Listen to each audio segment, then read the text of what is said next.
the sign in for the virtual speaking card. For those in the Zoom meeting, you are going to be on mute and your camera is turned off until it's your turn to speak. And then the clerk will unmute you and ask you to turn on your cameras if you have one. And again, do speak clearly into the microphone. With that, we can move on. And at today's board meeting, we actually have a presentation of a Superior Accomplishment Award and a Merit Award. And so would like to start by having Leslie Loudon, who's the director of our Division of Financial Assistance, to provide the award. Leslie.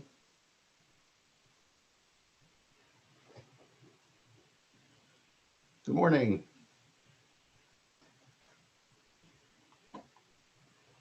Okay, there we go. All right. Good morning, Leslie. Good morning. Good morning, Chair Esquivel and board members. I'm Leslie Loudon, Deputy Director of the Division of Financial Assistance. Our award today is a different type of award. It's being made at the request of the State Merit Award Board, which is part of CalHR. We're here to present a merit award that was approved under CalHR's Employee Suggestion Program to Walter Baum, a water resource control engineer in the Underground Storage Tank Cleanup Fund.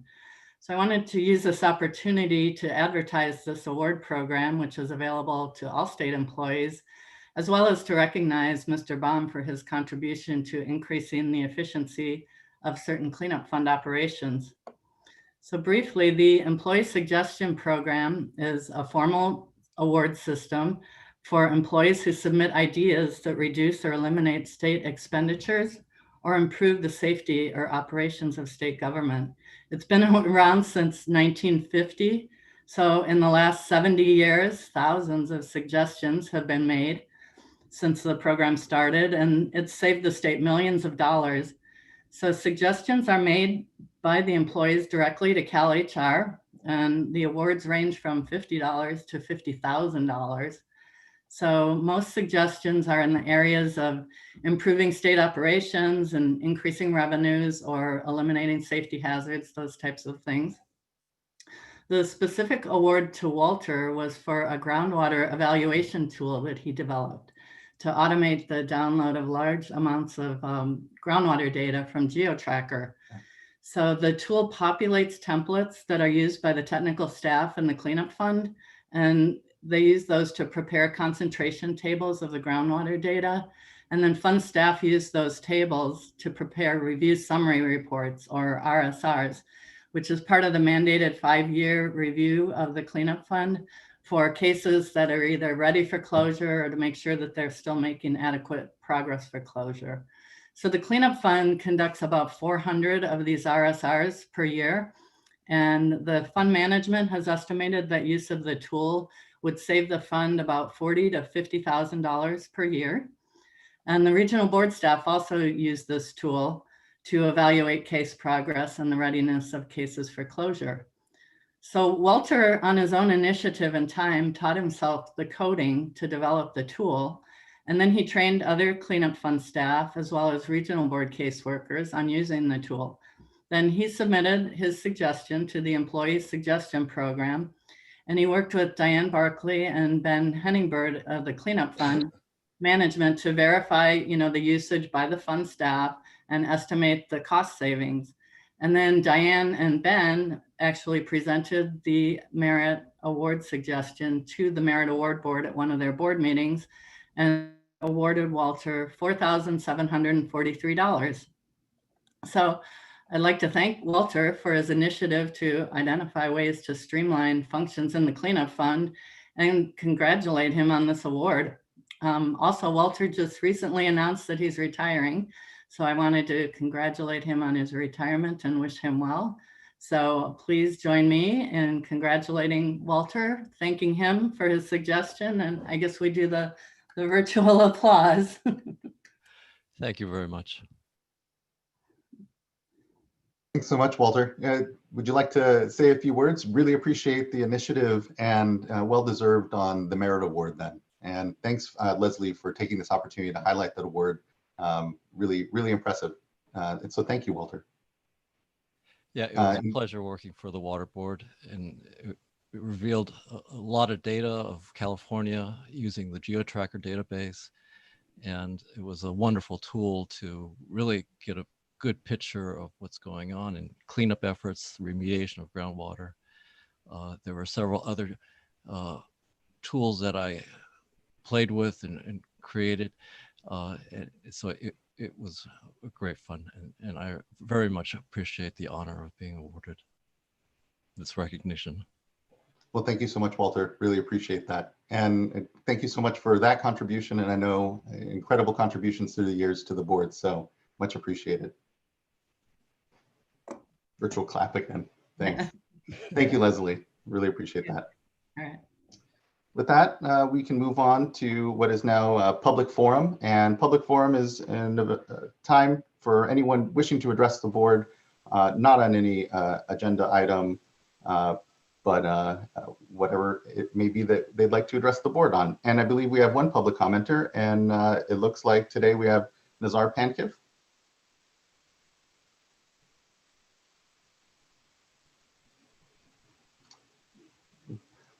Hi, Hello, good Mr. day. Pankiv. Good morning, Mr. Pankiv.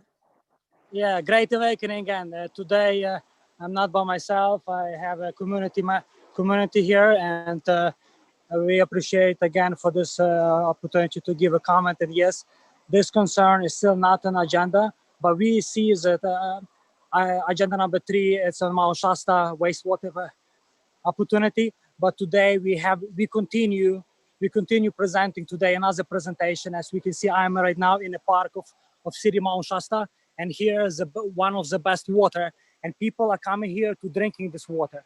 So here, this short comment will be only a couple of minutes, but I will try to be very briefly.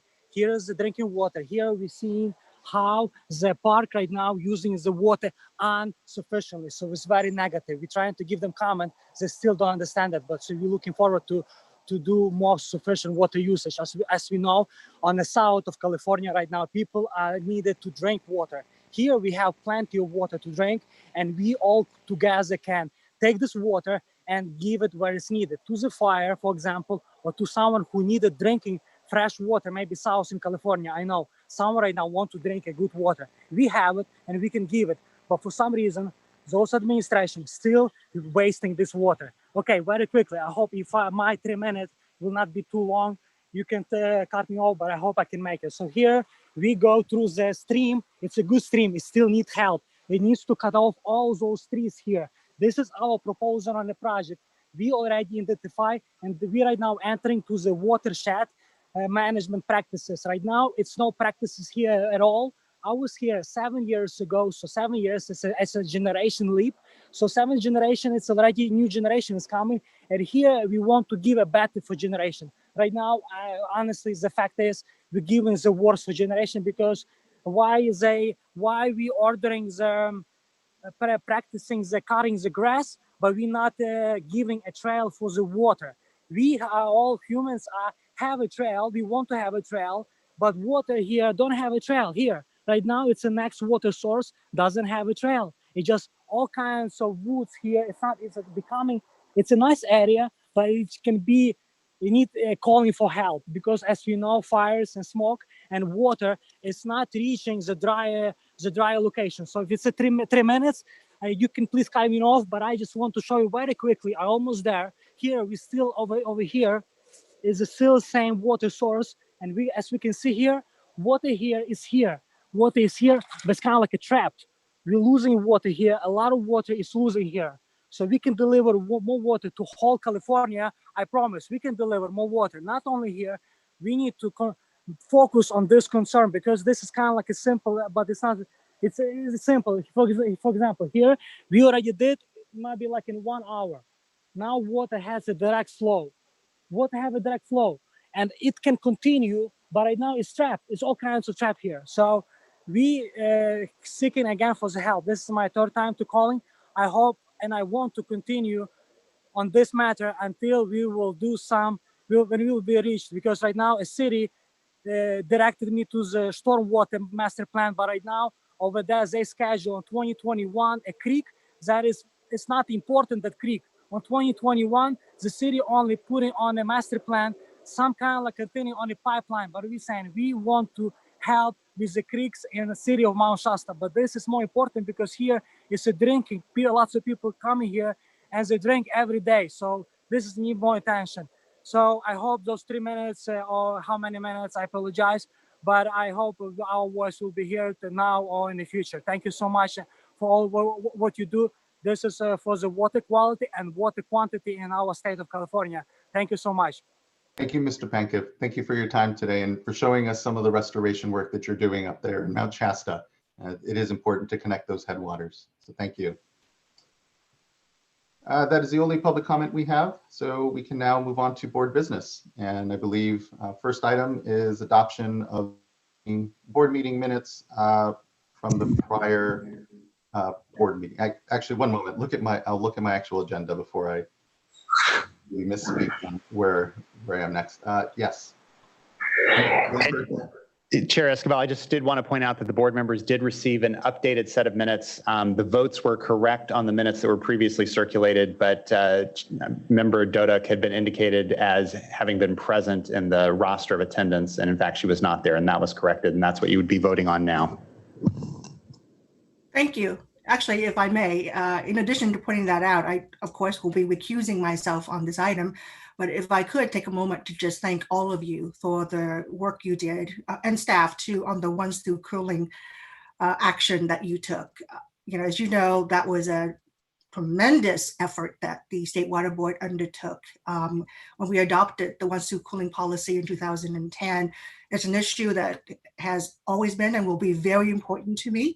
But I went on vacation to celebrate my birthday, as you know, knowing that I left it in very capable hands. And in watching, some of the discussion and of course, looking at the action that you took, I just want to thank you. I know it was very difficult.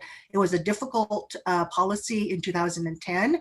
It was difficult in implementation. It will continue to be difficult, partly because of the challenge, as you know, of balancing the exercise of our authority and the fulfillment of our responsibility in context of broader issues, societal as well as other aspects.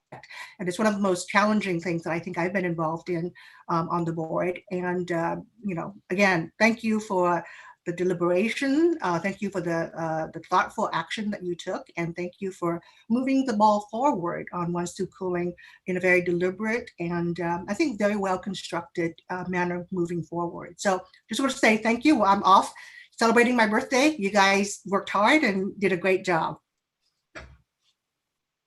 Thank you so much for that, board member. And thank you as well for the acknowledgement of the continued balancing that this board is always called to do. And so fortunate to have your longtime leadership here with us, even though you weren't there in person, certainly in spirit and certainly in effort, knowing that this has been a decadal, like so many of the challenges before the board issue. So thank you for that.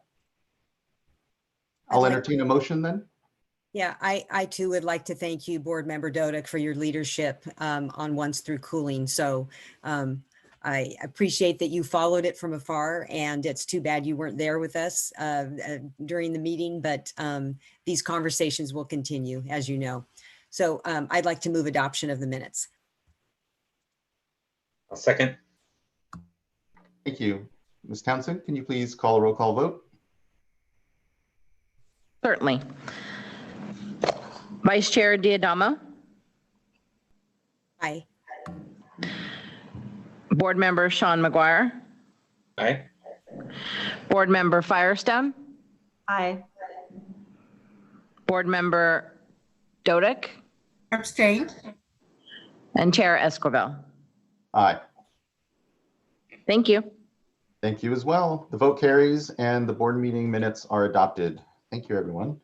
Next, we will move to item number 2, which is an informational item on board actions and responses to COVID. And to kick that off, we have our Executive Director, Eileen Sobek.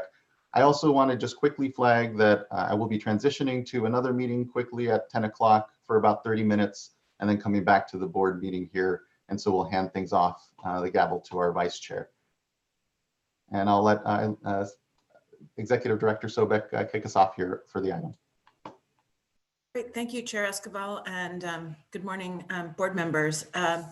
we will have an extremely short update on where we are in our COVID response in just a minute, but we did want to just sort of insert an update here on the current raging emergencies, the fire-related emergencies, and wanted to take an opportunity of having this board item to give you some real-time updates. And part of why we're able to do that is that we do have a new office where we have dedicated resources to help both the state board and the regional boards participate in response and recovery to all kinds of emergencies, of which we've had our fair share this year.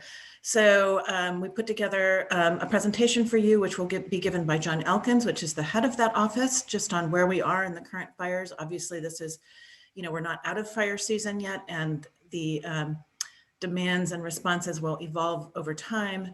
And we also have Darren Polhemus of our Division of Drinking Water to answer any questions about, if you have any more detailed questions about the drinking water situation. I did want to say that we have bad news and good news about John Elkins. He's done a fantastic job of standing up our new office, and it's been almost a year.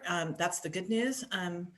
And then the bad news is that he is leaving us. He has gotten another job. He's been stolen away by our parent agency, Cal EPA. And that is actually its own good news. He's learned a lot about the water boards. He was a water board employee a number of years ago. So he came to this job with an understanding and appreciation of the water boards.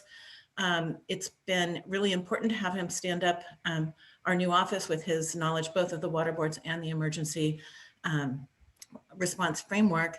So I think that he will be able to keep our interests in mind as he moves forward to Cal EPA, but he will be hard to replace. I'm thinking a lot of folks with experience in this area are a little busy right now. I'm hoping that they're going to be watching the vacancy announcements rather than just paying attention to respond.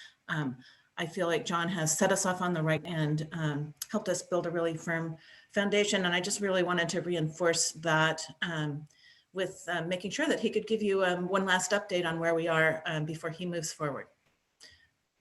I want to quickly add my thanks before I have to transition out here at 10 o'clock. Mr. Elkins has done an incredible job at standing up an office that was sorely needed at the water boards.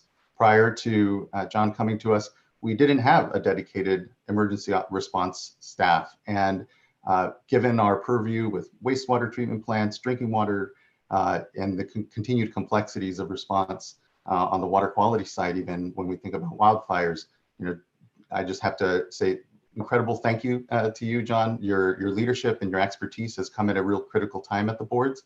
And we're sorry to see you leave our employ, but really glad to know you're not going to be going too far and will be with Cal EPA. And congratulations to you.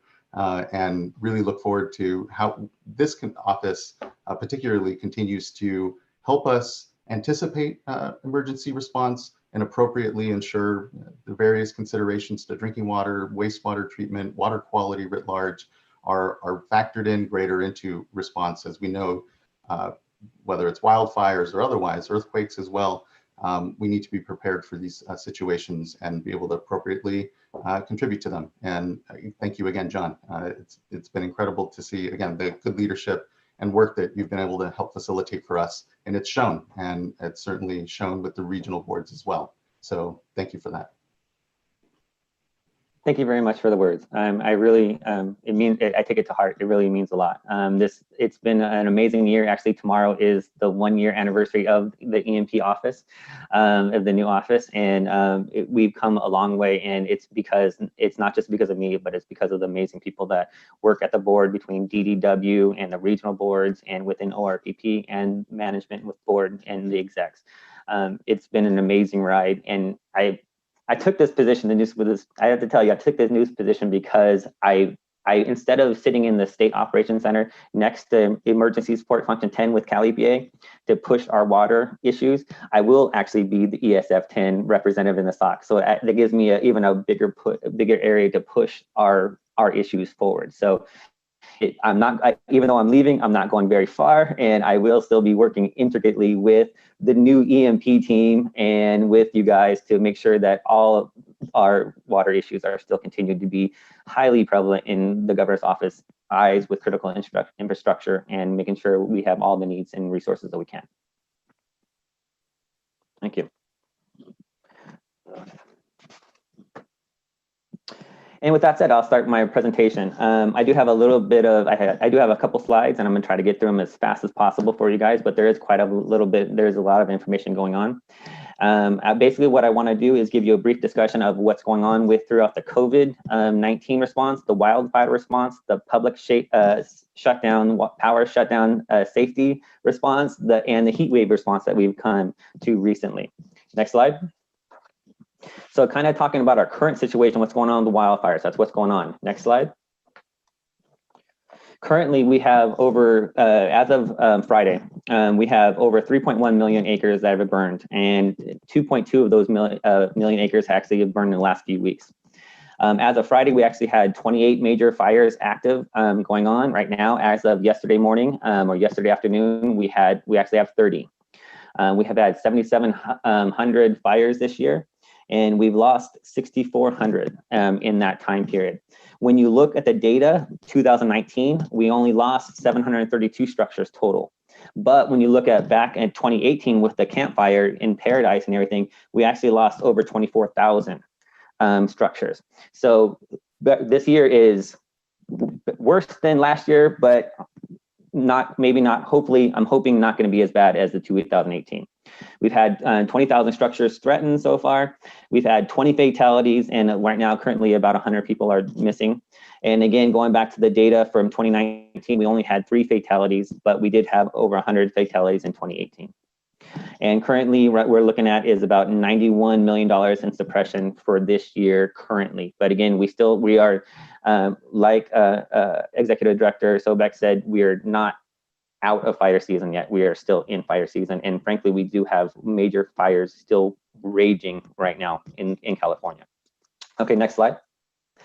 In those wildfires and the impacts, we've had 14 wastewater facilities affected. We've had 81 drinking water facilities affected. And currently we have 9 facilities on 9 areas in California on water use restriction notices. We've had under the environmental laboratory, we've had 9 facilities with potential impacts in the areas, but none have been suffered at this time. And we actually have, in the other areas of the water board, we actually have 1 facility right now, Lockheed Martin, in the stormwater program that is assessing their chemical storage. But we're thinking that there's not too much on that one. Next slide. We've also had power outages, and some of these power outages are from wildfires. Some of them are from power shutdowns. We've had drinking water and wastewater facilities. We're tracking drinking water and wastewater facilities. We're tracking labs and other regular facilities. We actually did have a public safety power shutdown, or what we call a PSPS event, starting on September 7th, and everything was re-energized by September 10th. In that time, we had 171,000 customers in California without power. Now, what I have to tell you is that we're not quite into PSPS season yet. That is coming. That is coming. This is kind of an early one. Last year, I have to tell you, at one point in October or November area, we had 3.1 million people out of power at the same time in California. So this was a smaller one, but it does show what we're going to be coming to in the next couple months. We did have rolling back blackouts due to the heat, because we did have a heat wave. And actually, because of the governor's conservation order, the water board actually did a lot of work for this. On the wastewater side, emails were sent out to all the wastewater facilities and asked to conserve. And we tracked all the conservation efforts. And drinking water, the Division of Drinking Water actually did an amazing thing. Actually contacted over the phone over 200 drinking water facilities and talked about conservation and pulled in and tracked that as well for the governor's office. It was a huge task that the water board came together and did, and got some really good conservation efforts out in California. Next slide. Now, during all kind of about what the EMP, the Emergency Management Program, does, we do track wastewater facilities and drinking water facilities throughout all different kinds of emergencies. And we are also actually looking at, we are tracking environmental labs as well, and other facilities, regulated facilities such as mines. And basically what happens on these tracking sheets, the regional boards or drinking water or ELAP, they put in, when they know of situations that have affected their facilities, they enter those onto our spreadsheets. We actively track those daily, and we supply information out to for resource needs and resource allocations to the local emergency operations centers, the regionals, and even the state if needed. Next slide. What the EMP does is we do a lot of situational awareness, and my team has created we have an internal GIS team, what we call a team, people who do really good on GIS, and they've come up with amazing layers and amazing dashboards for all hazards and all emergencies. And what we do, let's say what we did, like say on a wildfire, when a wildfire pops up, my team takes that wildfire information and tracks it on GIS and looks at any kind of drinking water facility, wastewater facility, or other facility in that area. And then we take those, put those on a spreadsheet, and we send them out to the drinking water DEs. We send them out to the regional boards. We send them out to ELAP to say, hey, these are some potentials. And we can actually do it within the framework of the fire, one mile out, 5 miles out, 10 miles out, to track these things. And then essentially we get that information out to the different areas, and then we track updates as they come through. Next slide. Coordination and communication. These are two of the C's that are part of keys to success of what we do. We need it. Coordination is a huge part, and it's not limited to utilities. We coordinate with internally, we coordinate externally, we communicate, we keep open lines of communication internally and externally, and we facilitate connections across diverse stakeholders. This is communication, coordination are keys to the success of what we do. Next slide. We also provide emergency support services. We liaison with Cal OES for resource needs. We provide emergency response training. We've done a lot of training on tabletop trainings for some of the regional boards, template trainings for their emergency response plans.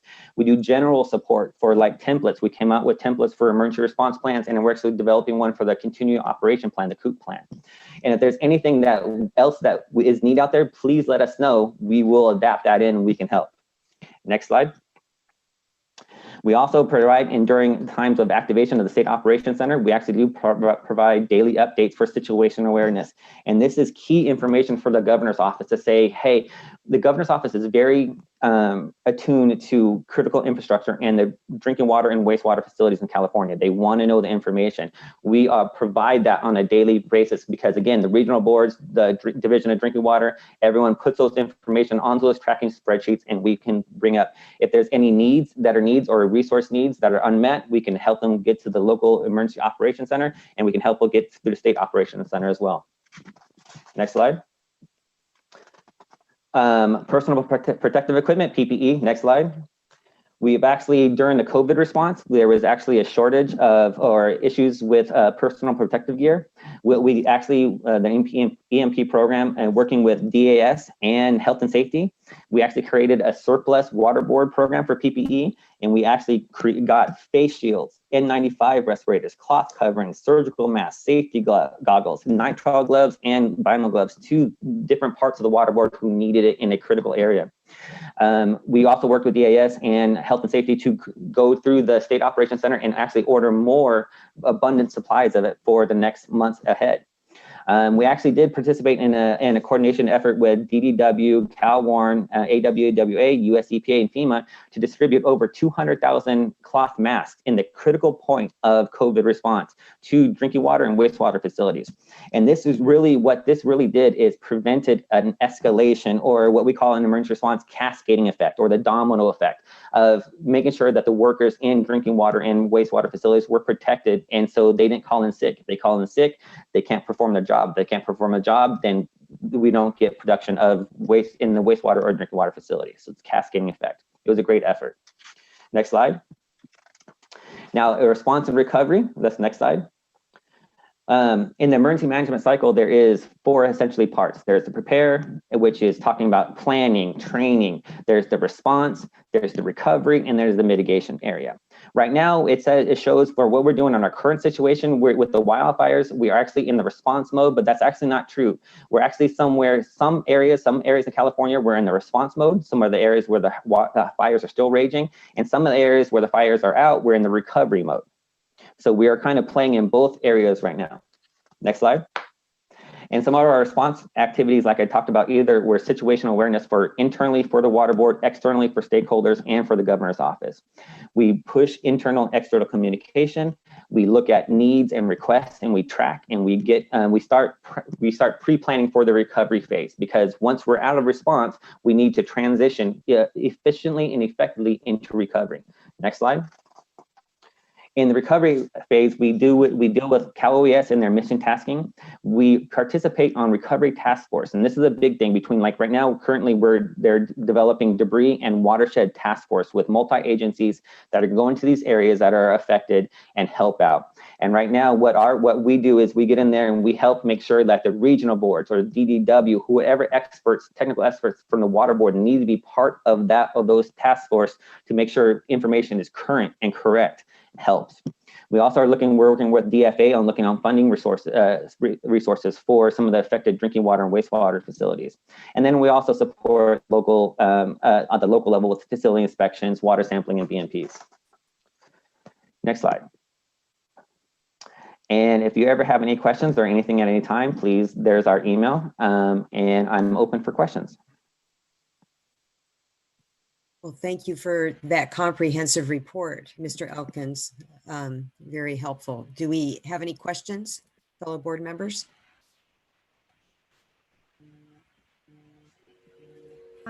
Well, I have some comments. I don't know if I have questions. I mean, I really, really appreciate both this presentation and, you know, the incredible work that you and the office and staff both here and at the districts and regional level are doing on this. It's a really, really difficult time. And so, you know, having our capacity to be able to respond is just incredibly important. And I'm grateful for that. I feel like this, in addition to this urgent need for emergency response, there's also, as you put in the chart that you had, you know, more that we can and I think need to do around being prepared and proactive in trying to prevent the kinds of impacts that we see. And I know the staff has already been working on that in many areas. I feel like, given how real this has been, certainly now and the last few years, that there really is an urgency to, you know, take a more aggressive look at what we can do around adaptation to climate change, around preparedness in terms of resiliency measures that water systems can do, that I know drinking water systems are looking at that. I think we need to think about speeding up what we require and expect around that. And then, you know, I think just also, I think, you know, this administration and this governor has called for more aggressive climate change efforts throughout the state. And, you know, I would encourage us to, and I know staff and leadership here, including the chair, is already thinking this way, but really looking at what we can do to check in on our climate change policy, where we are, and then, you know, if we need to adapt that and just act a little bit more urgently, given, you know, I'll just say my town that I, you know, lived in for many, many years in Tulare County is mostly evacuated. People have lost, you know, there's huge displacement of people and families, and it's, I think it's more real than it's ever been. So, you know, really grateful for this work, and, you know, feeling like this is really a time to relook at what we can do more aggressively and urgently. Oh, so Board Member Firestone, we do every year have a, you know, a one-day review of the emergency year and look at lessons learned and you know, what worked, what didn't work, what, you know, whether it's whether it was in recovery measures or response or what have you. So we know we do try to learn from what happened the previous year and make sure that each region, because emergencies pop up in different regions in different years, but our collective knowledge keeps growing. So we do try to do that. I do think that the sort of longer term resiliency questions that so in that process, we have talked about some issues about, which systems really sustained a lot of damage, which didn't, what factors made a difference. And we try to get that information out to water systems. Is it the building materials of their actual systems, or, the fact that they do or don't have multiple sources, that kind of thing. But the larger question, the larger resiliency question, at the moment, that's sort of living outside of our, outside of the emergency response office. And, it is, as you guys know, we do have multiple efforts going on looking at long-term resiliency of some of our systems, whether it's how to protect against drought. And I think we do need to wrap in these sort of larger questions about what other threats to sources of drinking water in particular. Well, and I would just add that with the resolution that we adopted on climate change, and then the follow-up action that regional boards took, there might be an opportunity for us to check in on these issues. And in particular, thinking of Board Member McGuire, over at Region 6, a lot of the efforts that they're doing there on general order with respect to forestry management and coordination with the Department of Forestry, and I know Region 5 as well. So there might be an opportunity here for us to receive an update on climate resiliency, and in particular in the context of fire prevention, mitigation, response, drought, how these issues all connect. Yes, we hear your request, and we will try to work on that. We need to find the right time so that we have the right people who aren't kind of out responding right now. But yes, we will. I think we had been, well, yes, we will do that, and I will let you know what the scheduling is. That'd be great. And then we can circle back around with the chair. I know he would want to be involved in the timing as well. Okay, any other questions or comments? So Vice Chair Giuliano, I was just going to thank you, Mr. Elkins. We were going to just give you an incredibly short update on where we are in some of the COVID related questions that you had asked us. We aren't in a position to make a full presentation today, but we are working on some of the charges that we received in previous meetings. So Mr. Gomberg was just going to give us the 2-sentence update, and then we can move on. Okay, Mr. Gomberg.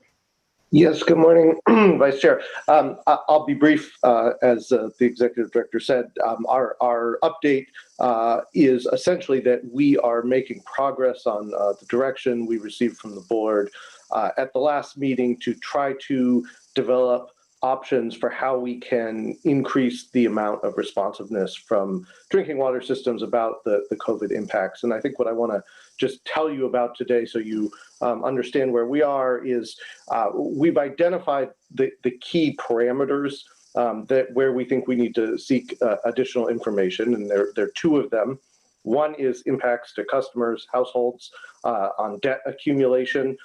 That's a big concern as this pandemic goes on and people are financially strapped. As well, we have a concern about the smallest water systems and their ability to sustain themselves financially. And so we want to seek information in both of those areas and be able to come up with key estimates on a statewide level.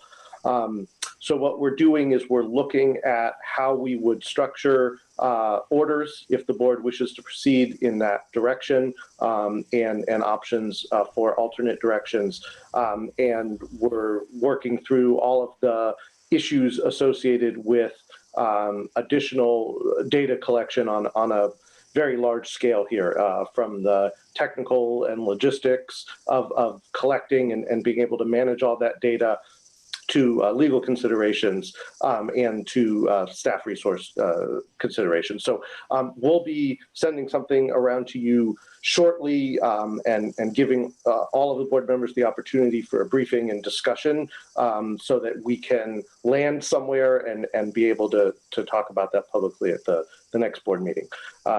So that's the COVID update. I'm just going to take the very quick opportunity here as the person who was hired 8.5 years ago now to help this board develop a climate change policy and who was involved in the development of that resolution that you adopted a few years back. I think we do need to come back before you to tell you where we are on implementation of that resolution and look at opportunities for accelerating some of the actions therein, as well as in partnership with the regional boards. And thankfully, we'll have some additional staff resources on this, on climate change overall, starting soon. I think just in the context of the last presentation and these issues and what's been not only front of mind just for people experiencing the fires, but also in the news, the key question to my mind about how this board moves ahead is really thinking about the costs in resource allocations, in dollars. You saw Mr. Elkins put the very large figure of how much has been spent on fire response to date. Those numbers are growing every year. That is our reality with climate change. And so I think we need to weigh carefully the costs of action today versus what we may collectively have to pay as society in the future for lack of action today.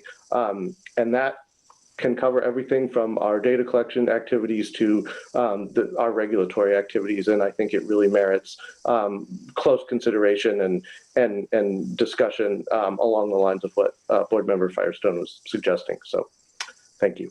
Great, thank you for that, Mr. Gomberg. And I would just add, in addition to regional boards, I think one of the challenges that we have here is it's such a comprehensive issue fraught with so many challenges and science, understanding, cost, as you say, cost to society, cost to address these issues, but really understanding our authorities and where we can work more closely with our sister agencies.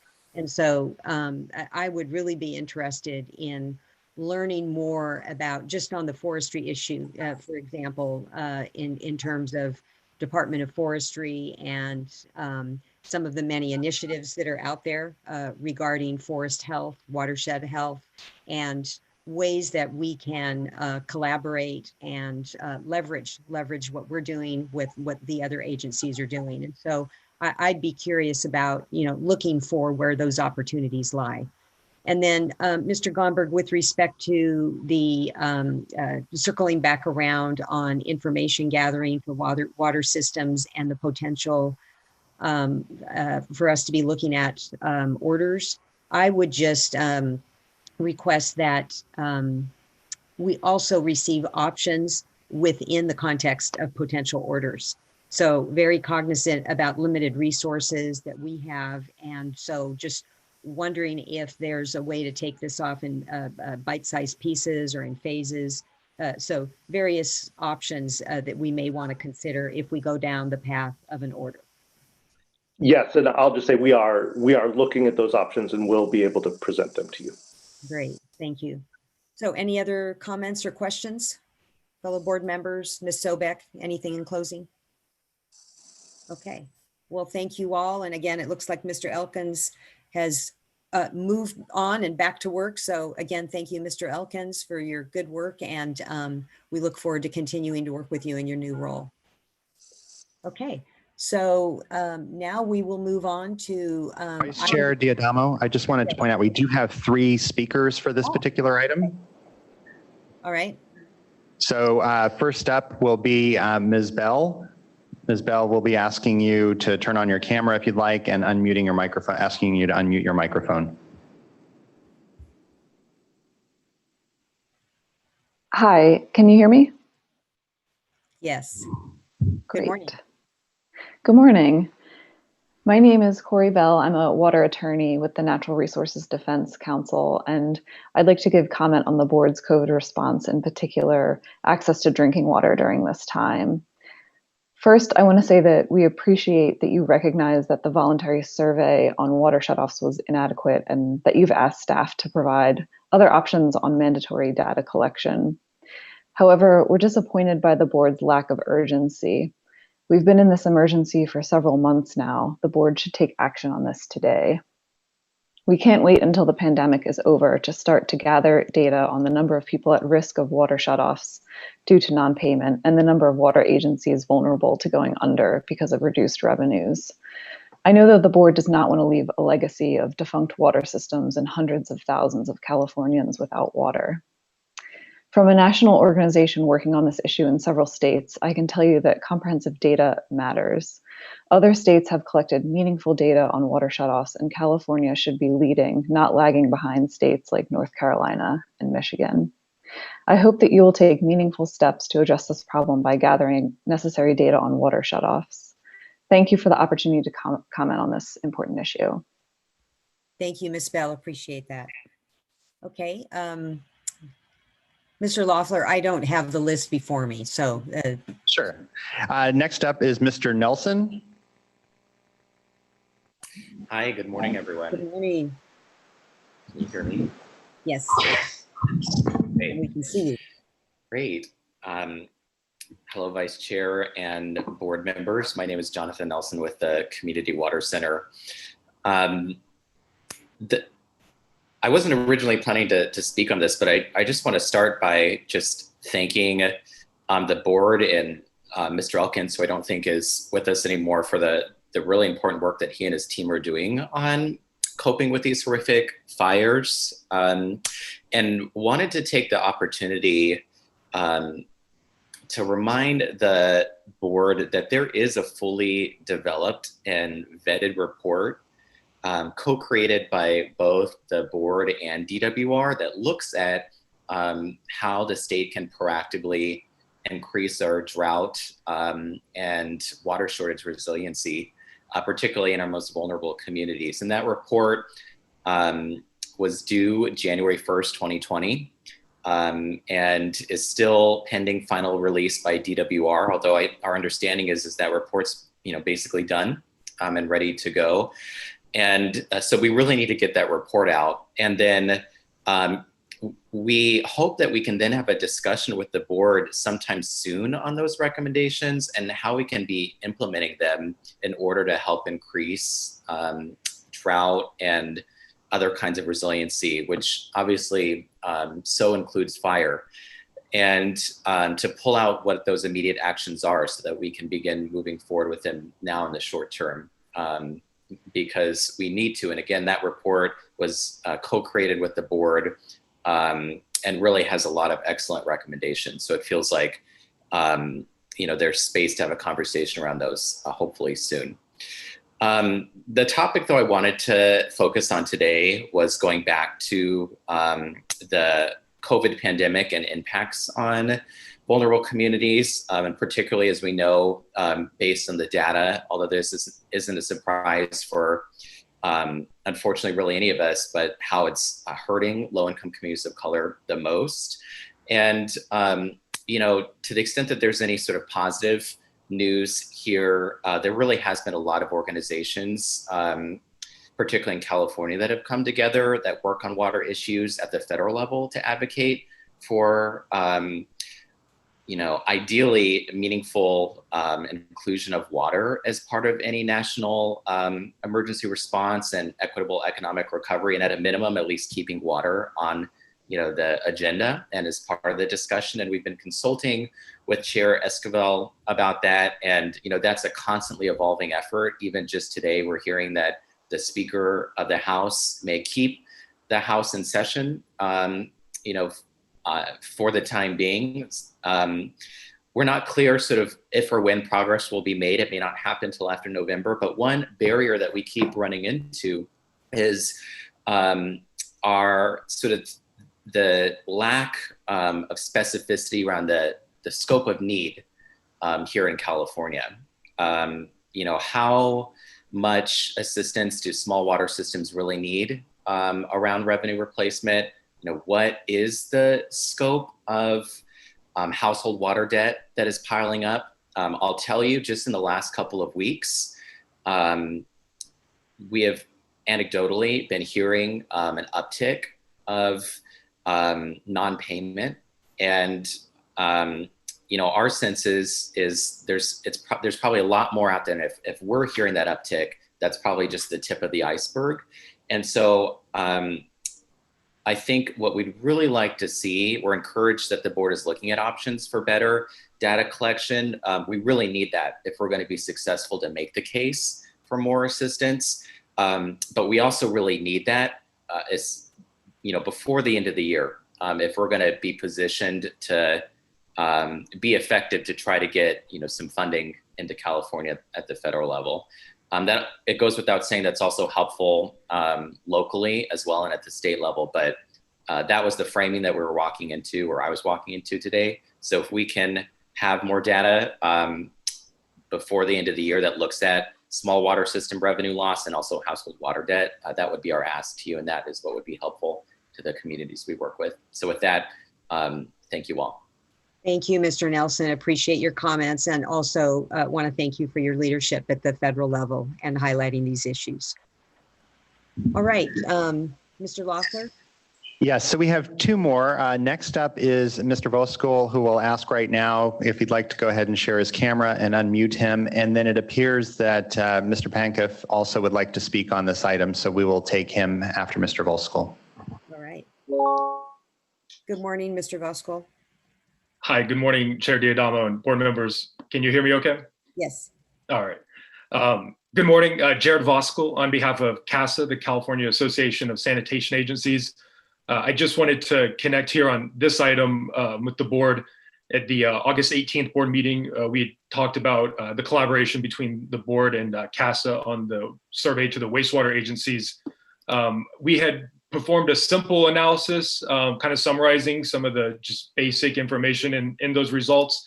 And I thought it'd be helpful, or maybe assisting here to provide some of those quickly. There were 275 agencies approximately that responded to the survey. And I want to thank the board. They ended up extending the deadline to apply, and we notified our members, and the other clean water associations reached out to agencies, and they ended up increasing the sample size by about 25% with that extension. So we were appreciative of that. In terms of the results, 45% of the respondents had reported revenue loss, 33% reported service revenue loss, and then 75 agencies provided additional details about the extent of that. It's worth noting 18% of those reported a 10 to 20% service loss, revenue loss, and 14% of agencies in that subset reported over 30% revenue loss. So those are pretty staggering numbers that the pandemic's kind of induced. A couple other items that may be of interest. 38% of the total respondents reported an increase in delinquent payments. 23% of the agencies reported applying for aid from FEMA or Cal OES. 25% reported having personnel shortages during this time. And then 50% had an increase in wet wipes coming through their systems. And so I thought, these values and figures might be helpful for the dialogue today, but some of the other conversations later in the day. And with that, I'll conclude, and I'll see you later today. Thank you. Okay. Thank you for your comments. I know we received a fair amount of this information at the last board meeting, but it's always helpful to remind us and also to receive updates as the surveys continue to come in. All right. And then and we believe our last commenter for this item will be Mr. Pankow. Hi, good day. Thank you so much for this opportunity. My voice is unmuted? Yes, we can hear you, Mr. Pankow. Hi. Okay, thank you. I again, thank you for this opportunity. In regarding the COVID the COVID response and preparedness for emergency cycles. We are located in a preparedness area. So everyone who located in Mount Shasta needs to be preparing for someone who given assistance for someone. So it was a good presentation. And now regarding our comments and our suggestion, as we already did suggestion previously, is getting stronger. So for every citizen is to getting stronger is our response to the COVID. And I'm a meditation teacher at One System. And as also we already suggesting this to the education board of in California to include this subject in schools, but actually this is for everyone. So everyone needs to be for receiving direct light from our sun, and we can give a training. Right now it's a private, but we can work with the state directly, and it will be like it will be more we can do as much as we can. But this is very needed for our evolution.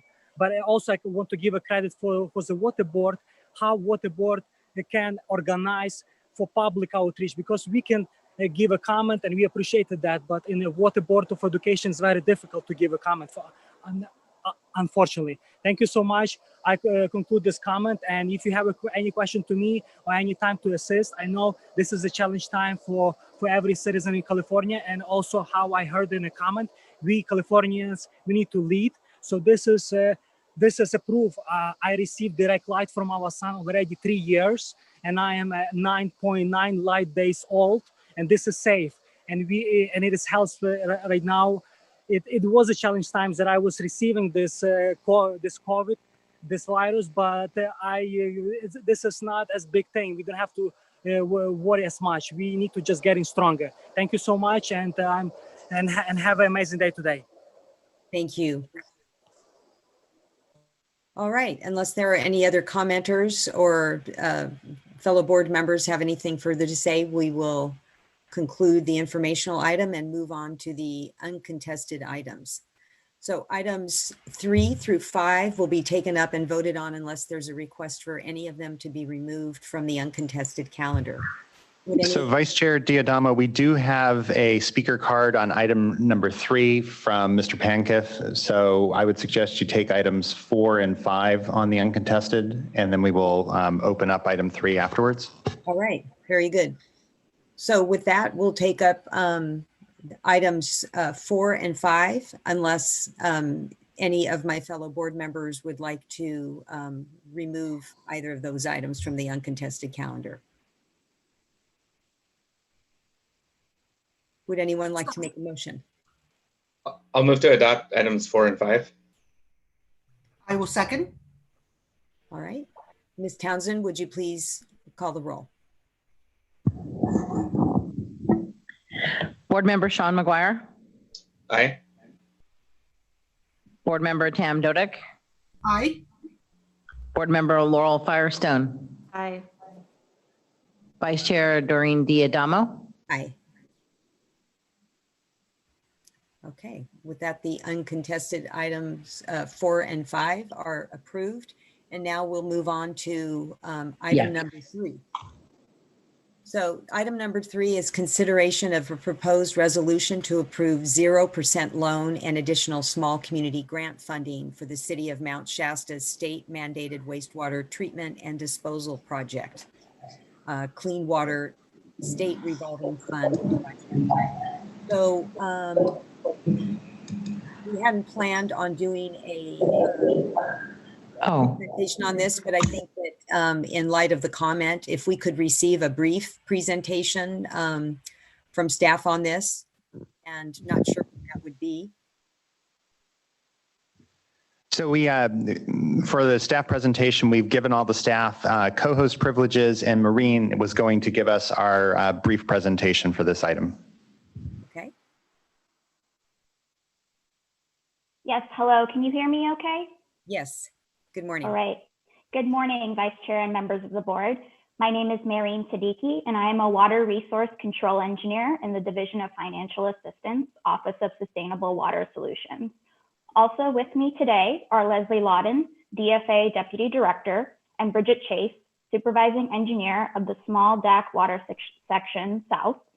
in the Office of Sustainable Water Solutions, as well as Ann Hartridge and Ellen Brooks from the Office of Chief Counsel. Item 3 on your agenda is consideration of a resolution to approve 0% loan and additional grant funding for the City of Mount Shasta's state-mandated wastewater treatment and disposal project. Next slide, please. The city is considered a severely disadvantaged community in Siskiyou County that serves approximately 3,281 residents. The median household income of the community is $35,238. In 2012, the Central Valley Regional Board issued a time schedule order, or TSO, to the city to bring ammonia, copper, zinc, BOD, TSS, and pH levels into compliance. Next slide, please. The project purpose is to achieve compliance with the NPDES permit and the TSO. The project components are listed there and are summarized as a new activated sludge system, secondary clarifiers, aerobic digesters, a sludge dewatering facility, filtration facility, outfall and diffuser improvements, headwork screens, a UV disinfection system, and conversion of a lagoon into an emergency equalization basin. Next slide, please. In 2018, DFA approved $5.8 million in Proposition 1 grant funding and approximately $1.3 million in clean water SRF loan funding at a 1.8% interest rate. The city advertised for bids and the project cost came back higher than originally estimated. The tables shown here illustrate the funding acquired for the project. The city is requesting an additional $4.2 million in funding from DFA, approximately. So as you can see here, the city is receiving funding from USDA, and they received planning funding and contributed their own funds. Next slide, please. The city is financially strained due to administrative civil liability fines, decreasing revenues because of COVID-19, and a new solar debt that was acquired in 2019.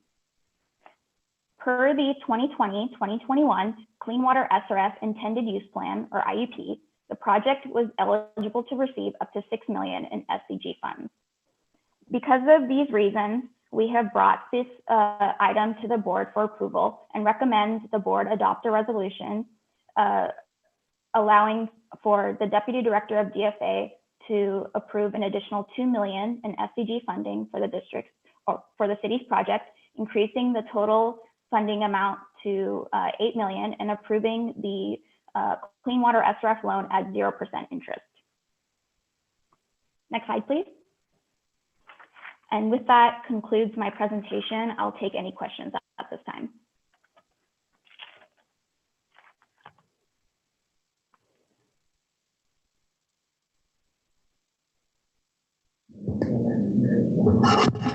So Vice Chair Diadamo, would you like me to go ahead and invite comments from Mr. Pankiff at this point? I did not hear anything from board members. Okay, Mr. Pankiff, we will once again give you an opportunity to start your camera, and you have been unmuted. Thank you so much. Thank you. I appreciate it again.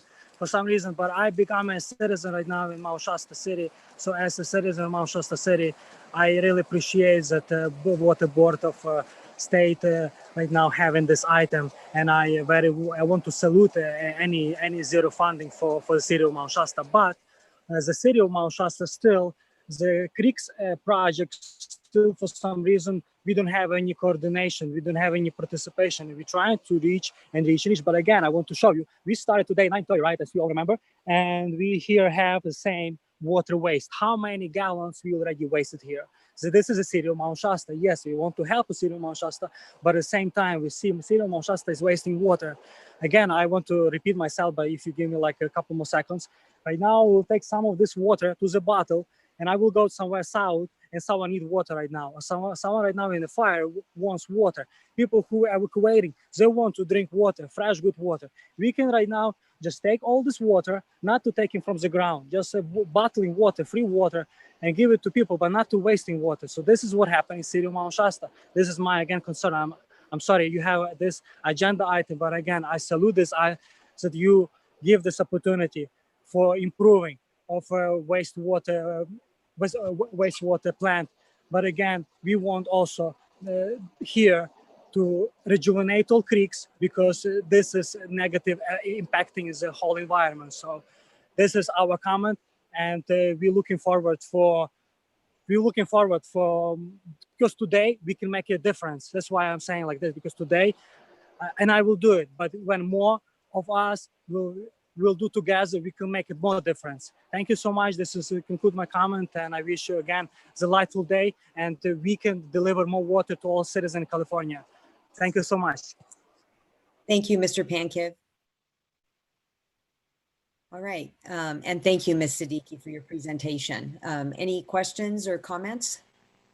Yeah, I just like to say that, just take this opportunity to thank all those who have been involved with this project. I know it's been a long time coming. This is a major wastewater treatment plant upgrade project for a relatively small community. And it really highlights the infrastructure needs to meet water quality requirements are not insignificant, and the needs of small disadvantaged communities are huge. And so City of Mount Shasta is very fortunate here to be able to benefit from multiple grant funding sources from USDA and from our program. And so, I think that's remarkable. And I'm sure, this has taken many years to come to fruition, and our staff at DFA and others have been and the regional board have been working closely with the City of Mount Shasta over all that time. So I want to say thank you to all those involved to make this come to reality. I know that it sounds like the project was bid last year and that didn't go well. So I hope it goes better this time, and that this increased amount is sufficient for the project to move forward in a timely manner. So that's my comment, and I'm ready to make a motion if there's no other comments. I'll second. Okay. Great. Okay, we have a motion and a second. Ms. Townsend, could you call the roll, please? Certainly. Board Member Sean McGuire. Aye. Board Member Laurel Firestone. Aye. Board Member Tam Dodek. Aye. Vice Chair Doreen Diadamo. Aye. Thank you. Okay, motion carries, and item number 3 is approved. So now we will move on to item number 6, consideration of a proposed resolution adopting emergency regulations, revising the core water quality regulatory fee schedules.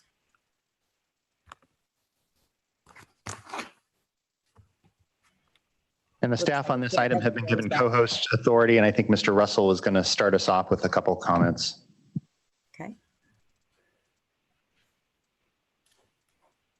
Good morning, Vice Chair and members of the board. Yeah, I just want to start off with a few overview comments here, and then with me today is David Ceccarelli and Glenn Osterhage of our fee branch, and they'll do the meat and potatoes of the presentation. But I wanted to set the stage a little bit for you. And again, my name is John Russell. I'm the Deputy Director of the Division of Administrative Services. Today, there's 2 fee items before you, water quality fees and water rights fees. Normally you hear a 3rd item, the drinking water fees. Those are not on the agenda today. After analysis by staff, we determined that there was no need to revise that fee schedule. We have enough revenue, we believe, in that program to support the program. So we're not bringing that to you today. Again, you've heard anecdotally, and we've heard it too, some of the potential fee or revenue decreases in that program due to the inability of ratepayers to pay their water fees. We'll keep an eye on that throughout the year and see how that's going, as we do with all of our fee programs. We keep our fingers on the pulse of how things are going throughout the year and evaluate that as things go along. Next slide, please. So just by way of introduction, I think it really does go without saying, but I'll say it anyway. This has been a unique and unprecedented year on a number of fronts. Largely the pandemic we're in the midst of that right now. There's a lot of financial and economic repercussions to that. A lot of those, we don't quite know what those repercussions will be yet in terms of our fee supported programs.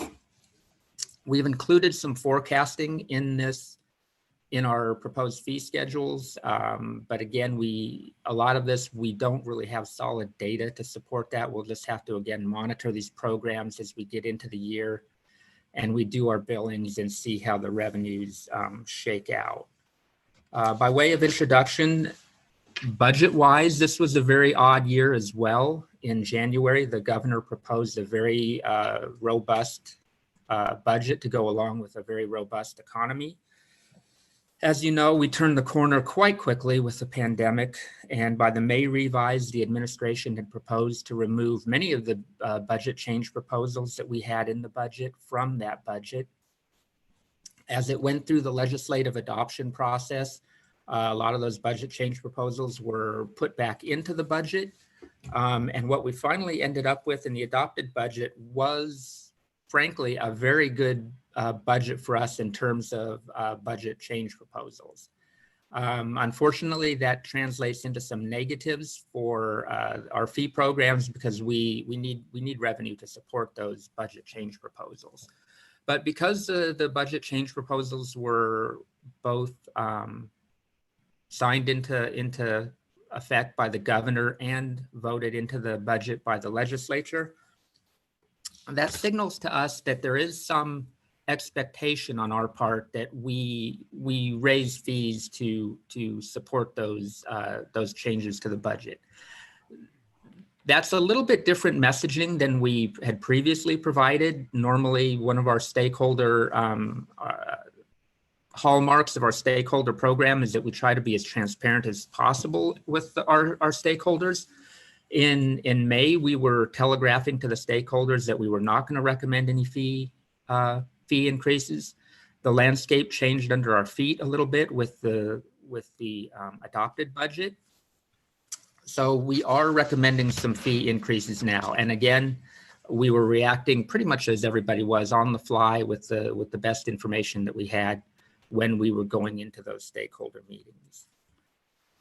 Really briefly, before David gets into his talk, I wanted to talk a little bit though about the overall cost cutting measures that the board is implementing. Just to give an indication that we aren't just proposing to raise fees, we're also looking at ways that we can save money on the other side of the equation. First and foremost, all staff took about a 10% pay cut, a cut in their salary. We're also taking a look at our normal procurements and contracts and normal purchases and reducing those to pretty much just the essential levels that we need to function as a business. A lot of the discretionary things are no longer making it through our gatekeeper process, and we're holding those back for the time being. We've also redirected about 5% of our staff to contact tracing duties with the California Department of Public Health. That's a temporary reduction in our workforce, but they are helping out with our sister agencies for the contact tracing for the COVID-19. We understand that we will be reimbursed by the Department of Public Health for the staff time that we're spending on that. And then it hasn't quite been finalized by the Department or the California Department of Finance on how they're going to particularly implement this, but we've been told to expect a 5% reduction overall in our budget for next year. So we're working with finance on that and to see how that will be implemented. Next slide, please. Before we get into the various options that we came up with for the fee programs, I wanted to talk a little bit about the cannabis program. The cannabis program, what we're going to talk about right now is baseline to all of our discussion that's going to follow. So I thought we'd just get this out of the way now and we wouldn't have to revisit it when we go through all the different options. As you know, revenues in our cannabis program were not what we or any of the other state agencies dealing with cannabis were expected to receive. We've really only received about 2/3 of the fee-based revenues that we were expecting based on the state's enrollment projections. Those projections fell short again by about 2/3. And that's statewide. That's not just our department.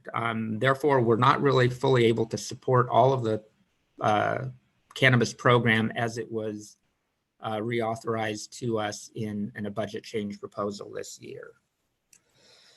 Also, both the administration and the legislature are strongly signaling to us that they are in support of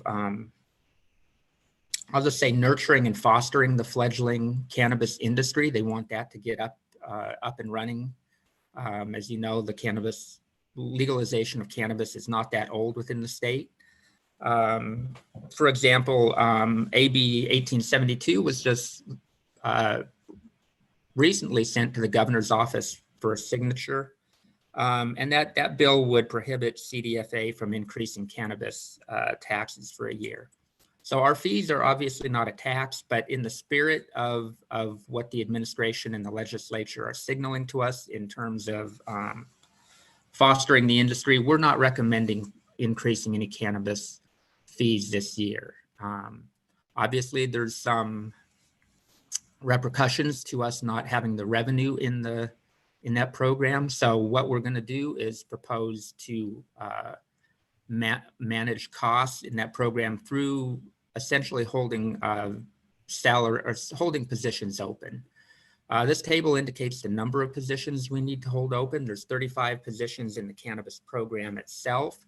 We're already in the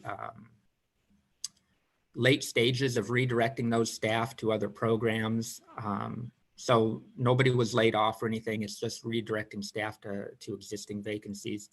And then because the cannabis program supports some of our foundational programs, we need to redirect an additional 20 staff in there. So altogether, we'll have about 55 staff that we need to either hold vacancies open or redirect a handful of them to other programs.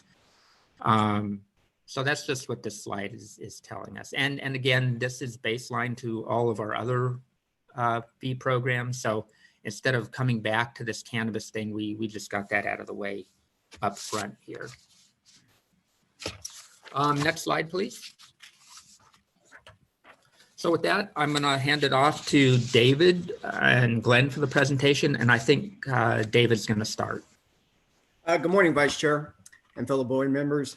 My name is David Ceccarelli. I'm the Chief of the Fee and Revenue Branch in the Division of Administrative Services. And as John mentioned, Glenn Osterhage, also with the Fee and Revenue Branch, will be assisting myself in this presentation. So I just wanted to start off by talking about our stakeholder outreach and some of the COVID-19 fee relief efforts that we put into place. Starting with our stakeholder meetings, we had 3 meetings which followed the state budget development cycle. So when the January proposed budget came out on March 2nd, we had a webcast and we had an in-person meeting. On when the May revised budget came out on June 9th, we had a webcast and a teleconference fee stakeholder meeting. And then finally, when the budget was enacted, the enacted act was adopted on August 6th, we had a webcast and a teleconference.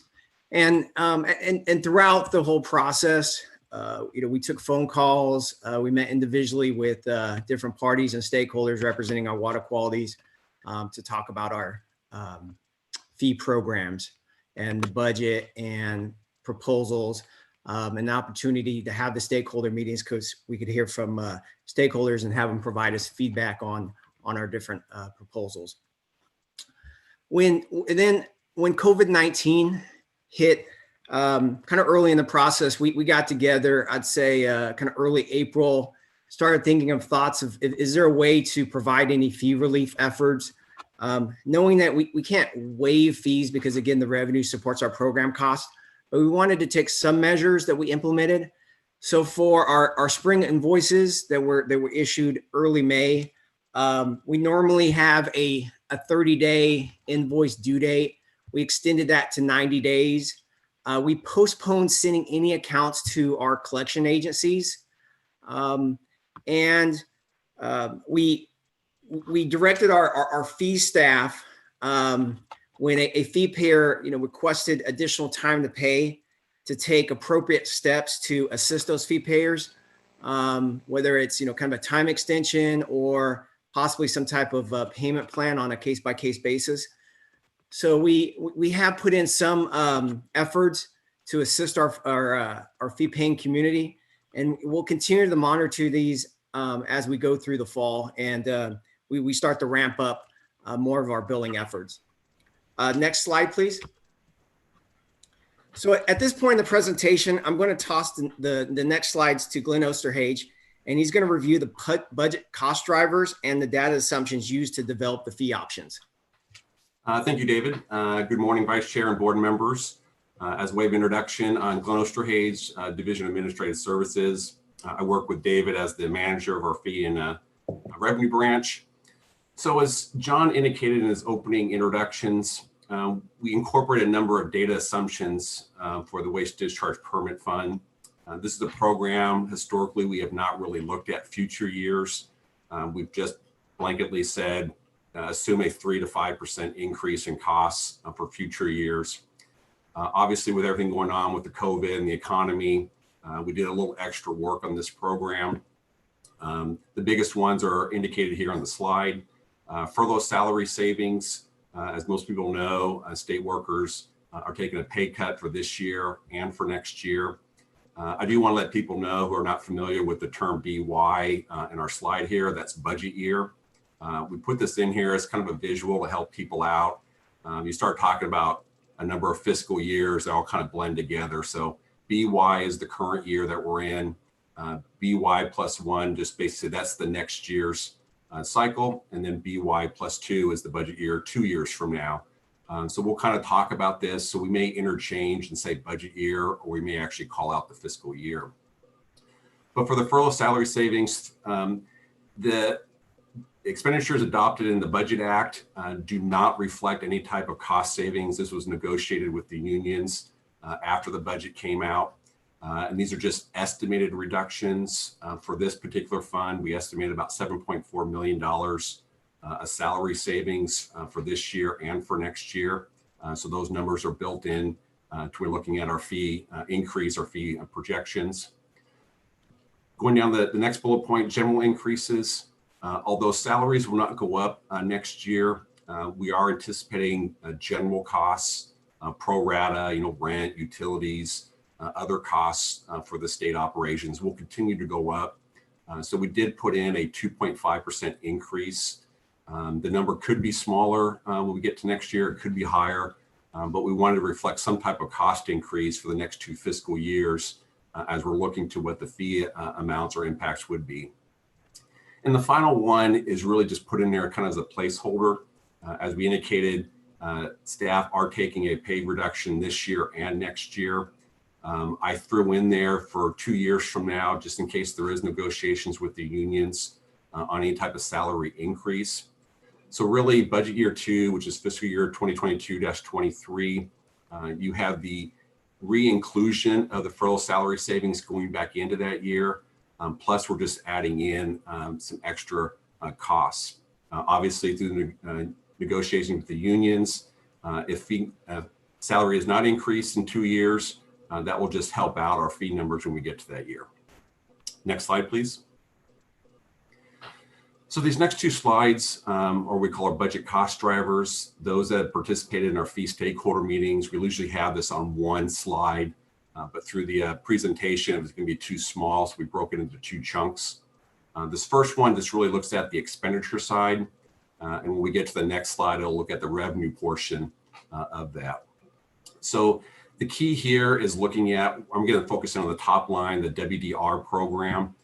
It shows what we set fees for last year, roughly about $35 million. The BCP or budget change numbers, the augmentations, We're adding in about 1.9 of additional costs through the augmentations. The next column over, they're all negative because we are factoring in the furlough salary savings.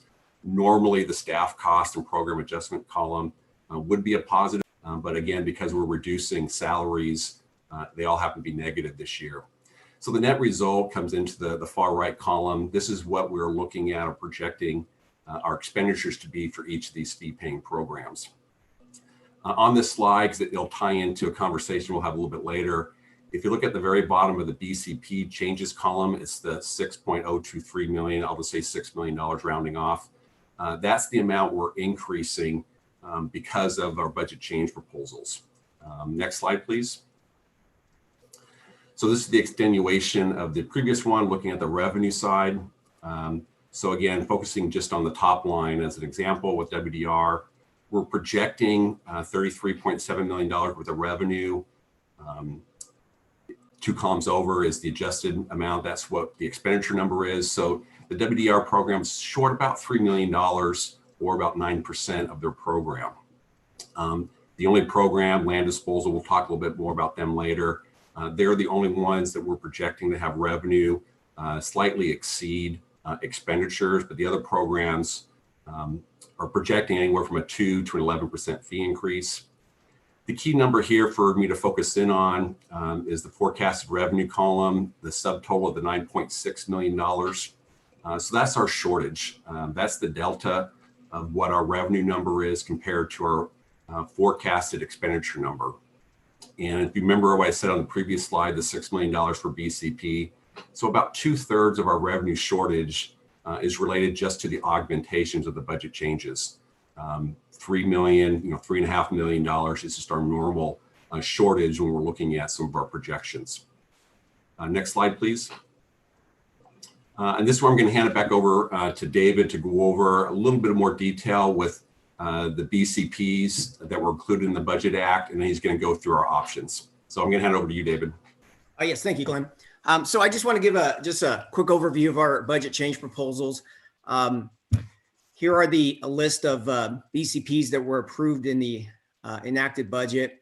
They are totaling $6 million. I just want to point out, though, that of that, $700,000 is authority that's associated with the cannabis program.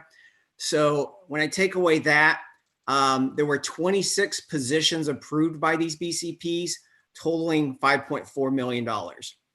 And that's kind of important to note as we go through and we kind of talk about some of these options. And as John mentioned earlier, again, it was a unique year in the budget change proposal process. In the BCPs originally proposed in the Jan 10th budget, there were 3 BCPs.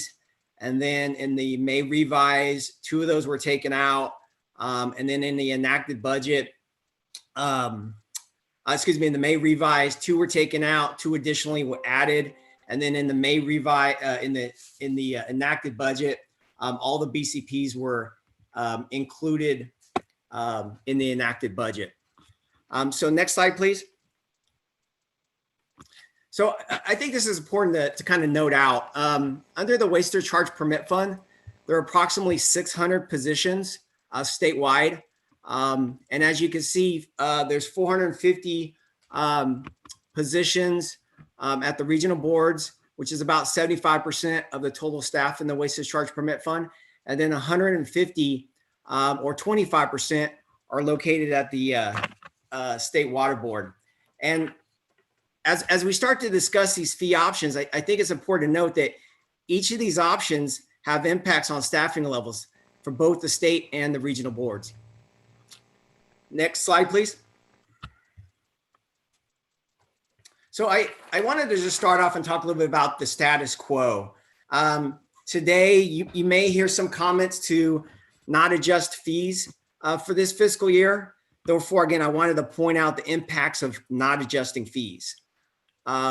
So pushing the fees off to next fiscal year results in about an average increase of about 10% in fiscal year 21-22. So basically, you would be pushing the increases off to next fiscal year without any fee increases. Under our current fee schedules, fee revenue would fall short of budgetary expenditures by about $9.6 million.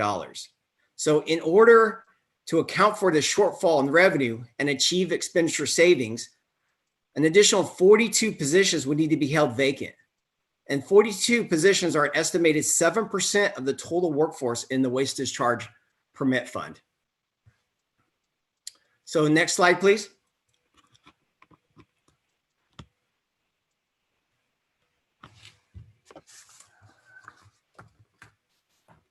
Next slide, please. I think there's actually a slide before this, slide 11. Yes, thank you. So I wanted to start with staff's recommendation. And I wanted to just kind of talk a little bit about the logistics of this option.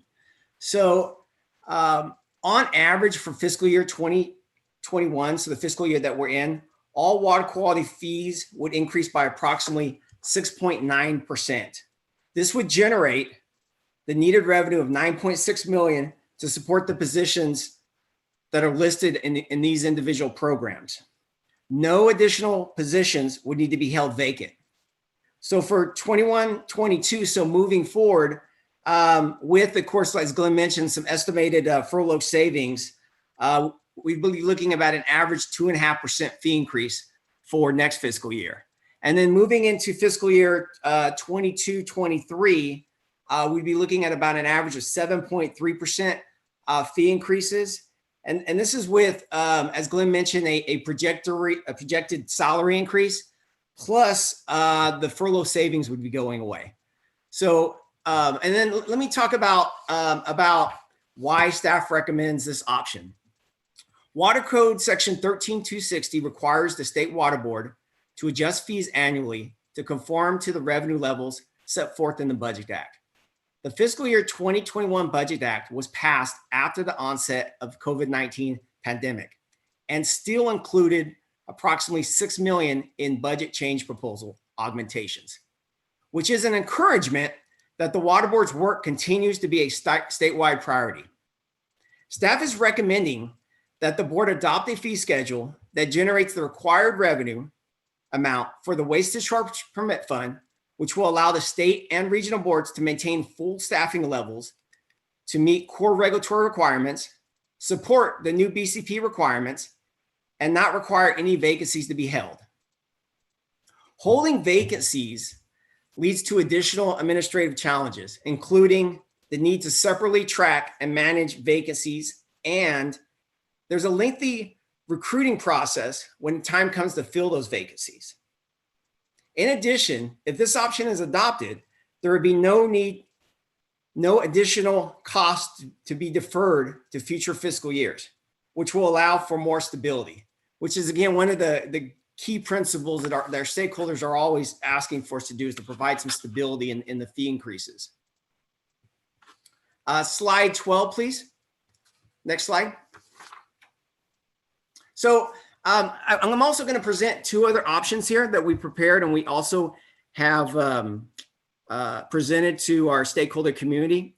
We're referring to this as option A, which is our budget augmentations.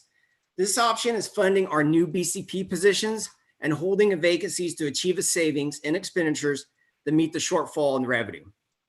On average, for fiscal year 2021, all water quality fees would increase by approximately 3.7%. This generates revenue of approximately $5.4 million to support the new 26 BCP positions. It also, though, there would be a shortfall of revenue of about $4.2 million. So in order to account for this shortfall in revenue and achieve expenditure savings, 18 additional positions would need to be held vacant. And so basically what's happening in this option is we're having, of course, move some costs to some of the future fiscal years. So on average, for fiscal year 21-22, including with the furlough savings, on average, all WDPF programs would go up 6.3%. And then in fiscal year 22-23, without the furlough savings and then building in what we think is a salary increase, the average increases would be 7.3%. Next slide, please. And then we refer to this as option B, which is our budget augmentation and a partial need. So this option is funding our new BCP positions and a partial need of resources and holding vacancies to achieve a savings in expenditures to meet the shortfall in revenue. On average for fiscal year 2021, all WDPF fee payers would go up about 5.6%.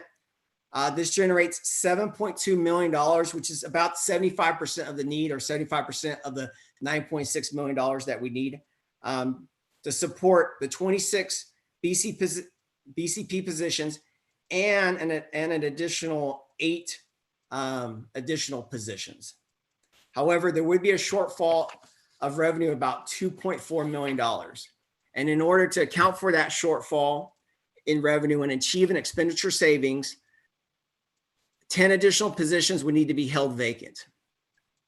So when you look at this option moving forward to the next fiscal years, for 21-22, on average, it's about a 3.2% increase. And then in 22-23, again, without the furlough savings and an additional salary increase, on average, fee increases would average about 7.3%.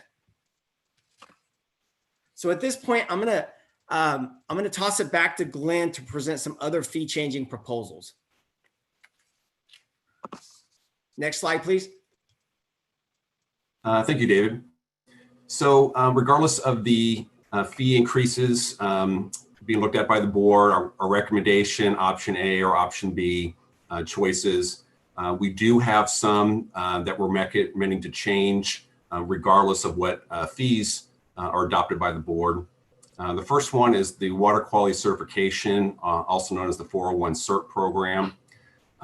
Moving beach nourishment and in-stream gravel mining into what we call category C, which is a flat fee commensurate or similar to sand mining.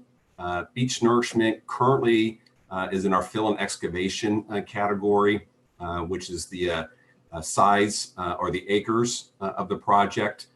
So essentially, the larger the acres, the higher the fee. And in-stream gravel currently falls into our category B, dredging discharges, which is the volume or cubic yards removed. After reviewing with program staff, they feel it is appropriate to reduce the fees for these two specific type of projects. The impact to the program is relatively small. There's not a lot of these projects statewide. So financially, it's not a huge impact. But again, staff feels that it is appropriate to recommend that both of these go into the different category, which we're calling category C, special flat fee, and pay a lower fee. I will talk a little bit about beach nourishment when we get down to our stakeholder feedback. So we did get a couple of comment letters related to that one. The next one down, confined animals. This is just more of a cleanup of some language in our current fee structure. Right here where it says hogs and swine greater than or equal to 55 pounds. Right now, the fee schedule just says greater than 55. This particular portion of the confined animal fee structure, there's two fees. Currently, it says less than 55, and the other one says greater than 55.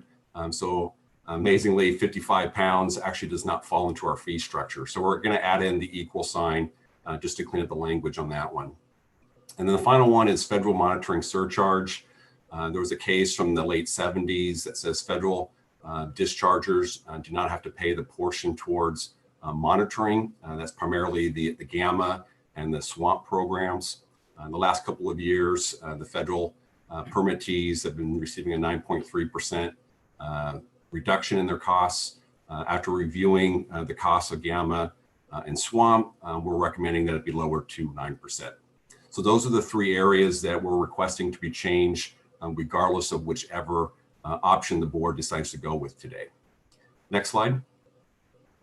Mr. Osterhage, can I ask a quick question? When it comes to that last point, does that then mean there'll be additional, perhaps minor, but additional dollars coming to then swamp and gamma for some of their activities, since the sort of reduction is lowered by? Yeah, so the money kind of just goes into the WDPF. We fund swamp and gamma. the way our revenue works, it kind of goes into a big pool for the waste discharge permit fund. So it just means the federal facilities will pay incrementally a little bit more, but it really just goes to offset the entire program. Okay, that's fair enough. Appreciate and it. welcome back. I didn't realize you were back on the line with us. Thanks. So in this slide, again, regardless of which option the board decides to adopt today, there are some that we're going to recommend no changes for. Not listed on here was cannabis, as John indicated earlier.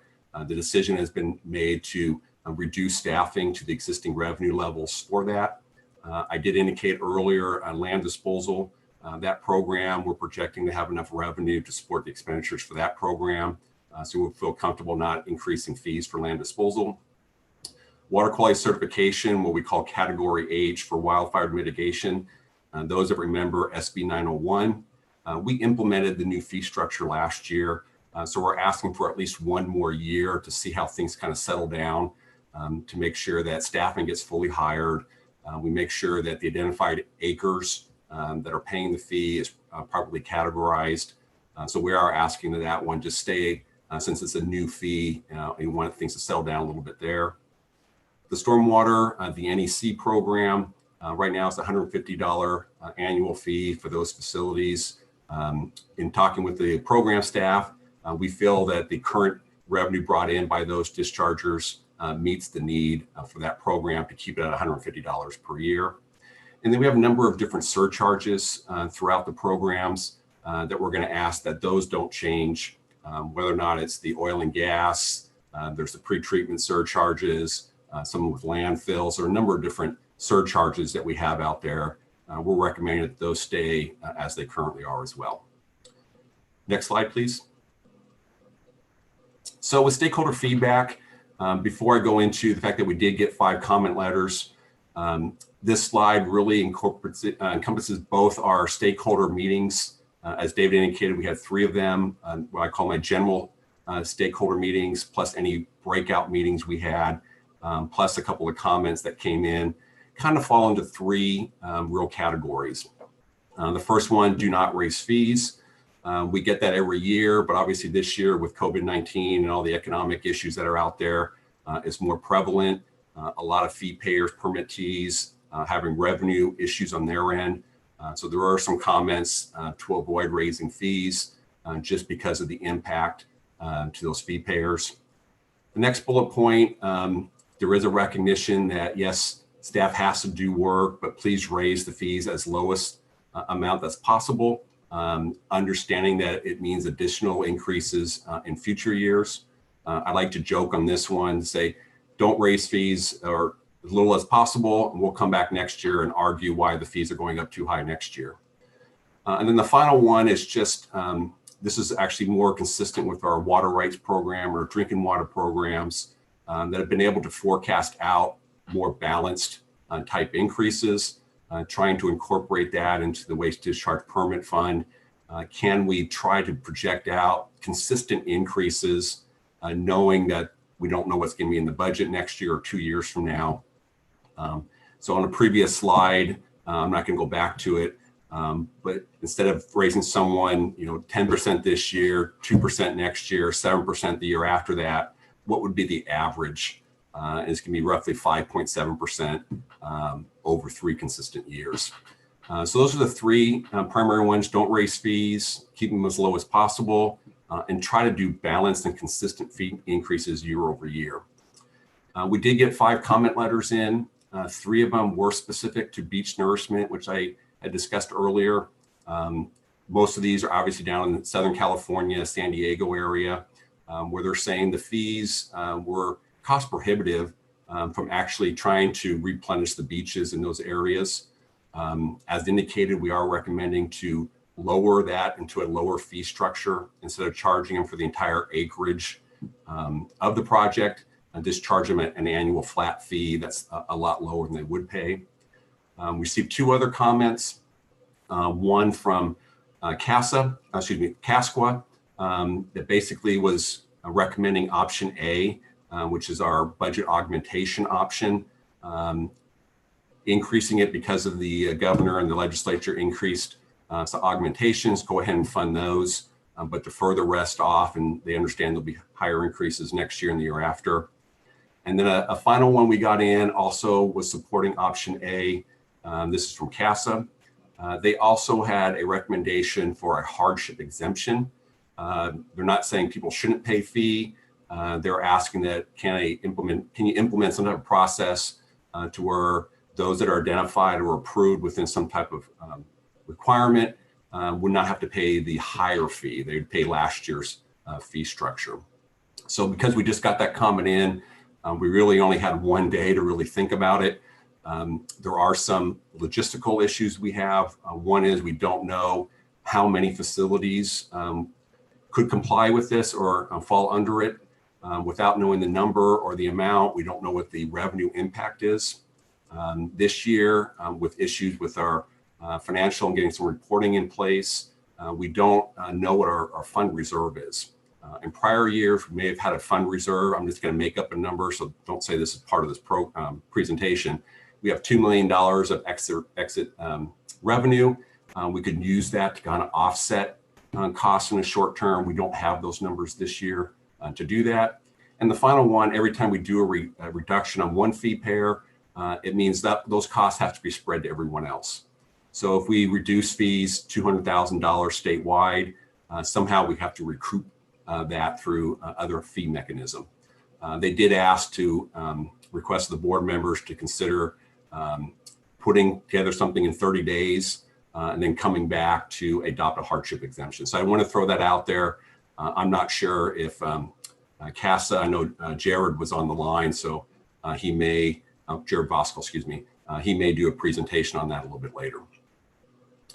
So those are the comments, 3 for not raising or lowering, excuse me, beach nourishment, and then 2 in support of option A, and when one of those 2 also asking for a hardship exemption.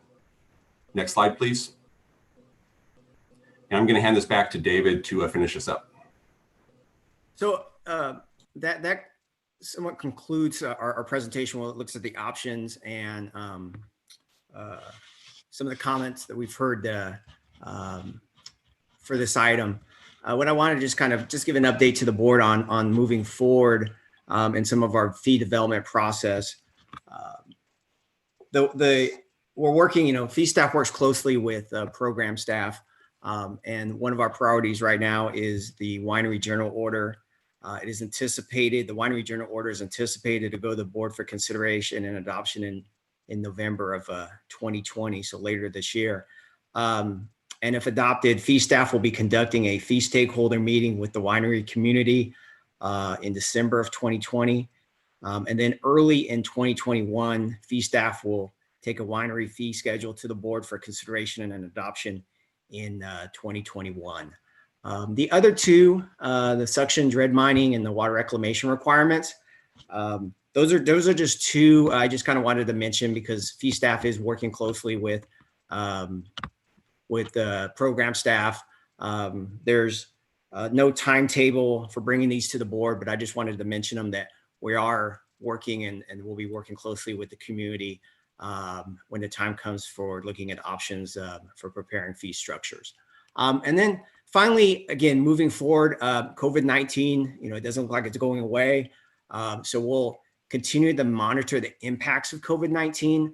And one definitely thing, and Glenn mentioned as we continue to get our reports on our accounts receivable, we'll continue to monitor our revenue levels and ensure that there's no drop off in revenue.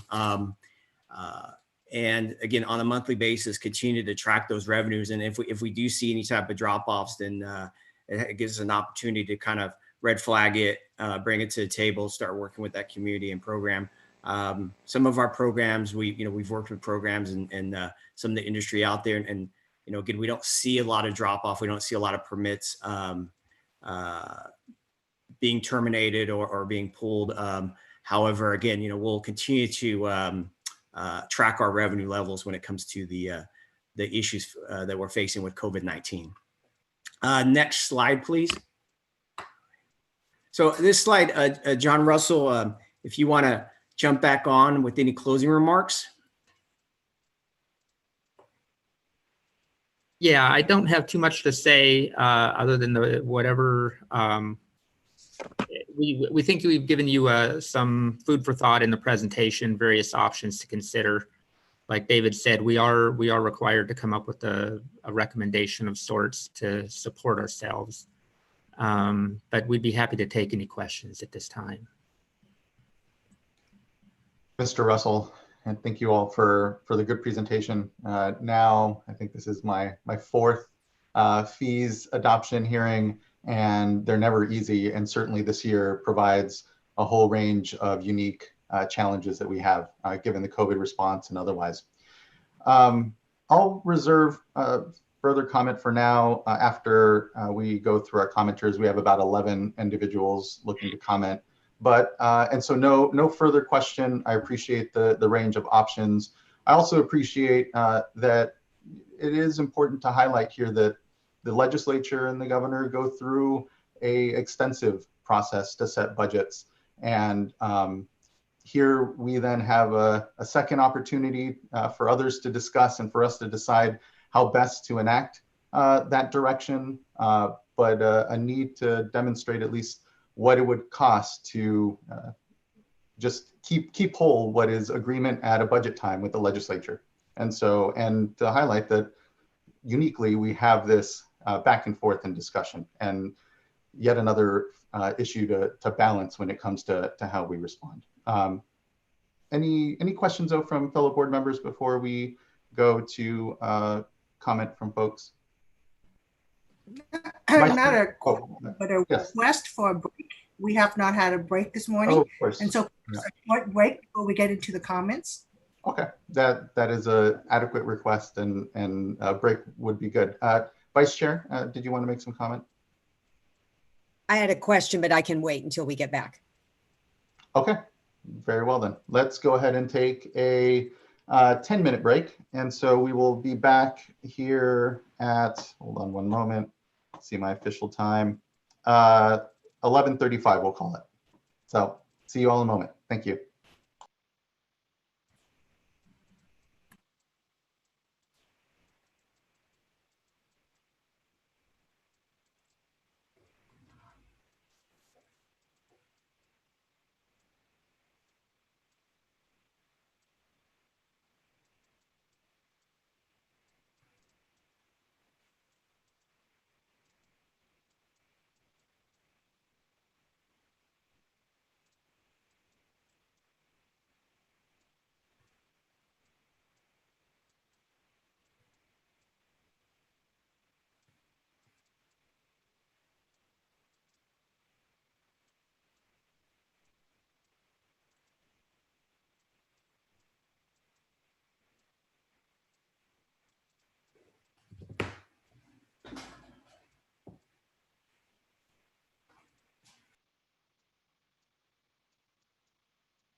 Welcome back, everyone. It's 11:35, so we can resume item number 6. And thank you, Board Member Dodek, for the helpful reminder. We do need bio breaks here. Thank you. And so I think we last left with Vice Chair Diadamo. I think you had a few questions. Thank you. I just want to start by thanking staff. This has been really difficult. It's always difficult, but this year is even more difficult. And I really appreciate the different options and your recommendation, but also the different options and you making it clear as to the impacts on additional revenue generated, shortfall, and vacancies. And also really highlighting for us any challenges, additional challenges that would be faced at the regional board level, which I know is important to all of us. You know, we track our own regions and we do hear about the challenge of staff resources at the regional board level as well. And so my question is related to the vacancy issue.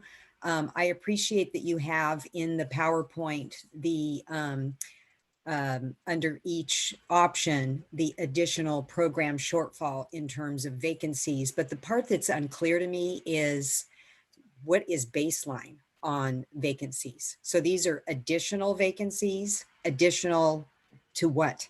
Just to help put these vacancies into better context. Yeah, and if there's is there a slide as well that might be helpful to go to, Vice Chair? Well, I'm looking at status quo, which is slide 10, and then the following 2 or 3 slides where there's a section there on vacancies. Great. Yeah, I'm going to jump in first before David. It looks like Eileen wants to jump in, or John. At a minimum, the additional is above and beyond the cannabis vacancies we're holding. That's the minimum number. And then I'll hand it over to David, and we'll kind of go up the chain of command here. David, do you want anything you want to add before we go to John? So yeah, as we mentioned, kind of that slide number 3, I believe it was, when we were talking about cannabis. You know, we've carved cannabis out, and those are the positions. I believe it's 50 to 55 positions are being held to deal with the cannabis program. So it's sounding like it's at least those 55. Are there additional ones? So just so we do get it. I guess there's the 5% redirect as well that's within that number for contact tracing. Are there, or there's not? I mean they're not there, but theoretically they're not going to be I'm sorry. They're not, those redirects aren't going to be reflected as vacancies. I mean, they're going to be cost savings as to the extent that we're reimbursed. You know, we'll always have the you know, the normal temporary vacancy rate of positions that, you know, as people transition in and out and, you know, and retire and so forth. And so there's even in a situation where we say we aren't having sort of a hiring freeze or holding positions vacant, there's always going to be a certain amount of you know, of vacancies, but we're talking about sort of adjusting the overall number of positions that we're managing by a certain number, regardless of this cannabis slide. The cannabis slide is kind of the baseline. So it's kind of, you know, at what point do we tell the regions or DWQ, you really can't there are a certain number of positions that you won't be able to fill, even if people leave. You know, you have to keep a certain, you can plan for, you know, X number, but you have to, you know, if they're, you know, you might have to plan for X minus 1. John, do you want to elaborate, Russell? No, that's entirely correct. So the baseline really was the cannabis program, and I didn't explain that very clearly at the beginning. So we have the 50, 55 that are going to be held vacant no matter what. And then each of the options is a number of vacancies on top of that 50 to 55. Okay. All right. And then I just have a request for the commenters, for those that are have an opinion about some of these matters of ongoing concern for me. So having been involved since the beginning of the stakeholder process, which I think is just a really useful opportunity for stakeholders across the board to better understand fees, not just fees, but also helping to connect the dots with program. And I know that there are ongoing questions about how to better connect the dots on costs of programs for implementation and that sort of thing. So I guess my question for stakeholders would be, do you have any recommendations going forward for us? And be realistic about really what it can be accomplished through these stakeholder discussions. But there are a number of different touch points throughout the years or throughout the year. And so perhaps there is either on timing for the discussions or also the ability to further connect the dots on implementation and program cost of compliance. And I'm just hoping that as these discussions improve and become more robust through the years, that as programs are being considered either at state board or regional level, that questions can be asked about what sort of impact would this program have on fees, just so there's full transparency and disclosure. And then the other question that I have, and I know there's not anything we can do today on this, but I'm a big fan, as you all know, of cooperative programs. As we look at, say, the irrigated lands programs, coalitions, regional monitoring programs, and that sort of thing. So are there other opportunities to leverage, costs and fees with respect to cooperative programs? And is that something that could be queued up for discussion in ongoing, future stakeholder meetings as a way to just maximize staff resources? Yeah, this is John. It definitely could. We are looking at that on several fronts. We're working with a couple Russian River wastewater treatment plants up in Region 1. They're combining some of their efforts, and we're looking at that to see if we could reduce fees. That's just an example, but that's definitely, we're interested in those. I'm glad you mentioned Russian River and in particular the program there, that I'd be interested in looking into, ways to incentivize these programs through fee reductions. Thank you. I'll just add as well, Vice Chair, that those sorts of cooperatives and those sorts of programs can really help also the orphaned work that often is out there, and that's the watershed level monitoring and really getting these better instrumentation and otherwise, so that we understand what's happening in watersheds. It's really hard for us to fund that in our own. We have GAMA and the groundwater ambient monitoring and assessment program. We have the surface water ambient monitoring program as well. But those, again, I often feel are a bit underfunded, and these cooperatives often bring greater technical backing to sort of a shared sense of responsibility for just even the basic information needed to do a lot of this, really watershed specific cooperative work amongst stakeholders. So for what it's worth. I had a couple of questions briefly. First off, one was just, it sounded like there's already kind of an informal hardship strategy that staff are using to provide some flexibility during, especially given COVID and the economic impacts. That it sounds like what I heard was, providing some flexibility and timing, not going straight to collections, and potentially doing, allowing some kind of payment plan. I'm just wondering, just if you could clarify what is already being implemented, and if you see more opportunities, and then finally, if you see folks actually using that, it'd just be great to understand that a little bit better. So yes, I'll take that one. So yes, we have one, like I said, with some of our invoices that have already gone out, normally we have a 30-day time period to pay. We've extended that to 90 days. We have staff that maintain our phone fee lines and our email fee boxes. And we haven't gotten a lot of requests, but on a case by case, if someone was to request, some additional time to pay, we try to be flexible.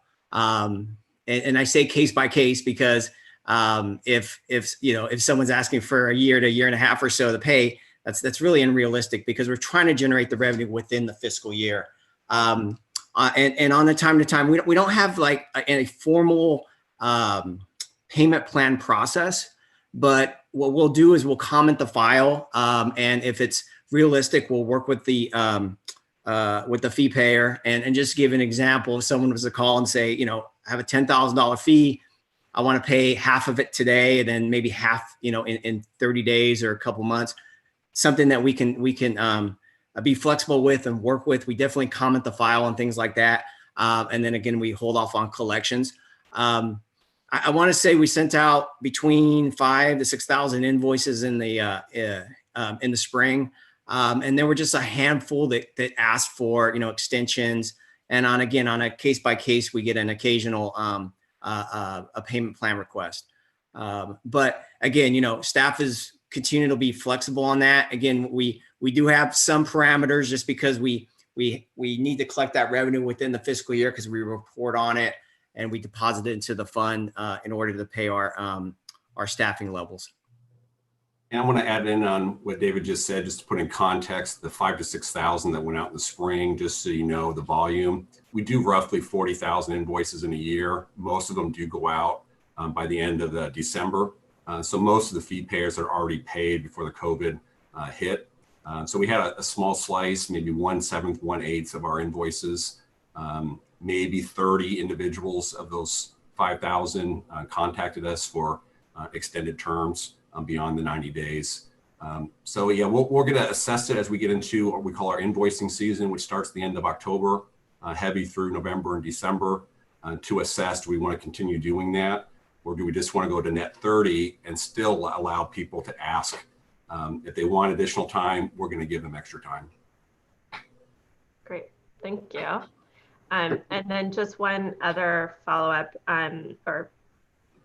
question to the presentation, and I think we've all heard from the regional boards, we're liaisons with a few. We are, both at the regional board, drinking water districts, and here, I think seeing a lot already of impacts on staffing between furloughs and contract tracing. And I'm just wondering if there's a way that we can do or already doing some assessment on continued impacts on these different measures so that we can understand better what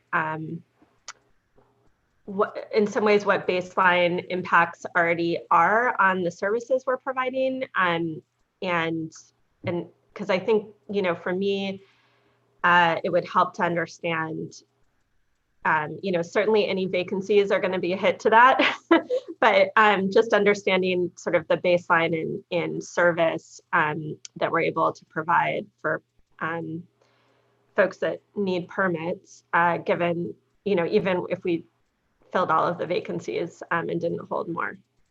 So let me take a shot at that, Board Member Firestone. Every year we do a performance tracking on key indicators. This year, I've just finished, I think I just finished the last one. I meet with each of the EOs and the division chiefs, and we talk about their performance last year and their targets for this year. This year's targets were set at 15% less because we have 10% furlough and 5% contract tracing. So just off the top of the pile, we're talking about a 15% reduction in amount of work that can be expected out of this year. If, for example, you looked at the status quo, we'd be adding another 7 to 10% reduction in service. So now we're up to close to 25% of the work that's not going to get done. Additionally, I asked every one of the regions, are they seeing a reduction in project-based things like construction stormwater, 401 certifications, things that are not a ongoing annual fee for a permit? If on an anecdotal basis, and we don't have numbers to back it up, they said, if anything, we're seeing an increase in construction activity.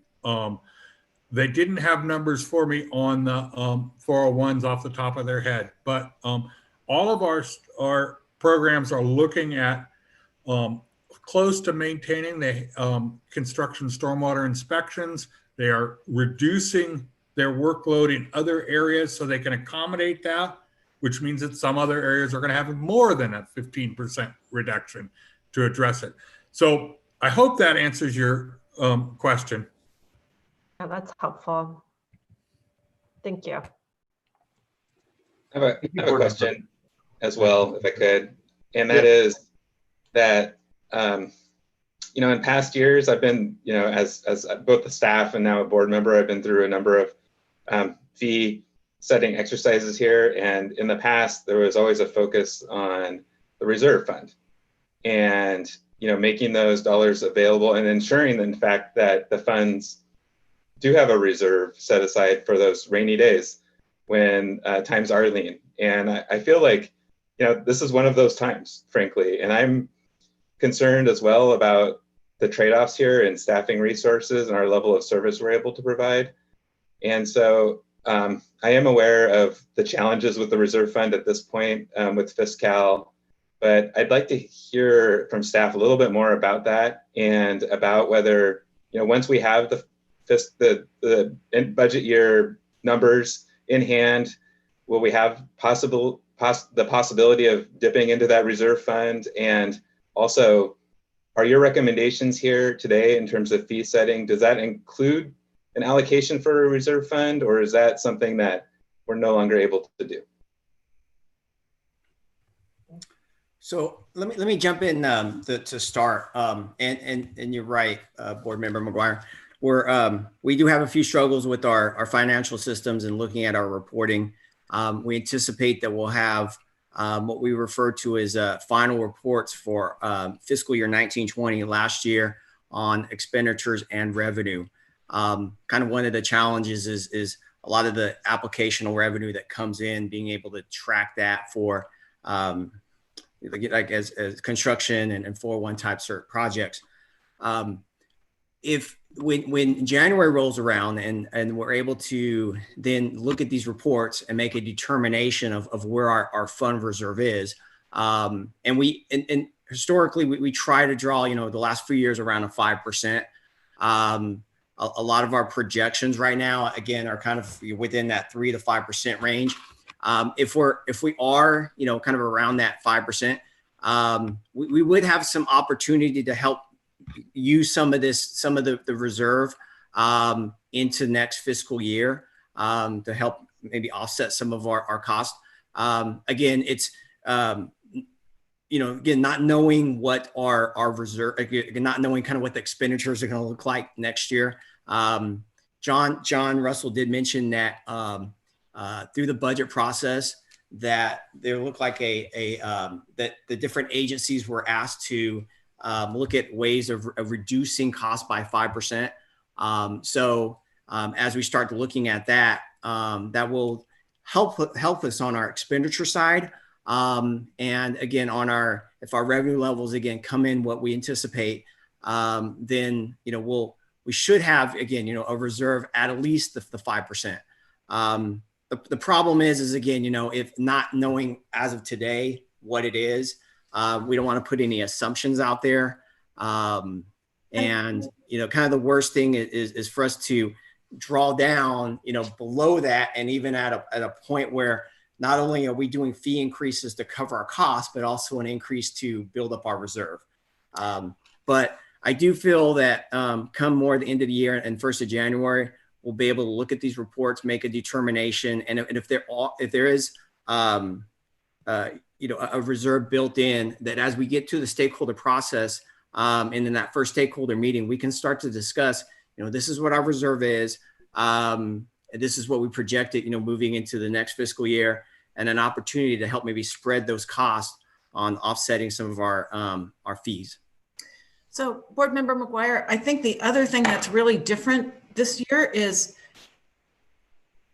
I think we're a lot less certain about what the revenue stream is going to be. And, if it ends up being, I think that, there's a possibility that there will be revenue shortfalls. And if that actually happens, we want to have any reserve to make sure that we can use that to make up that deficit rather than kind of putting it all on the table at the moment. So it's that, it's such an unusual year. Trying to balance all of those variables has been challenging.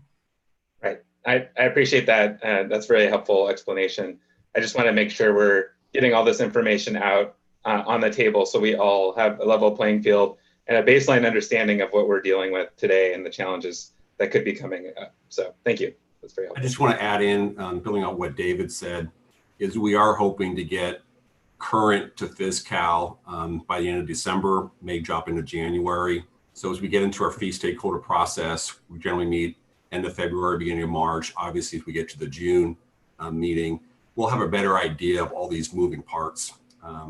As the executive director said, it was hard to kind of put all these moving pieces together.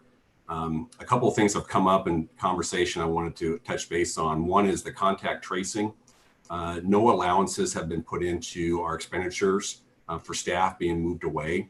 At the time we did all this analysis, at least I wasn't told how it was going to be funded. Obviously, we're hoping the feds will come in and help pay for some of that, or the state of California will pay for it. But obviously, the state of California is going to have revenue issues. So there was a slight chance that the water board has to pick up those costs. So they were not removed as far as expenditures. And then also the issue with the 5% reduction in fund costs going the next year, because that's still an idea that's being discussed. It's not currently factored in. So yeah, if we get the direction from legislature and the governor's office to reduce funding by 5%, everything will roll into next year's calculations and try to project in future years after that.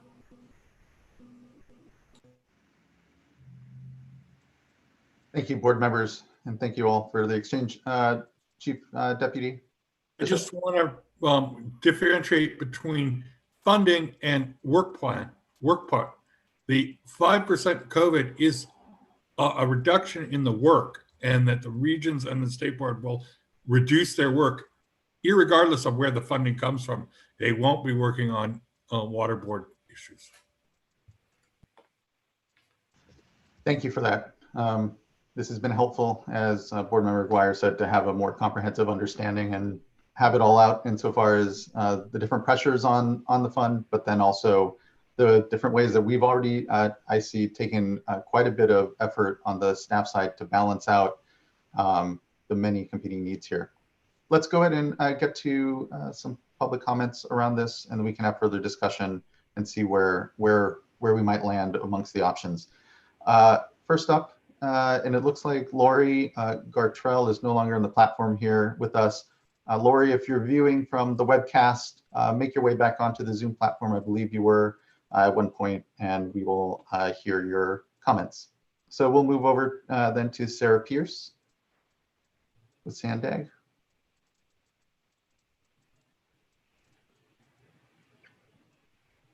Good afternoon, everyone. Can you hear me okay? We can. Good afternoon. Thank you. And I'll just state for the record that Lori Gartrell is another Sandag employee. She had to jump to another meeting, so I'll be providing public comment for both of us today. Good afternoon. I think we're just about noon. The San Diego Association of Governments, commonly known as Sandag, appreciates the opportunity to comment on item 6 of the board agenda. My name is Sarah Pierce, and on behalf of Sandag, I'd like to express our appreciation for the updated fee schedule for beach nourishment projects. Beach nourishment permits were previously categorized as fill and excavation projects, as was previously mentioned, and the total permit costs for those projects could, be up and over $100,000 depending on those types of projects. And that just really wasn't manageable for the jurisdictions in the San Diego region. So the proposed flat fee structure for the sand mining and in-stream gravel mining projects, which the beach nourishment projects also fall into that category, is likely going to attract more users that will help our local jurisdictions to protect their valuable coastal resources from sea level rise and storm events. And that's what these beach nourishment projects are really useful for. So for these reasons, we support the updated fee schedule, and we really appreciate the opportunity to provide feedback throughout this process. Thank you so much for your time today. Thank you as well. And just appreciate the good flagging and work. And I think shows why the structure we have built around workshops on our fees yearly to unearth when there's these challenges, and the adequate provision then of addressing it. I mean, here it's a minor change for us, but has huge impacts, it's sounding like, when it comes to climate change adaptation and cities' ability to nourish and have these beneficial projects move forward. So thanks for the flag. And again, I think it's a sign of a process that actually really works to inform us and ensure that we have this constant balancing that goes on. So thank you. Next, we have Caitlin Kalua. Good afternoon. All right. Oops. Sorry about that. That's okay. Good afternoon. My name is Caitlin Kalua. I'm the policy analyst for the California Coastkeeper Alliance, which supports and represents local waterkeepers throughout the state. I would like to start by saying that we sincerely, appreciate and recognize the work done by the state water boards, honestly, to continue its work and momentum during this pandemic. And we, sincerely appreciate that you are continuing your critical functions and roles and commitment to water quality. And it does not go unrecognized. We are, of course, concerned there are a number of reforms and permits that are still in development, many of which are multi-year processes that everyone, I think, in this Zoom call is very much aware, and that we're concerned will only lag further behind if the Division of Water Quality continues to face severe shortfalls in its staffing. As was already described in the staff presentation, the water boards are already facing historic staffing shortfalls due to the pandemic in large part for a variety of reasons, whether it be furloughs and lack of staff time, the redirection of staff time to COVID tracing, and retirements, as well as a number of other vacancies and holes that have come up this year. And we're just concerned that further staffing vacancies will inhibit and prevent the water boards from providing these critical functions in the Division of Water Quality and keeping up with the full range of emerging and new demands on water quality in this upcoming year and years to come. So overall, we do support the staff's recommendation to increase water quality fees this fiscal year, which in turn limits fee increases to 2.5% next year, rather than punting for steeper fee increases in future years, in order to meet the water board's budget needs without further staffing holes and vacancies. Thank you for the opportunity to comment today. Thank you as well, much appreciated. Next, we have Arthur Pugsley.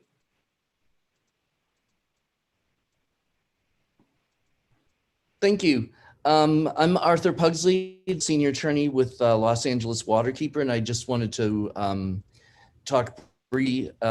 As you know, the state board has a wide-ranging responsibility for the planning and allocation of water resources. Am I on video? You are. Yes, you are. Okay, sorry, the little box came up that said, please start your video.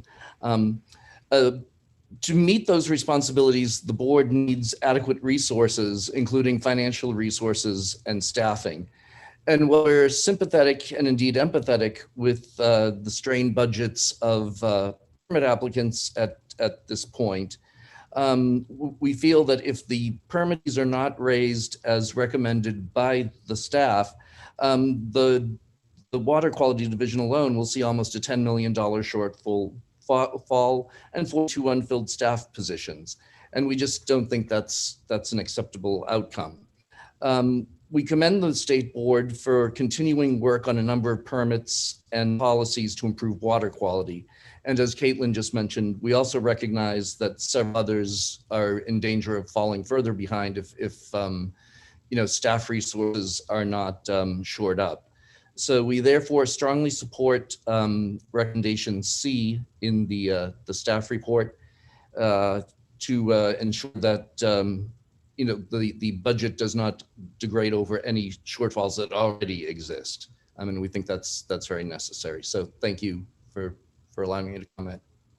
Thank you as well. Much appreciated. Next, we have Mr. Bob Gore.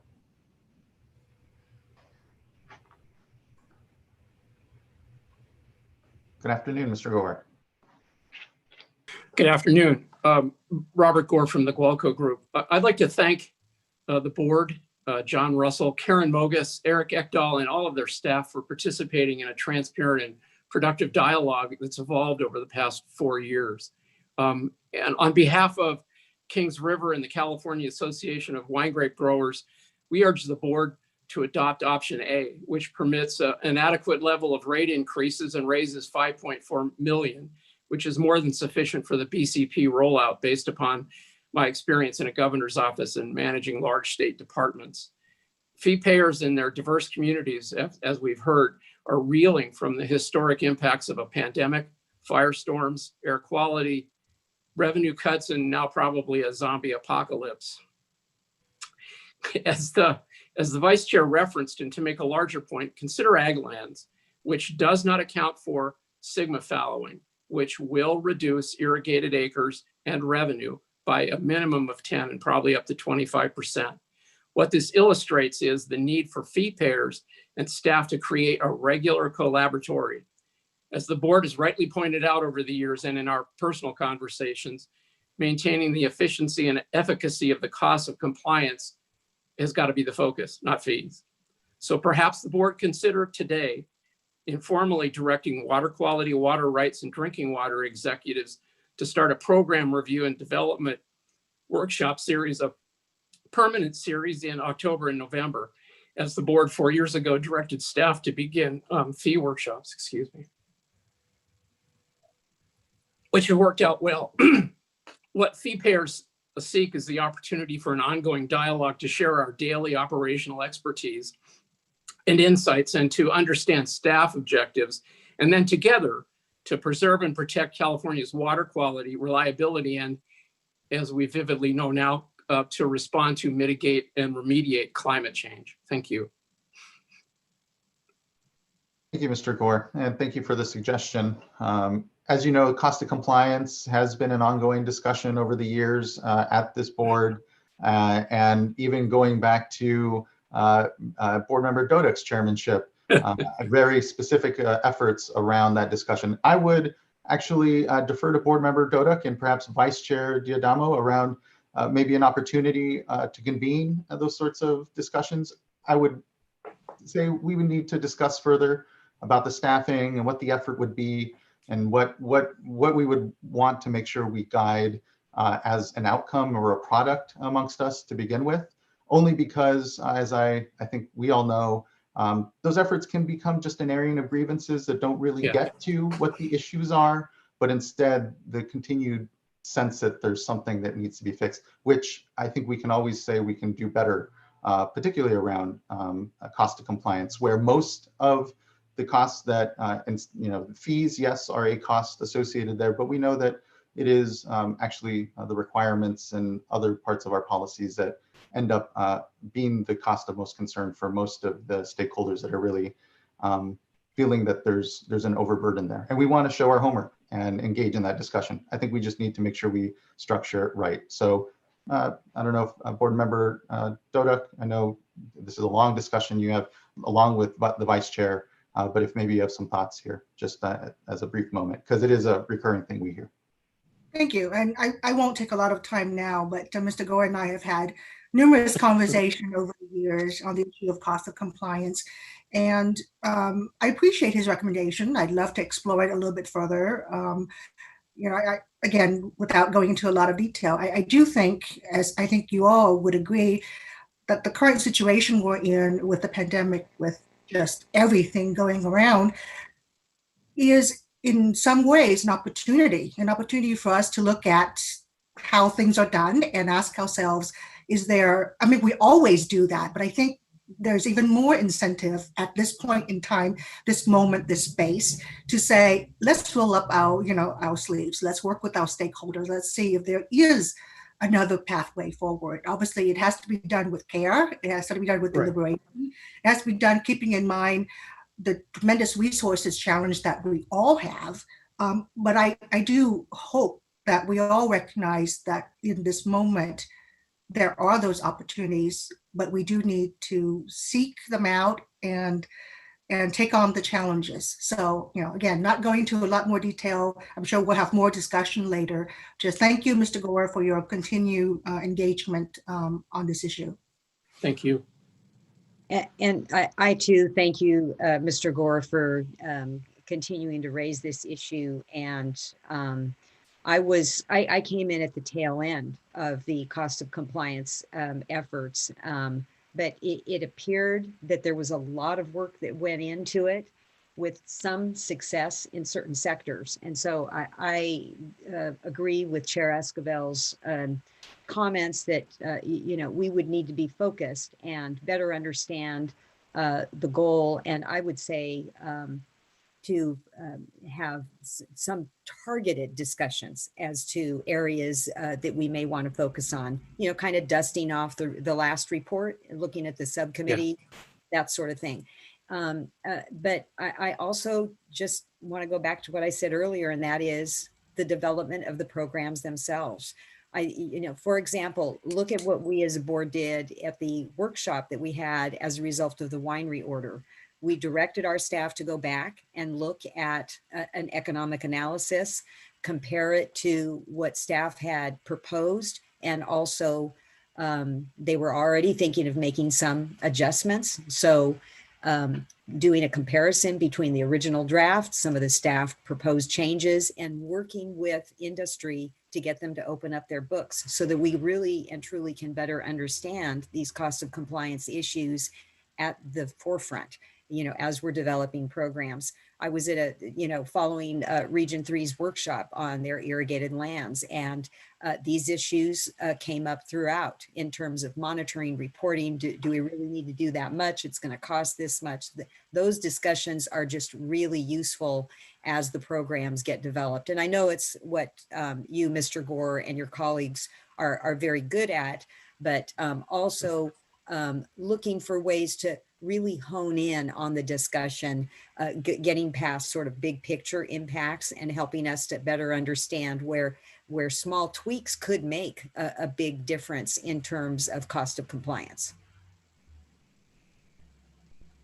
Yeah, I think we're definitely interested in knowing that, where those savings are. And even just as, again, a small example here where a flag, when it comes to the, at least in this case, a fee issue, but with beach replenishment and sort of a, kind of how do we see it? And again, better, I think, programmatizing that work at the board is part of that work. How do we more quickly just understand the impacts economically and otherwise? And to Vice Chair Diadamo's point, it does require trust, and it does require people actually providing more information that they would have maybe been comfortable otherwise. And it's to give all of us that shared understanding and comfort, if to just understand. Anyway, more to discuss, I think, for sure. And I look to Board Member Dodek and Vice Chair Diadamo to help us further sort of give thought maybe and structure what these discussions might look like into the future. So more to discuss.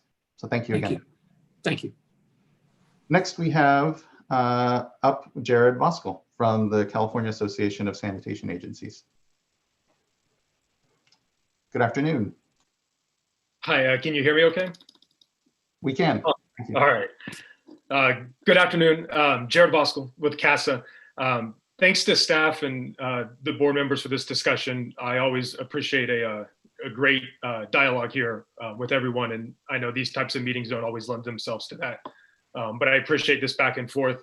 Glenn and David and John have just been great to work with through the year, and we really appreciate their accessibility and just speaking candidly to us. In the presentation today, we really appreciate that the stakeholders' perspective was presented as part of the staff presentation. It makes it for a more complete presentation, and you kind of have a better sense of the various interests that are before you. Generally, I think staff's portrayal of our perspective is right. We don't want fees to be raised this year. We want them raised to the lowest amount possible if they will be raised. And we want the fee increases to be balanced and consistent. That kind of predictability and stability is always valued by public agencies, but also when things are so volatile and unstable otherwise in society, that little assurance goes a long way. In more concrete terms, cities are facing a $7 billion deficit. The State Water Board survey respondents, about 50% said they're having revenue loss. And so our members, we had a subgroup who met, and we met with the other clean water associations, and we collectively supported option A for those reasons. And you heard staff share that option A would require for 18 positions that are funded by the WDPF to be held open. Early in the presentation, staff said there are 600 staff members who are supported by that. So option A would only be a 3% hold on positions. And on its face, that seems tenable and manageable to us. And maybe more symbolically, going with that option would signal a solidarity that I think we're needing to feel right now. That the state and that Sacramento are going to work with the public agencies that are throughout the state on the ground who are charged with locally protecting public health and the environment. And so to maybe conceptualize that 3% impact of 18 positions, it could just be absorbed by 2 positions per the 9 regions. And that doesn't seem as hard of an impact to be absorbed. Or to maybe look at it another way, the BCPs that are related to this expansion, I think there are at least 18 between the 303D litigation, the harmful algal blooms, and the water resiliency portfolio. And so, there's 18 positions right there. It seems like there could be a way for that option to be pursued and for the impact to be negligible or minimized for the state and regional boards. 2 quick points additionally, and kind of backing out from the options of the issues, there's a broader one, and it's a little bit more tricky for me. I don't pretend to be an accountant or financial analyst. So if I misspeak, I would welcome staff's correction here. But kind of based on the Q&A from the workshop in August, the enacted budget and all of those BCPs would result in a 25% fee increase. And we're not talking about this today in terms of that 25% fee increase, but in the year that we've had, a 25% fee increase is significant and substantial. And if you're in a normal year, it's a significant increase. And so, we're talking about a 10% increase because there's a way that I guess it seems like, if I understand the accounting maneuvers and the ways that staff are able to, massage the numbers, they can kind of artificially deflate what that increase feels like for the next year or two with the staff furloughs and salary savings. But those are going to sunset in a couple of years. And when that happens, there's going to be an additional 15% increase, if I understand these numbers correctly. And that's not really represented in any of the charts or any of the graphics, that whatever happens today, there's going to be an automatic 15% increase in budget year +2. So that's another, I think important thing to maybe consider with the path we go for today and having stable fees years ahead. The last item I wanted to mention is just the hardship exemption. And, we were discussing this as stakeholders, and we thought, well, maybe this would be the way where you could provide some relief if staff weren't to pursue, if option C were to be the one selected, the one that staff's proposing. And I guess just in short, we try to recommend it so that there be flexibility for the next 30 days to kind of develop the criteria for those. But we thought that the reserve funds perhaps could be maybe one of the mechanisms to help with that uncertainty of knowing those reserve funds could be used. And I know there's the precise level of the reserve funds aren't known, and there's been acknowledgement of that today. But from other staff workshops, they said they have a ballpark, an approximate sense of where those reserve levels are. So if we were to put in that language today, if that request were accepted, I think there'd be enough information to try to assess where to draw that line on the criteria, the threshold, who would be, knowing who could be a beneficiary of that exemption. And so that concludes my remarks, but just in summary, we do support option A, and we would like for the board to consider and pursue that for this year. Thank you. Thank you, Mr. Voskuhl. I'll let staff fill in a bit more in a response to a few things that you brought up. One, when it comes to the assumed in 2 years, the sort of the going away of the 10%, staff reduction, furlough, whatever we want to call it, it was part of our discussion, as I understand. It's why I think in year on 2, looking at a 7% increase, and that was 7.5%, and that was some assumptions there, but I'll let staff delve in a little closer there. When it comes to the development of criteria for wastewater, publicly owned wastewater treatment plants that would somehow then not receive an increase, and then, you know, I feel that the work to develop that would be quite extensive and would kind of wonder what our benefit is somewhere there, especially depending on how today we vote. But I think that generally it is something that we're needing to understand for wastewater treatment plants and drinking water systems. What are the ratepayer impacts? You know, there are passive, as we've heard, I think several times, data points that we have, whether it's loan modifications to the Division of Financial Assistance, and that saying something about a system wanting to modify their loans with us, or as we heard earlier, when it comes to fees, when our invoices go out, and ask or a request to use this flexibility that we have. Again, indicators perhaps that systems are struggling enough that they're looking to that sort of flexibility from us, and maybe, you know, an understanding what's happening out there. But absent that, we do need more active information in that space. And so just want to acknowledge and thank the wastewater treatment plant and the sector writ large for their good response, and know that we need to see, because of the troubling information we see on ratepayer impacts on the wastewater side, that same sort of response on the drinking water side. And so I think just wanted to make those 2 points amongst, I think your points there, and then we'll kick it over to folks for some clarity on just what did we consider. And again, I think we did already assume in 2 years we would see a huge, you know, and at least an assumed 10%, you know, increase to account for what is the need. Anyway, the reduction currently. But I'll let folks talk about that. Yes, I'll jump in first before David can add on. There's 3 things I wanted to address. One was you're talking about budget year 2, where we're adding in costs into future years. So if you look at the chart, it was 7.3%. That's made up of 2.5% in general costs. Is there a chart that, I'm sorry to interrupt, is there a chart number on the slide that might be helpful to bring it up in case? Yes, a staff recommendation. Okay. Is it? I believe that is slide 8, or let's see. Next slide. Next slide, please. Next slide. Next slide. And then 2 more slides after this. This slide right here. Okay, thank you.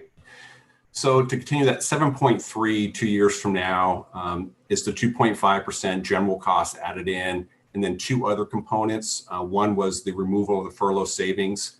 Although staff is going down 9.3% in our salaries, that does not mean it's 9.3% of the cost of the fund, because there is more into the fund than just staff costs. And then a 3% salary increase. So those 2 together equal up, I do the math, was that 5.8% between the 2 of those. Those 3 components make up that 7.3% in budget year plus 2. The other point, I know Mr. Bosco, I think, is still on the line, was when I looked at your comment letters, I tried to reach out to you, but with the lack of time between comment letter, when I received it in today's meeting, I didn't get a chance to qualify that with you beforehand, but I read it, and you can correct me if I'm wrong, that it's what I call an additive. You added 2 reports together, and the reports that we present supplant previous reports. So we have a March report. When we go to the June report, that supplants March. The August meeting supplants June, and obviously today's hearing adoption supplants last month's one. So the replacement reports. So that 25%, I read it as you were adding in multiple reports together, and really you just have to look at this particular slide. Yeah, you can say 9%, 2.5%, and 7.3% is going to be around 20% total over 3 years. But that's not a single year increase. And the third one was the fund reserve. To qualify where we're at, we just got about a month ago the fiscal year 18-19 report numbers, and that's just at the fund level. We don't have the detail right now to the program level, but the fund level, we just got those. Those numbers negatively drew down what we had projected as our fund reserve. So there is a concern as we're waiting to hopefully by the end of the calendar year to get the 19-20 information. Hopefully, because we did do some salary savings as far as holding positions open with cannabis, and some other activities that we're keeping our costs down. I do have a concern that we'll end up below the 4 to 5% minimum. And if we do, we have no reserve in future years. If through all of this, we come out next year when we come to the board or to the stakeholder meetings in the spring and summer, if we're looking at a 6 or 7% fund reserve, then we have some, I call it the monopoly play money for the board members to decide is, do we defer costs? Do we put in any type of incentive programs in place? Or how do we use that as we go into future years? Obviously, we don't know what's going to be in the budget next year. We can all assume that no BCPs will be added next year, but there's no guarantee that there won't be additional costs from what we're predicting. And then I forget which board member mentioned as far as the revenue numbers. If our revenue does get impacted by COVID, so I know Mr. Bishop had indicated that stormwater construction is still going ahead per normal, but what if there's a downturn in construction activity or the water quality certification projects, or there's other programs, confined animals with dairies, maybe they're going to consolidate or close down. So if we see a reduction in revenue that we're not currently projecting, that will impact future years as well. So right now it's a really difficult time, obviously with the economic situation that we don't have our reserve number. The 1 year we need it the most is the 1 year we don't have it. But we do hope to have it going into next spring to really flush out where we're at. David, anything you want to add? No, Glenn, I think you pointed out everything. And, you know, I concur kind of looking at Mr. Boswell's letter, at looking at the information that we do submit based on the budget cycle. When the May revise came out, you know, we looked at a 12 to 13% increase. But then when we look at the enacted budget, and, you know, it's kind of roughly the same. That's just a point in time. So that has all the adjustments. So we don't add those two together. We just look at that 1 year. And then again, as Glenn mentioned, you know, we built in some assumptions into that final year. I will say the reason we added in the assumption of a salary increase is because coming into this year and looking at the January proposal, a lot of the unions had negotiated salary increases even for 2021. And not only, of course, those were taking out, were also, you know, implemented with the furlough savings. And I think it's important to kind of note real quick about the furlough savings, because I know kind of when it hit public, there was this, you know, state salaries and the funds would decrease by 10%. And it's roughly about 9.5%. But kind of keep in mind that the 9.5% is on the salary portion of an employees. And when we calculate our salaries, you know, we have salaries and then we have benefits and then we have indirect cost. And so those are the three key components of when we're looking at costing out our employees. And we're looking at a fund of about $170 million. You know, of that, about $140 million are staff costs. But that actually furlough savings is just on the portion of salary. So it's not 10% of the total fund of $160 million. It's definitely a smaller portion in that. Helpful. Really appreciate the comments. Thank you. I don't think I have anything further. And so the only other point actually that came to mind when it comes to Mr. Voskuil's comments was just we're trying to do our best to really keep things down, understanding that there is incredible impacts to drinking water, you know, and wastewater treatment plants, everybody, all of our agencies that we deal with, our stakeholders, and the economic concern we have. But there is this, you know, again, balance, because whatever we don't raise this year pushes off to further years, and we're left having to account for our program. And so that desire for certainty in the out years, which we are trying, and I really do appreciate staff kind of giving us an idea, a sense, even though there's so many uncertainties within these next couple of years, does the economic crisis deepen? Does it, you know, do we rebound? Where are we? And it's why we have these frequent check-ins. But it is hard, and those two things run counter to one another, and it is ultimately difficult. But acknowledge the desire to not raise it all, but then also keep things certain in the out years.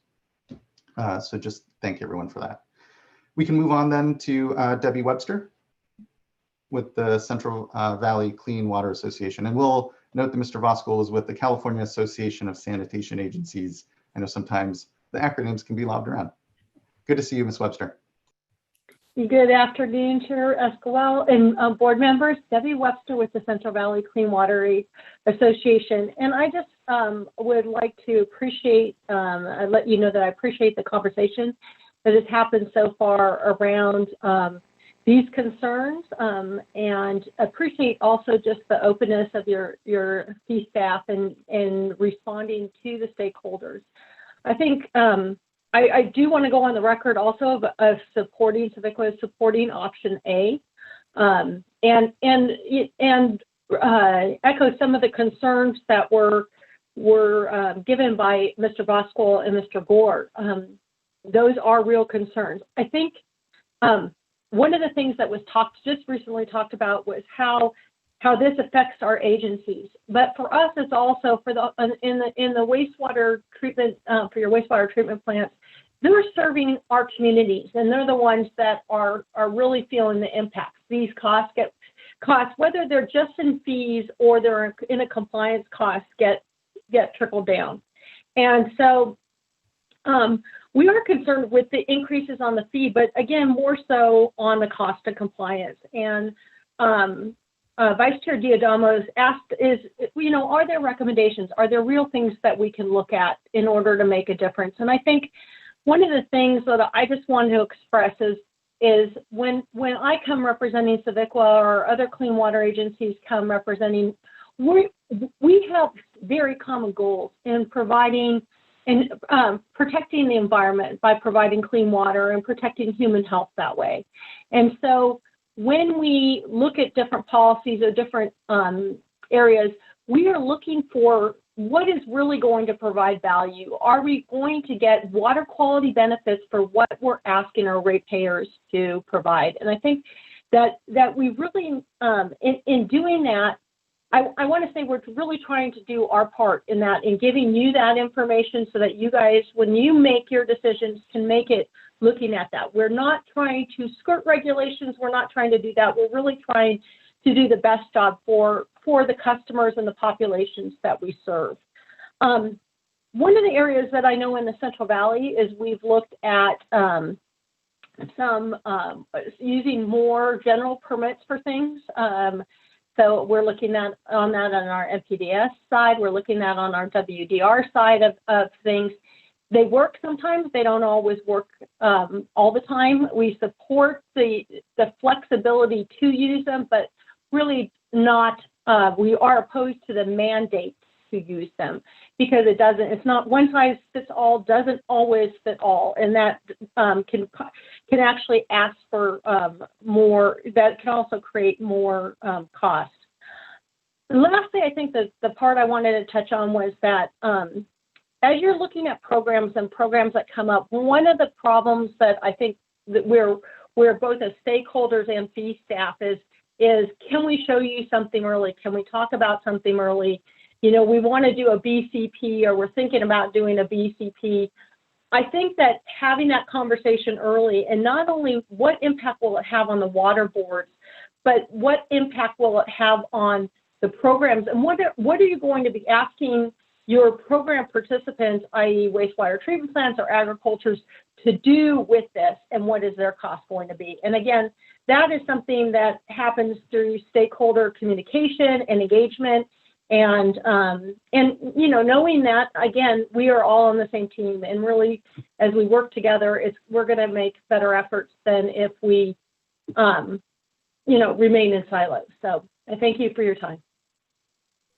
Thank you, Ms. Webster. I think it is important to note that, in my mind at least, the fees discussion it's a set pie. It's already after the fact. It's about making sure that we're funding the program. And to your point, I know there is a desire to go earlier into the program, if you will, when it comes to the development around BCPs. And I will, and a BCP is a budget change proposal, and it's part of the state budget process and largely subject to the legislature and a very robust public participation process that happens there to discuss these things, to say what direction should be given down to the board, what is it that is we're looking to do. We are certainly part of that process. Part of it is covered by confidentiality, to be candid, but I agree with you that there is the space around just program implementation generally.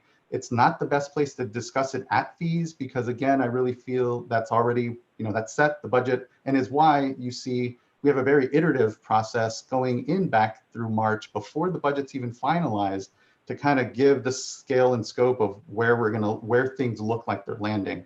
And that landing is like I said, subject to more a greater process above us here with the legislature. But there are ways that we can kind of get to that discussion. But just want to flag that for me, it is difficult to have that within the fee discussion, because it is really just about recouping the program. And so I think and then why appropriately there is a discussion around cost of compliance out there somewhere, and then also program development, the priorities, how and what should be expanded or contracted, if you will, programmatically for the board.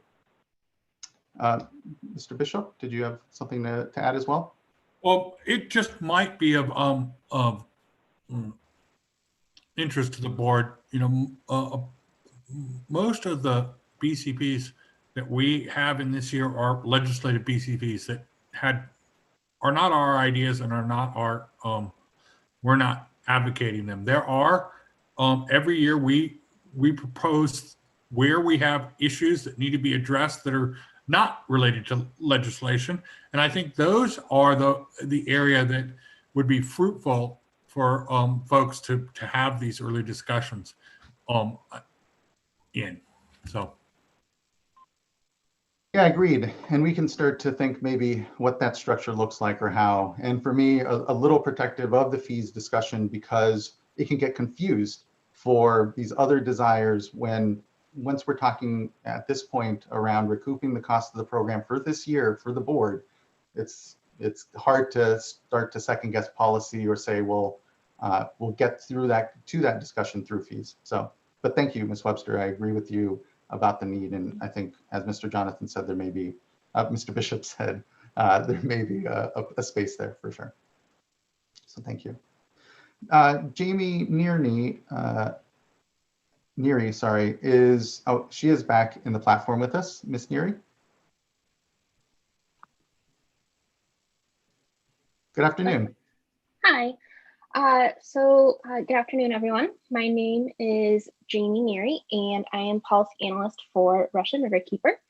And today I would like to give our support to the staff recommendation of option C regarding the fee scheduling for or through 2021 in light of the current state budget shortfalls due to COVID-19.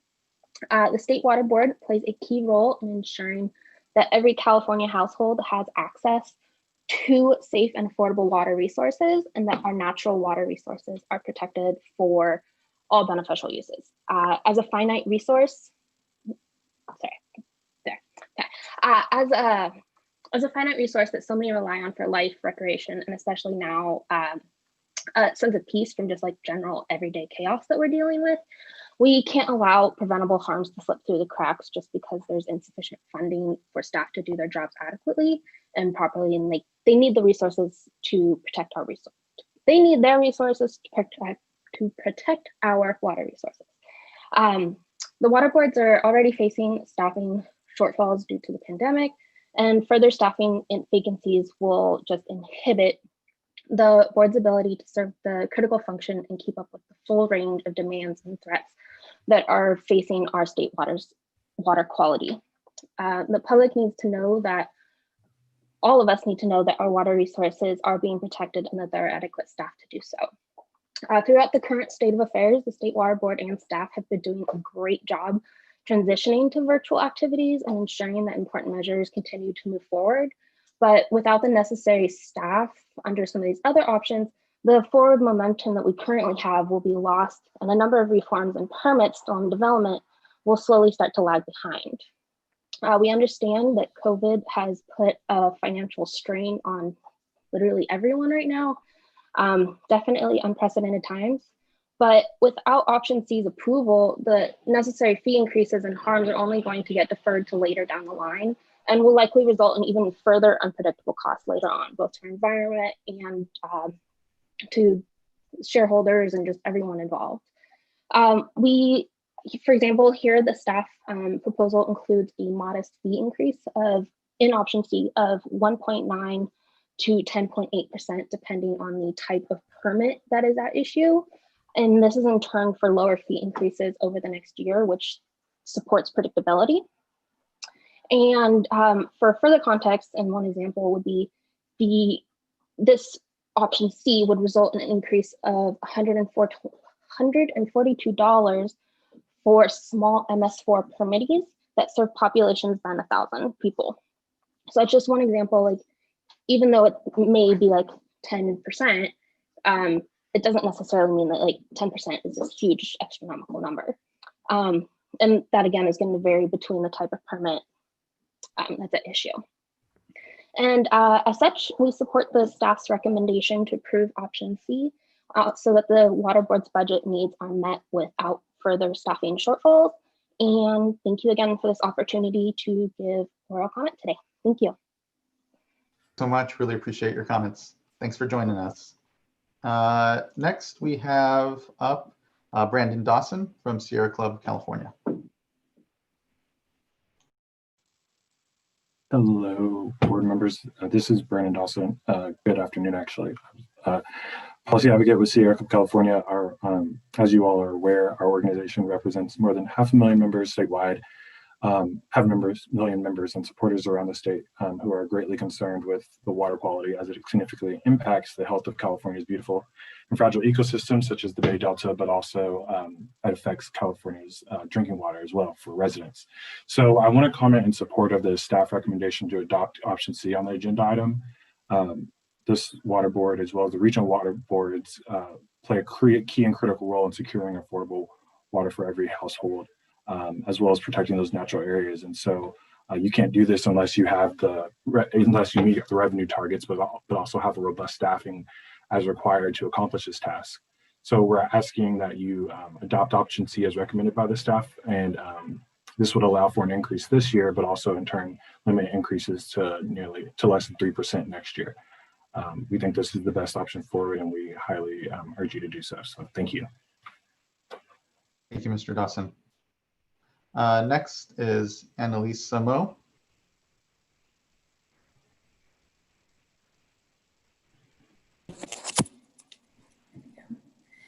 Hello. Hello.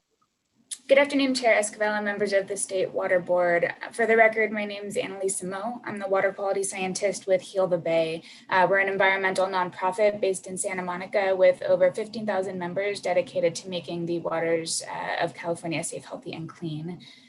Now, as we all know, water is life, and particularly right now, as we respond to COVID-19, we must ensure reliable access to safe and clean water, and we must protect the health of our people and the natural resources on which we depend.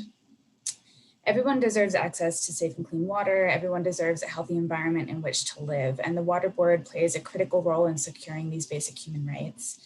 We applaud the State Board for continuing its work and its momentum during these times. However, we recognize that even during the best of times, board staff is often stretched thin. Now, the water boards are already facing a historic staffing shortage due to the pandemic. However, there are a number of critical policies, provisions, and permits still in development that will only lag further behind if the Division of Water Quality faces a reduction in staff and resources. Therefore, we support the staff's recommendation for option C, which would be to increase water quality fees this fiscal year and in turn limit fee increases next year. This will meet the Water Board's budget needs so that your staff can continue to protect, preserve, and enhance California's water resources. Thank you very much for your time today. Thank you. Appreciate the comments. Next, we have Danny Merkley from California Farm Bureau. It's Merkley.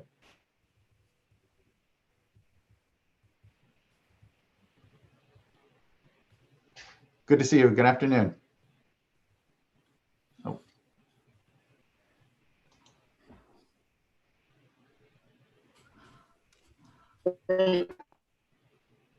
Oh, you may be experiencing. Merkley with California Farm Bureau by saying I'd be remiss if I didn't. Hi,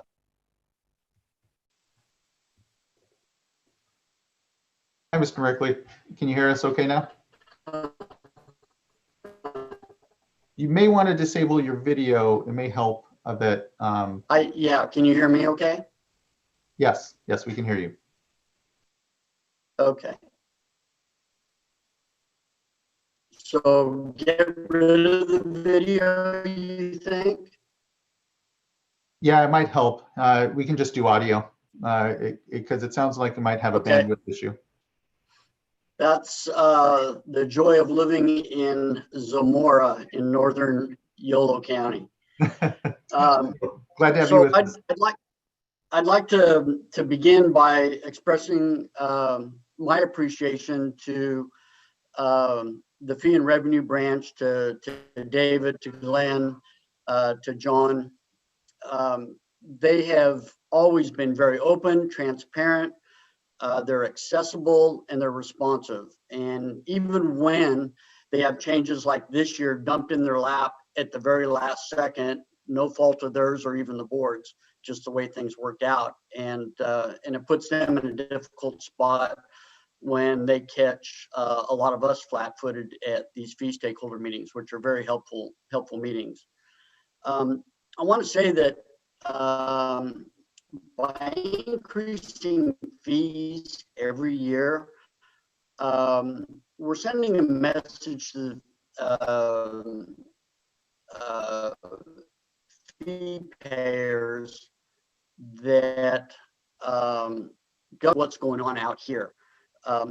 Now, that being said, if these fee increases are inevitable, and they seem to be every year, some stability, like you've heard others say before, is very important. Incremental increases that that actually make it easier for our members to budget. Instead of having these seesaw huge increases, and then we hold off for a number of years. I mean, we've seen this over time where staff has tried to hold off raising fees, and then all of a sudden we have a huge bump, and it catches our members flat-footed. Unfortunately, Mr. Merkley, at this point, I think it's becoming very difficult very to. big challenge. For the most part, I'm going to align comments that are able to. It's going to be a well. Oh, there you are. It caught up with you a bit there, Mr. Merkley. I'm sorry, we lost you for a few moments there at the end. Now we may have lost Mr. Merkley totally. Okay, apologize for some connection challenges there, but did hear a good bit of comment regarding, again, the desire to, well, frustration of seeming to have increasing fees, but then also a desire to have it more a certain spread out increase, it sounds like. So hopefully doing your comments there, Justice Mr. Merkley. What I encourage you to do is perhaps call in on the number. And if you phone in, it'll be easier to hear you, and we can get back to you and finish your comments then. So that's what I would suggest. Next, we have Mr. Jim Hausner.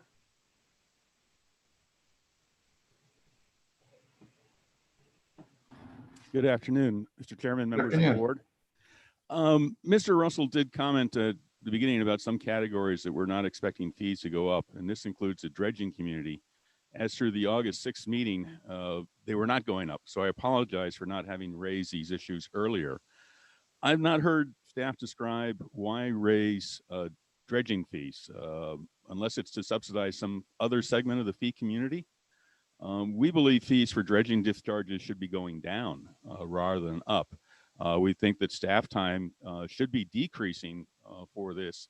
And the reasons for this are that the vast majority of dredging in California is maintenance dredging, which means the material to be dredged is relatively new to the site and most likely will not have picked up pollutants. In fact, over 95% of the dredge material in San Francisco Bay is suitable for unconfined aquatic disposal. Staff over the last couple of decades has worked with other agencies on processes to work with the inland testing manuals and have developed regional addendums to those manuals, both in Northern and Southern California. We have groups such as the Dredge Material Management Office and the Dredge Material Management Team in California, so that regulatory and responsible agencies can interact directly with consultants in the review of the sampling and analysis plans, as well as the sampling and analysis results. The DMMO process actually provides a website that consultants upload documents to, and all the documents over the past 20 years are in one location under the project name, making it really easy to follow all the test results for a particular maintenance dredging project and determine if there are any pollutant issues or any other sorts of issues. Consultant reports have gotten much better, and they've also gotten very expensive as well. I remember almost 40 years ago, it was about $5,000 for a report, and now we're hitting $200,000 to $250,000 for a report. But they've gotten better, and so they've learned what are the concerns of the regulatory and responsible agency staff, and have added those into their general comments. Additionally, the testing laboratories have really improved their QA/QC processes, so the agencies have increased assurance that the test results are extremely accurate. So again, if anything, the number of staff hours processing dredging permits should be going down, and as a result, fees should similarly be going down. I would like to point out, at least in San Francisco Bay, the RMP charges range from 45 cents to 80 cents per cubic yard, pursuant to the San Francisco Bay Regional Board. So for some projects, the two fees combined are equal to about 10% of the per yard cost of dredging and placement.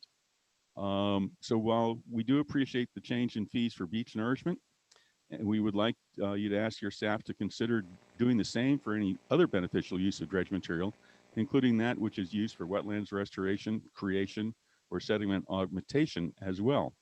So thank you for these comments, and we certainly would like to look forward to the future. Are these fees true fees which are directly tied to the costs of your staff, or are these fees that are just being charged against a group of people because we're paying fees and you've got some additional costs that you need to spread around? Thank you very much for your time. Thank you as well. What I would point to is a rather extensive discussion where we do, if you will, show our books, show how cost is associated with fees. I'll let staff, if they would like to comment as to the necessity to see raised fees on fill and discharge. But yeah, I'll take this one, and then David can jump in if he wants to. So in regards to the water quality certification or the 401 CERT program, the fees being collected are for that program. All of our WDPF programs do have what we call an additional cost for foundational programs, TMDL, basin planning enforcement, monitoring programs. So all fee payers pay a proportional share of the foundational costs. For this program, for years now, the revenue has always been less than the expenditures for this program. I'll be honest with you, it's been a tough one for this program to try to get revenue in line with expenditures. I don't know if any of the program staff want to talk about this, but it is a very staff-intensive program to go through the certification process. I'm not a program person, so I'm going to have to defer staff activities to program staff. Mr. Bishop looks like he might join in on here. But as far as costing, these are specific to the water quality CERT program with the additional of the foundational programs. So I just want to jump in. I think that what Mr. Hyacinth was speaking about is just the dredging portion of the program, not the whole 401 CERT program.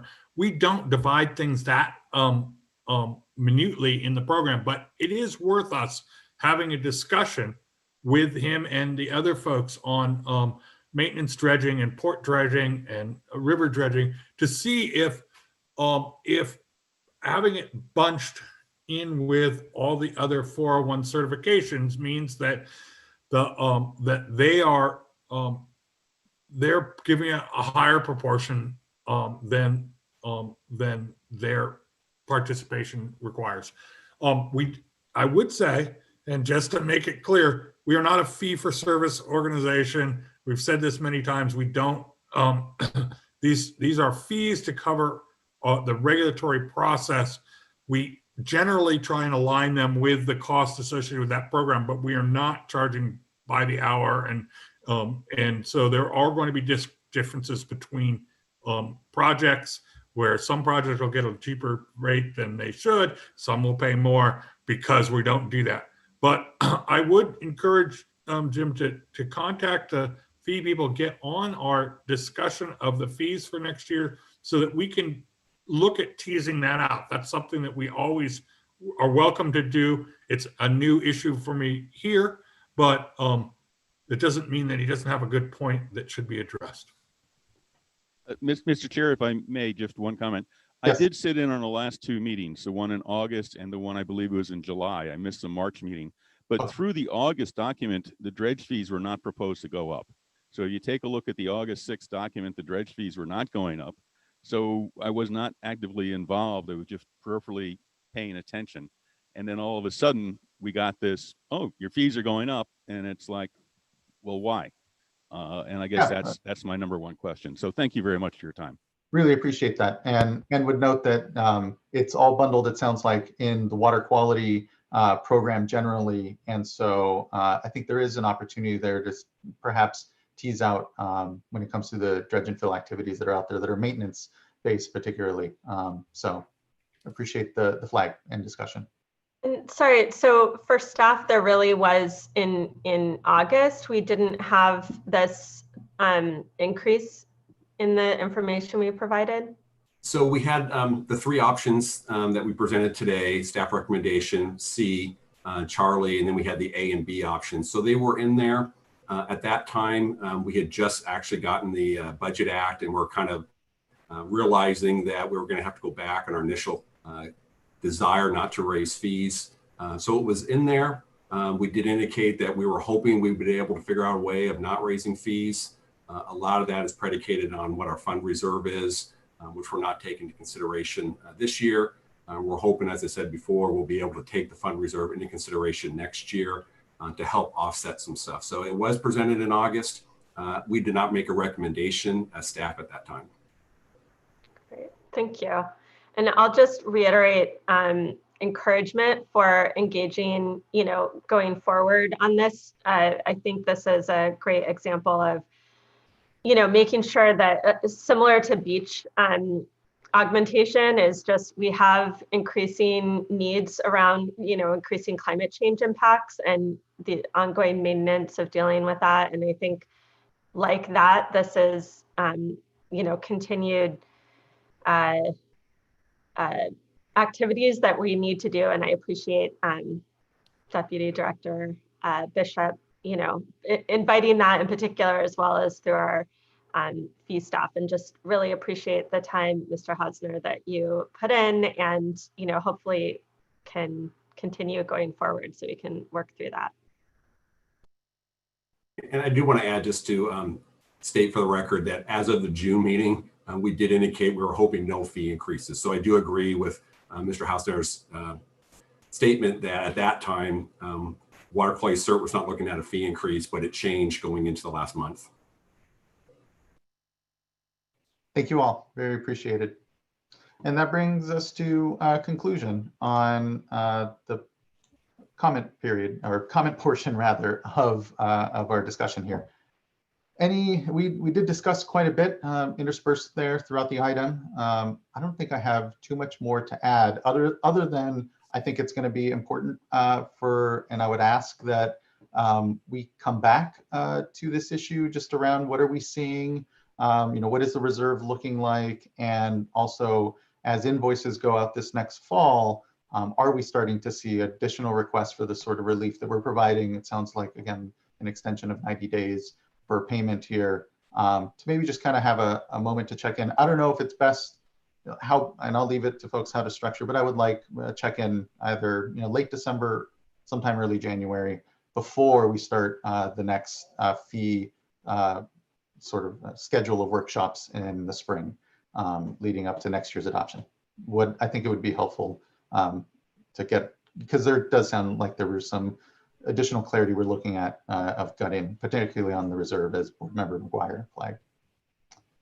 So I think that's just my only other feedback. And I would just say, when it comes to the options, splitting the difference here a bit and saying option B is, and taking a 10 position further vacancy holds, and this will be a positions here at the board, obviously, and then the regions and discussion how to do that. But maybe the more it seemed sort of spread out, this sort of consistency of requests. I'll note that doing so, as we know from our sort of list of options, means it wouldn't be a 2%, 2.5% increase next year, but a larger one. But I think, again, looking at the various options, I'm comfortable with B, not comfortable with A, and taking an 18 position hit. I think that is a bit much, but recognizing, I think that we're in tough circumstances and situations, and appreciate that the offer, and if you will, the options provided here already do have quite a bit of vacancy hit, both already on the cannabis position program with 55 positions, but then otherwise intermixed there. And so, but again, I think this board is continuing to, at least myself as well, show that we're wanting to balance and be sensitive. And so option B seems, although not ideal, at least what I would entertain at this point. And I'll leave it to further board members to think through their positions. I concur, Chair Esquivel. I think that option B doesn't do all things to all people, all stakeholders, but it's a nice balance.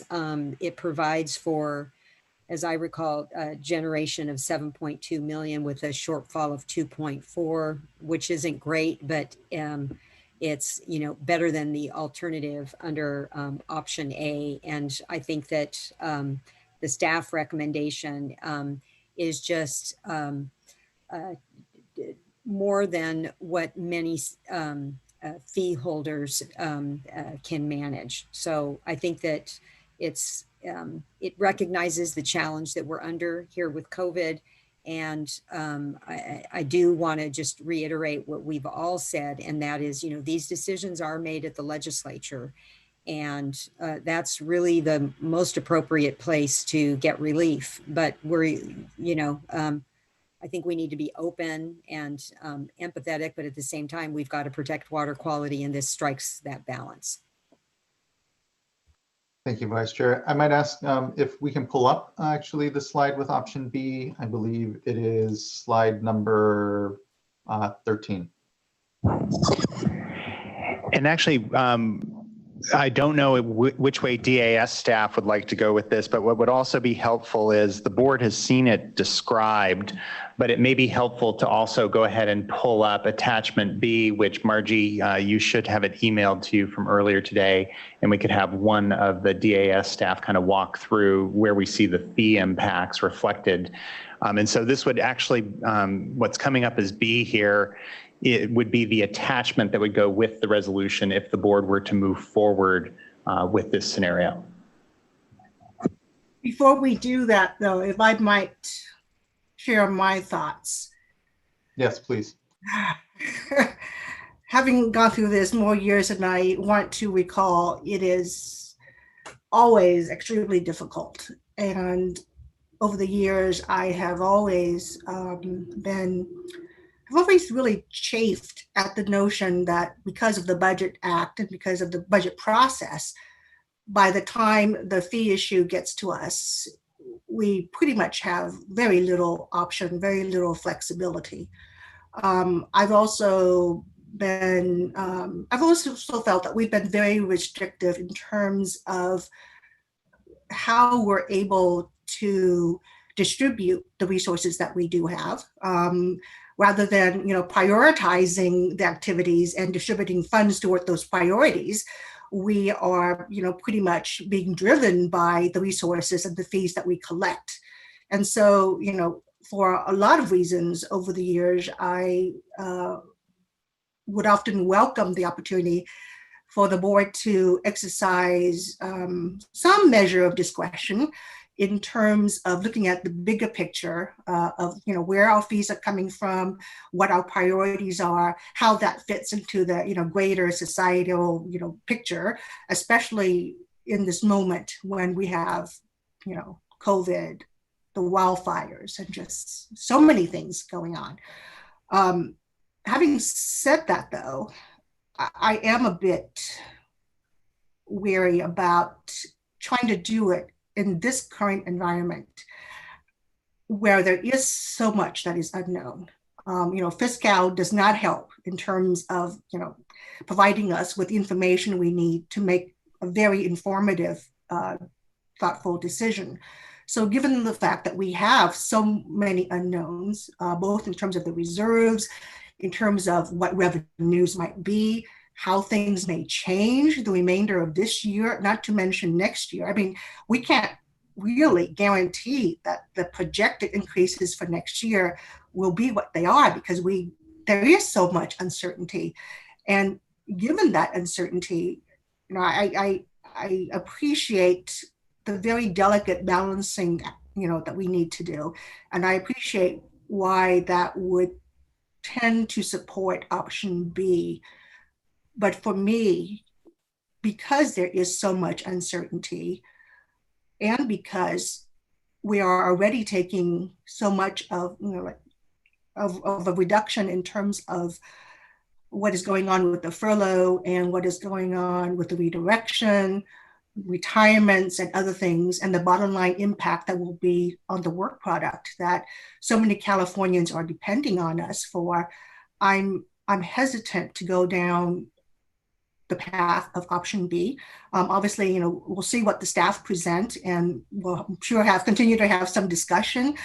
But for now, I just want to share that as much as I have always wanted us to be able to exercise more discretion in terms of our funding, in terms of how fees are collected, in terms of how fees are distributed amongst our programs, amongst the Regional Water Board, I do think that this year, given all the uncertainties, I'm a bit hesitant to try to do it this year. Having said that, though, I would be very much open to, again, Mr. Gore has made the suggestions, and I'm sure others would agree, to start a process where we try to do this in a more deliberative, thought out manner, engaging the regional boards, engaging program staff, but also, program stakeholder, and flesh out, a more long-term effort, I guess, as to how we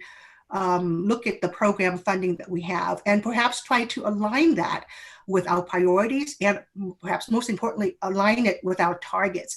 One of my hopes for the performance report has always been that we aligned our priorities, our targets, and the fees and the resources that we have. So again, just my thoughts for now. I welcome the additional discussion of option B and see where we end up on this very complicated issue. Thank you, board member. Much appreciated. I don't know, Sean, if you want to go, but I will, I guess, so I am really concerned about impact on our ability to provide services and, delay things like, the kinds of permits that we need to do on recovery from this, I think is something I'm really concerned about. And I think maybe that goes to Board Member Dudek's, your point around, wishing that we were able to do a little more flexibility and priorities in terms of how we distribute staff time. But I feel like if we are not funding, if we're further limiting our already really cut back programs that are cut back by furloughs and by the contract tracing, getting up to something like 25% reduction because we want to sort of save a little bit in fees when really fees aren't the main driver of costs for our programs. I think could be not the most effective way of really serving the folks that rely on our services to get their permits and be able to move forward with the projects that need to be done.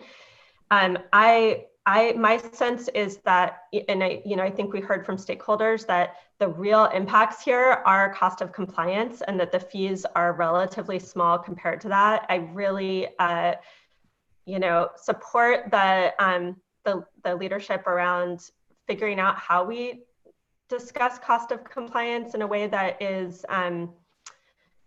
constructive and allows us to figure out how to better bring that. I know that's something we already try to do, but I think continuing to figure out how we do that, especially given the current circumstances. And then lastly, I just would say, I think we've heard there are industries and permit holders that have been hit especially hard or have very little ability to continue to provide services, even in terms of operation costs, much less which I guess permit fees could be part of, but much less increases to permit fees, and those are very real hardships. I do think it would be, I would rather than not funding our program costs and further limiting our ability to provide services, I'd rather be able to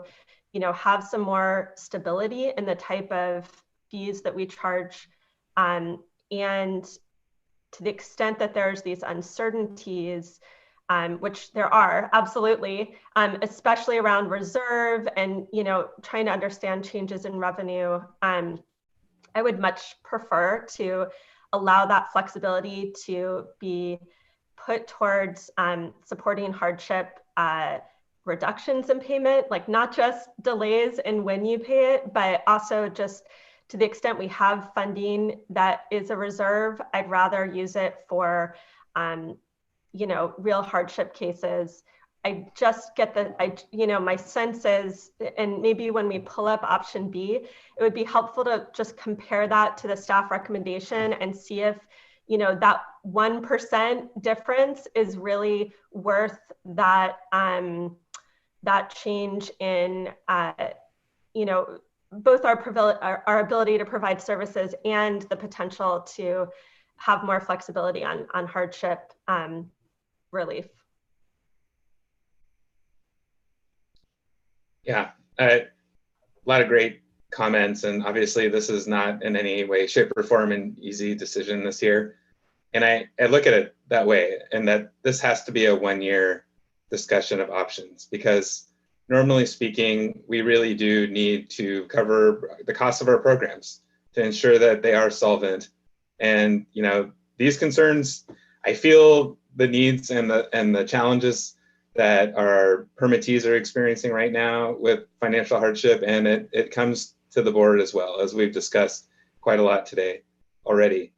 And so, as I've been grappling with this, I've been trying to keep in my mind that this is an extraordinary moment that we're in, and that this is, not something that we ever expected at the beginning of this year. We thought we were going to be in a budget surplus in the state of California. We thought we had rosy times ahead, and it all took a hard turn. And so that's a factor for me. That is a consideration, that these are unique circumstances, because normally I would be inclined to say, we go with the staff recommendation. We cover our costs. We do that in a thoughtful way.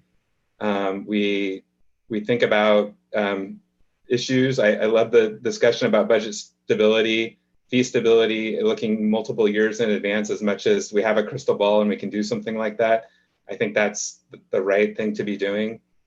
I really like the ideas about the hardship accommodation and engaging, you know, probably not in this next couple months, because I just think that's going to be very hard to do. And with all the uncertainties on the reserve fund, I'm just not sure how that can happen. But for next year, let's start, you know, with these earlier conversations with fee stakeholders, talking about what that might look like and how we can build that in, if we can build that into the program. You know, the reserve amount, 5% is really not a lot. And I think we learned a lot about the uncertainties even in that space, you know, irrespective of fiscal and all the, you know, our budgetary challenges. You know, 5% is really, it's a small amount given how many different, I can't remember how many different bills were sent out to individual parties, but just, you know, thousands and thousands, and you know, just not knowing it from year to year and program to program exactly how that's going to materialize leads some credence to having that reserve fund in place. So you know, interested in ideas.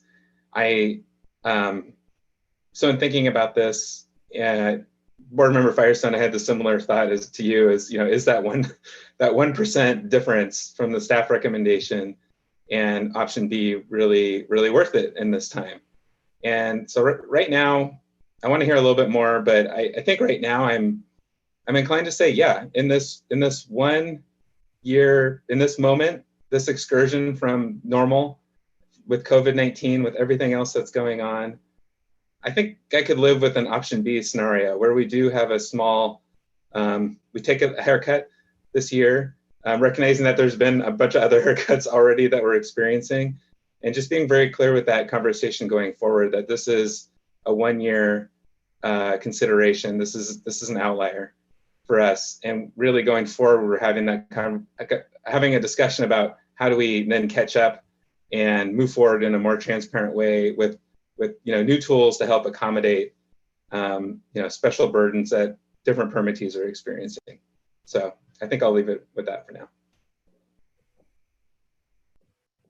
Thank you. Mr. Russell, would you like to help us perhaps understand, and importantly to Board Member Firestone's point, what does that 1% even mean in option B here? What sort of relief would it be looking at? And maybe it'd be helpful to pull up the option now so we can better understand what we're discussing.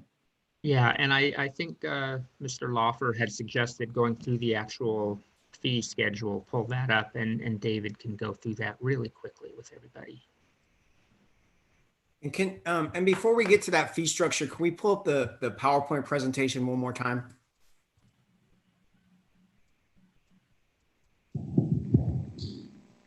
We're working on it right now. Okay. Thank you. And if I just, so I like to just, let's say, highlight the WDR program, which under option B for fiscal year 2021 is an 8.5% increase. And then if you could move back one to the staff recommendation. And then 5.6%. So, and then Michael, I think you were going to, and then, excuse me, a staff recommendation, I'm sorry, 9%. So that's it's about a 0.5% difference between what staff's recommending and what is under option B. So if we now move into the actual fee structures, and we can look at the WDR program.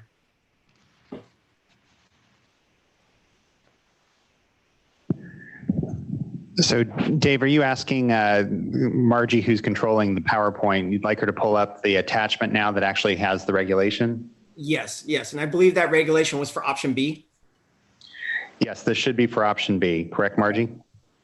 And so, again, our fee structures are very unique because each water quality program has their kind of unique fee structure. And so when I'm looking at WDRs are based on a threat and complexity level.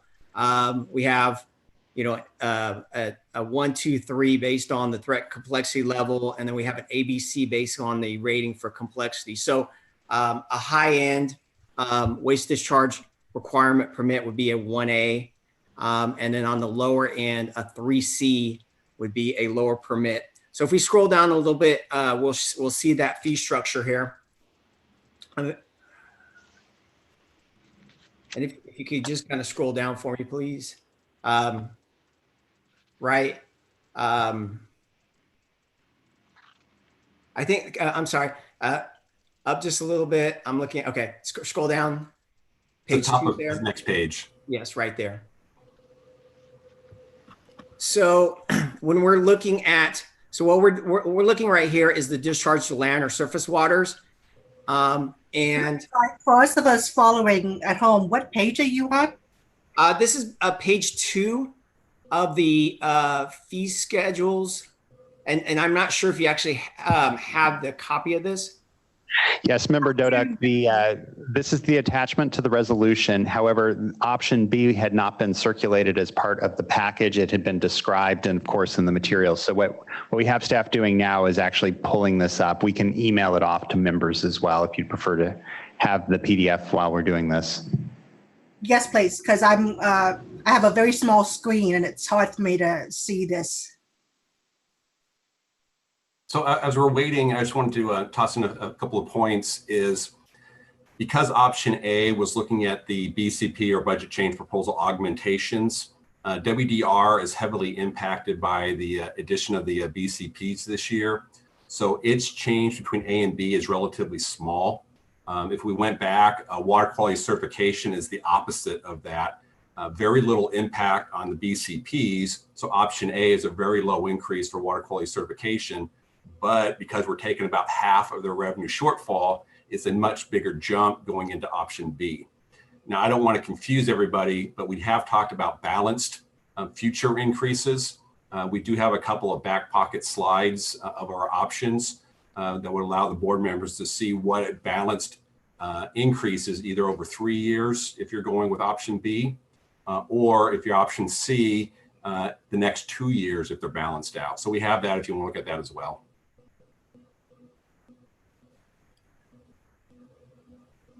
Yes, for me, that matters because I think, Board Member McGuire is calling this a little haircut, but it also recognizing that we can't look into the crystal ball into the future, but it's smoothing.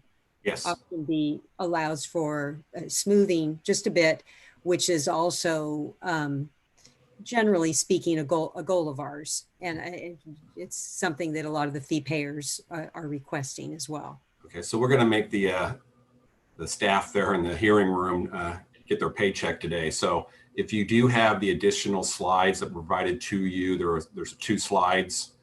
As we're pulling it up now, we have what's called an option C2. So it's option C, but it's looking at the balancing of the next 2 years.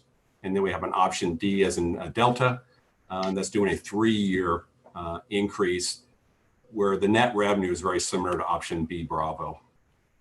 So as we're waiting for them to pull up these 2 additional slides, it'll show the impact again with what we're forecasting for budget year 1 and budget year 2, what it would look like if we said right now we're going to try and balance out increases.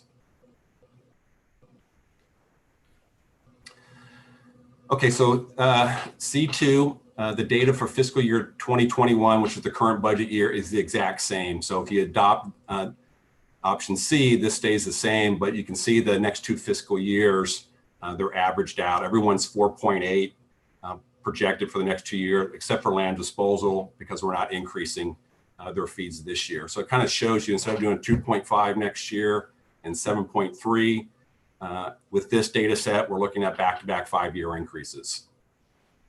So that one's pretty simple. Again, no vacancies having to be held. If we go to the next slide, which is going to be option D, we're calling this balanced increases. Everyone looking at for the next 3 years, what would their projected fee increase if we want to try to make it consistent? We do project for this current year, we'd have to hold 9 positions. Option B, it has 10. So that's why I said it's pretty similar to option B.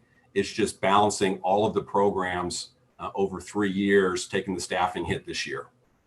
So I just want to throw that out there because I think it helps people understand as we start looking at balanced increases in future years. This is the first time we've tried to do this for this program.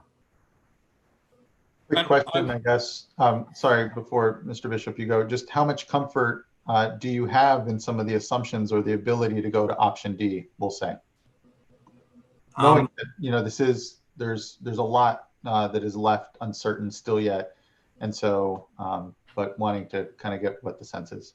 Yeah, so this one is very similar to B, Baker. I know B and D, when you're talking on webcasts, can get garbled and sound the same. So I'll say Bravo and Delta. The revenue shortfall on option Delta is 2.2. The projection on B Bravo is 2.4. So they're very similar. Revenue-wise, unless we see a big downturn, I know Mr. Bishop has talked about this before. If there is a downturn on revenue, yeah, it will impact us going into next year. If operations stay on schedule, at least what program is hearing right now, we feel fairly confident on the revenue projections on this, but we can never be fully certain. Mr. Bishop, I think you wanted to say something. Yeah, so I actually had pushed them very hard to look at these options, but the problem with them is that they can't project BCPs. And so we can say that we want to have a balanced as we move forward. And even if we get 10 positions next year out of our 2,000, you know, not a very big increase, we end up with a couple of $1 million that we have to add back in. So I like the idea of trying to plan for it, but we can't guarantee that we won't have to raise fees more, and that will put us in I think, a very uncomfortable position because we made a commitment to a certain amount of fee level that we couldn't reach. We reduced fees this year to balance them out. So the way our budget is built, and just to remind folks, is that we're given a budget by the legislature, and then we're asked to raise fees and allocate those fee increases appropriately to our programs. Anything less than that just does mean that we're telling next year that we're going to have bigger increases. So if you can go back one slide, please. Yeah, points well taken. Thank you, Mr. Bishop. Vice Chair, were you? Well, I would just comment that I don't view the future years as being a commitment. I view the future years as being a planning tool. We're not voting today on future years, but I think this could actually be a useful planning tool for next year's discussions, both with our stakeholder process and at the legislature. So if there's, you know, I don't know, because I haven't been at the legislature when they have their discussions, so I don't know what degree of detail they go into. But if stakeholders have this information and they're confronted with a possibility of a BCP for these 10 new positions, presumably you could do the math and plug something in to this chart. Whereas if we don't have this additional planning tool, it would be guesswork on their part. At least we're providing some additional information for these discussions going forward. So whether it's B or D, you know, I like the idea of having these multi-year charts, not in terms of a commitment, but planning tools. If I might, I agree with that, Vice Chair Diadamo, that's why we provided the out years for all of the options. And I think just the point that was made that, and I appreciate your understanding that it's not an out year commitment, but yeah, all it would take would be one additional significant BCP, you know, and it could be required by a court decision, or not required, but mandated or indicated by a court decision or a legislative, you know, environmental resiliency, or, you know, who knows? It's really hard to know between now and a year from now what might come out. Then, you know, the out years could be really out of whack. But so that's just a potential argument for keep the out years down to leave a little bit of upward space in case things change. But again, as long as everybody goes in eyes wide open with all of the alternatives, that was what we were shooting for. Mm-hmm. I'm just having trouble like following all the differences here. It seems like I'm trying to toggle between the different screens that we have, but sort of comparing them. So it seems like these, these extra slides on C2 and D, one of the main things is just having more balance between next year and the year after. So it's not, telling ourselves or stakeholders that it's going to be pretty small next year and then get bigger in 22, 23. It's saying, let's do planning and say, have expectations that it'll be, we'll spread it out over the next couple of years. I'm not following though for this year. It would just be really helpful to figure out what those comparisons are between B and C and D So for this let me year. try for you, Member Firestone. Essentially, we have two additional options. C2 keeps this year the same and evens out the next 2 years. So this fully funds our positions this year and evens out those increases over the next 2 years. So it adds a little bit to 21, 22, takes a little bit away from 22, 23. Then if you go to D, it tries to even out all 3 years, as opposed to evening out the next 2 years. The disadvantage to that, or one outcome of that, is that if you reduce this year to even it out over the next few years, you have to hold positions open. So it has 9 positions open because you're balancing over a 3-year period the total increase. That means the first year you can't meet all your commitments. We can't borrow ahead is the issue.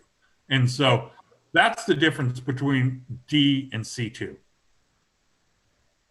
And sorry, but I think between B and D, I'm also just, it seems like, are we deferring? Yes, so in B, we are not fully funding this year. We're not evening it out. We're just gonna push that off to next year and the year after. So that's the difference. But they just happen to have a similar number of positions that hold open by the way the numbers work. It's not any reflection of a plan there. Sorry, but for this year, I'm between B and D. Either way, with D, we're not fully funding it this year too. So, and I totally understand that we're trying to even it out over 3 years rather than, to have some stability. I'm just, it seems like we're also, so I guess what I'm seeing is the biggest differences there are things like WDRs and PDS and maybe starts where they're not such a big hit this year. I guess that's not true with starts. It's not that different, but it's mostly WDRs and MPDS permits is pretty different in terms of deferring the increases from this year to future years. Yeah, so trying to help them clarify, there's 3 programs that pick up a higher portion of the BCPs. You indicated WDR, NPDES, and Stormwater. Those are the 3 programs that have a higher share of staff because of the BCP augmentations. By default, the other programs have very low BCP impacts. Right. Option D is just raising everyone up equally for their proportion of that. So yeah, WDR is going to be less than option B, but confined animals is going to be higher than option B, just because B takes in the BCP impacts. D just looks at the revenue globally. I see.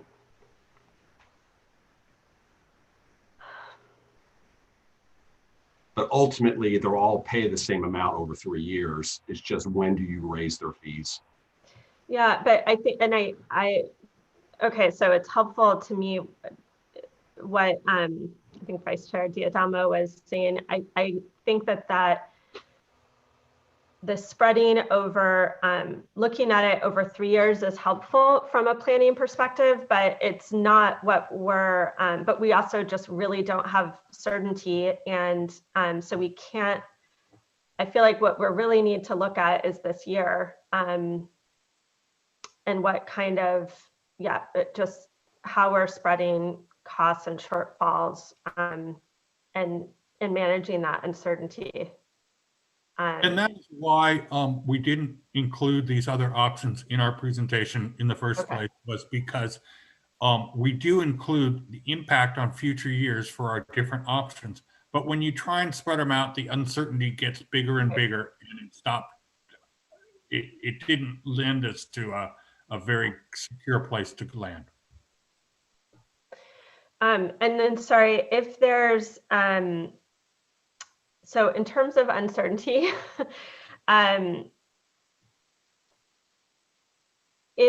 so we don't, let's see, I think, I just want to understand the options around hardship for this year. So I get that we're adopting them now, and you know, to really fully understand and develop a hardship program, more realistically, is probably going to be next year.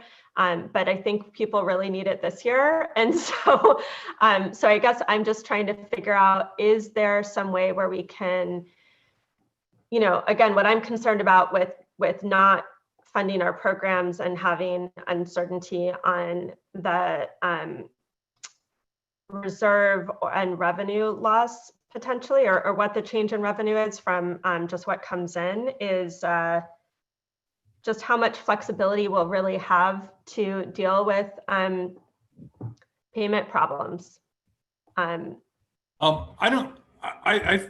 worried, and that developing a hardship program is not, you know, first we'd have to figure out what kind of assets they have, how we're going to discount those assets, how are we going to believe, you know, what level of information do we need? Do we need signed affidavits? Do we need audits? And so I'm very concerned that the concept is nice, but I'm very concerned that we don't have the wherewithal to figure that out. And even if we did, what are we going to, what does that really mean?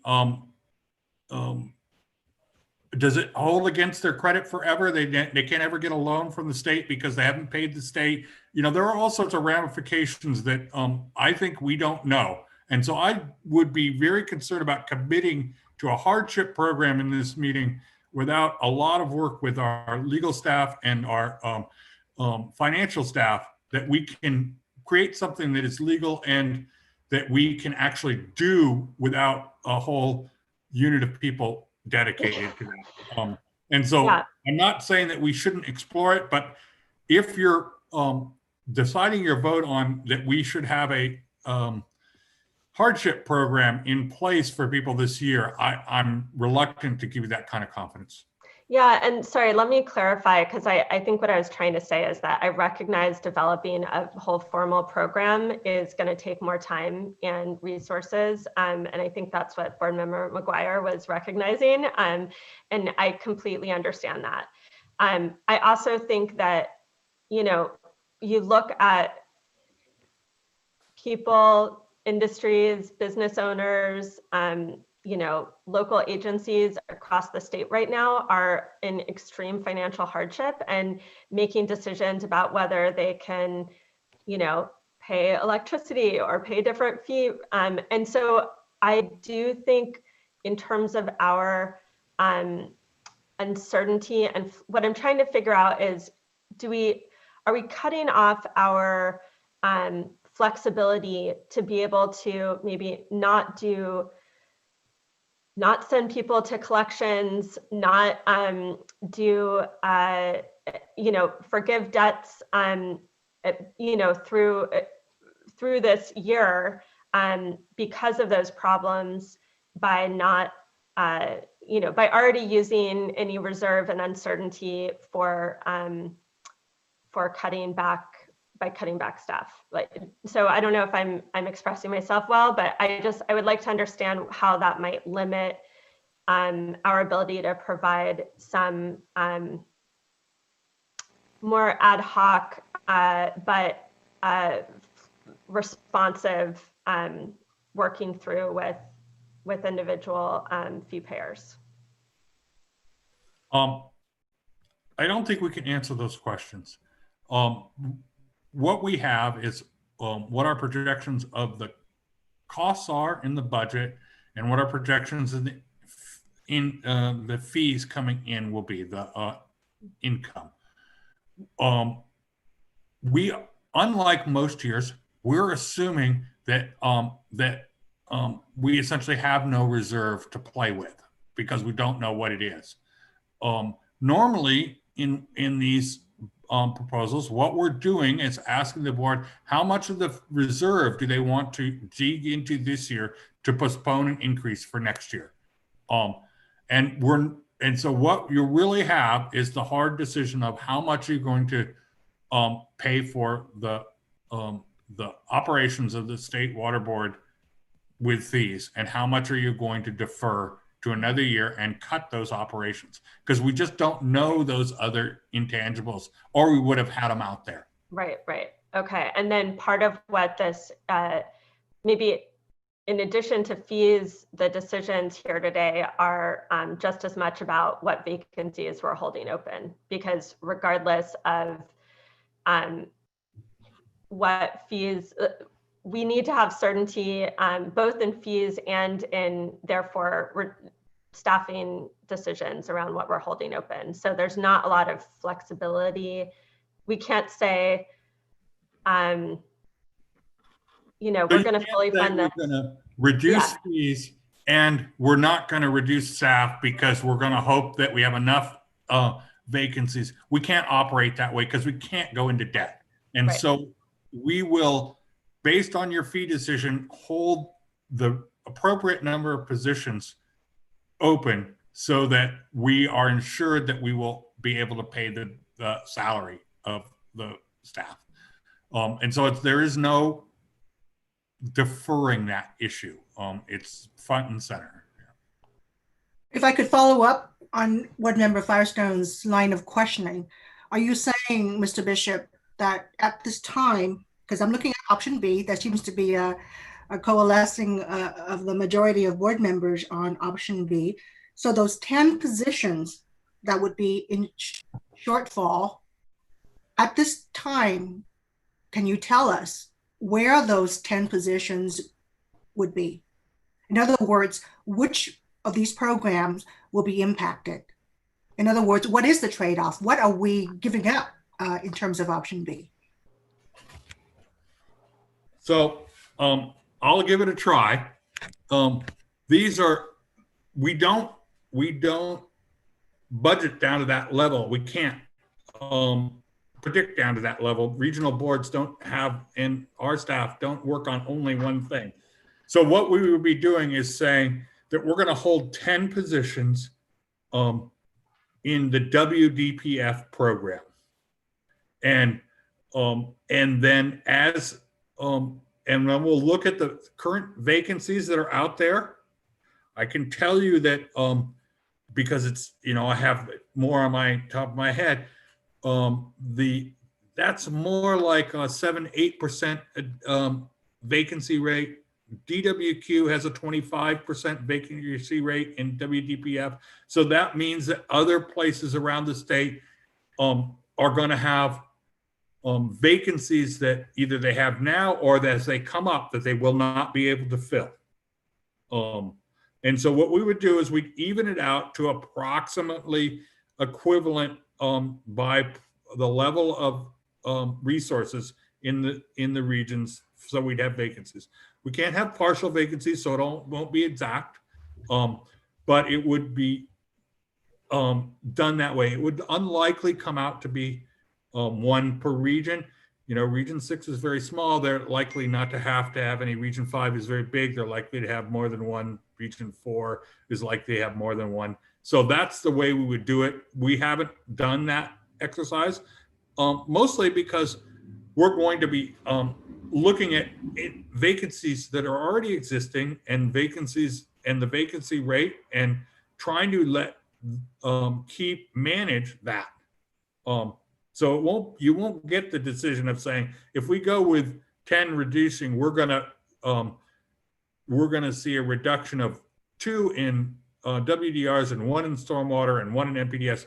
We won't be able to go to that final level. We have real people in those positions that we have to deal with and real vacancies that we have to deal with. We're not going to lay people off. So we're going to manage it as vacancies opportunistically occur.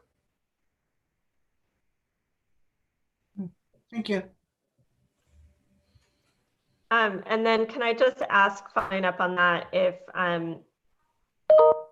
you know, that it seems like the way we have to understand what the impacts are of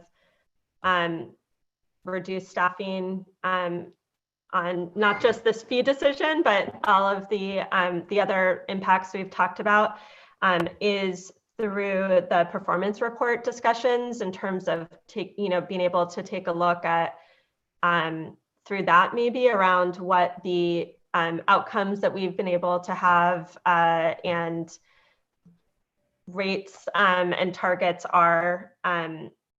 Is that where we can maybe take a look and understand that better? You can get a little bit of that. I mean, that is our planning process for a subset of the activities that we do. We don't track and set targets for anywhere near most of what we do. It's just a subset of items like NPDS majors, landfill permits, underground tank closure. So we have a subset of items that we set targets for and then track the results. In that setting targets for those, we use the resources that we have. There are other items that we don't track that we also, in our work plan, set resources to. So each region does a work plan for what they're doing. Some are more detailed than others, but that's the planning process where once the resources are allocated, then they have to figure out how they're going to use them, and they do that by allocating them to different program tasks. So there isn't a I can't send you to a website to say, if you look at this, you can take away 10% here and you'll see what it looks like. We don't have it rolled up in that kind of way, but I'd be happy to work with you to show you what the work plan commitments are, what the resources are at different regions. There's 9 different spreadsheets that all have different moving numbers. So you can't get down to the level that I think that would make you more comfortable to say, all right, the difference here is 10 positions. If I do that, I'm going to see 3 NPDS permits, 2 landfills, and 1 drinking water system that aren't going to have something. You know, it won't. Right. It doesn't go to that level. No, I understand that. I guess maybe this is just a request around, you know, I feel like for these sorts of decisions,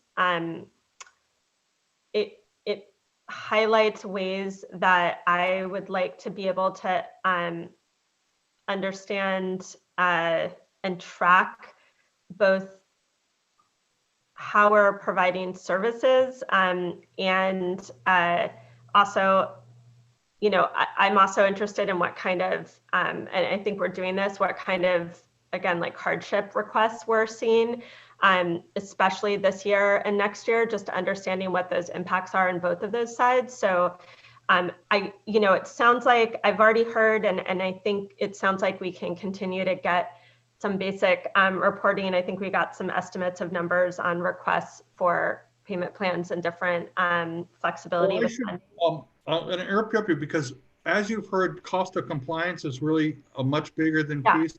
The requests for relief are all much bigger. They got a handful for fees. we've got 400 for monitoring and Yeah. reporting items that we've given relief. And so that's not where people are asking for it. It's not really in their fees for the most part. It's in, I have a special study, I have ongoing monitoring and getting a delay or in those. Yeah, that makes sense. Okay, and maybe then my, it seems like where my concerns can be dealt with is both in the discussions around how we reflect on an cost of compliance. And I'd just like to make sure that also part of that is COVID related impacts and requests. I'm not sure quite how to do that, and maybe it doesn't belong there, but I'd just like to figure out how we can track that and build that into, our understanding of costs. And I think you're right around, it's cost of compliance is a much bigger cost driver than fees. And then I guess just a request on the performance report is I feel a bit frustrated not being able to get a better picture of what the targets are ahead of time. I feel like we get a report at the end of the year that's like, this is how we measured up for the targets. And it would just be nice to understand, how that relates to the kind of service demands we have, the kind of statutory demands we have, and the priorities discussion that we have as a board. I just want to caution you that the 99% of that is at the regional boards, which is not part of our priority discussion. It's not part of our decisions on resources. It's at the regions. That's why it's our decisions now. I mean, the decisions we're making now on cutting staff is mostly going to be felt at the regional boards. That's correct. So segue. Yeah. I don't know. Were you done, Board Member Firestone? Yeah. I guess I feel like maybe it's not clear how to move forward on trying to get a handle on this, but I can continue to work with staff on it. I feel like I'd like a better way of getting a handle on these concerns than what we have for the decision today. I would agree, and because I know we have other things on the agenda too. So let me make a final request with respect to option B, which was where I think the majority of the board is leaning towards. And I hear what you say, Mr. Bishop, about how you're not able to pinpoint exactly where those positions might be that would have to be held vacant. I would like to propose to my colleagues that if at all possible, if we do go with option B, and I don't know if it's possible to do this, so I'm glad Ms. Sobeck and Mr. Bishop are here. And it's a very difficult request to articulate, given how supportive I am of not just the regional board works, but also our work, all the things that DWQ does. But given the fact that the regional boards are the one on the grounds, are the one issuing those permits, enforcing those permits, and doing those basin planning, is there a way to minimize the impacts to the regional board through the decisions of which positions to hold vacant?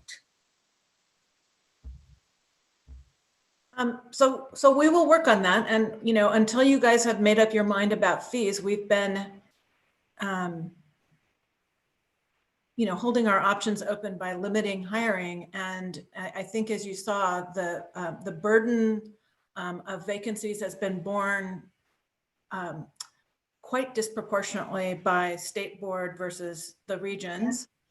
I do think that we can do our best to be mindful of those responsibilities of the regional board. I guess I would just say that some of those positions that are being funded are the new BCP positions, and some of them, some of those are for exclusively for the regional boards, others almost exclusively for the state board. And so we do have to be mindful of the, the sort of general earmarking, but, you know, to the extent that we can, we will take that into account in managing the vacancies.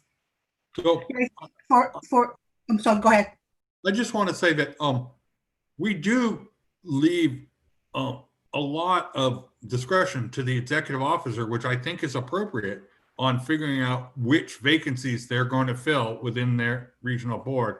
We tend to set try and even the pain around the state, but don't try and manage which positions they fill and which ones they don't.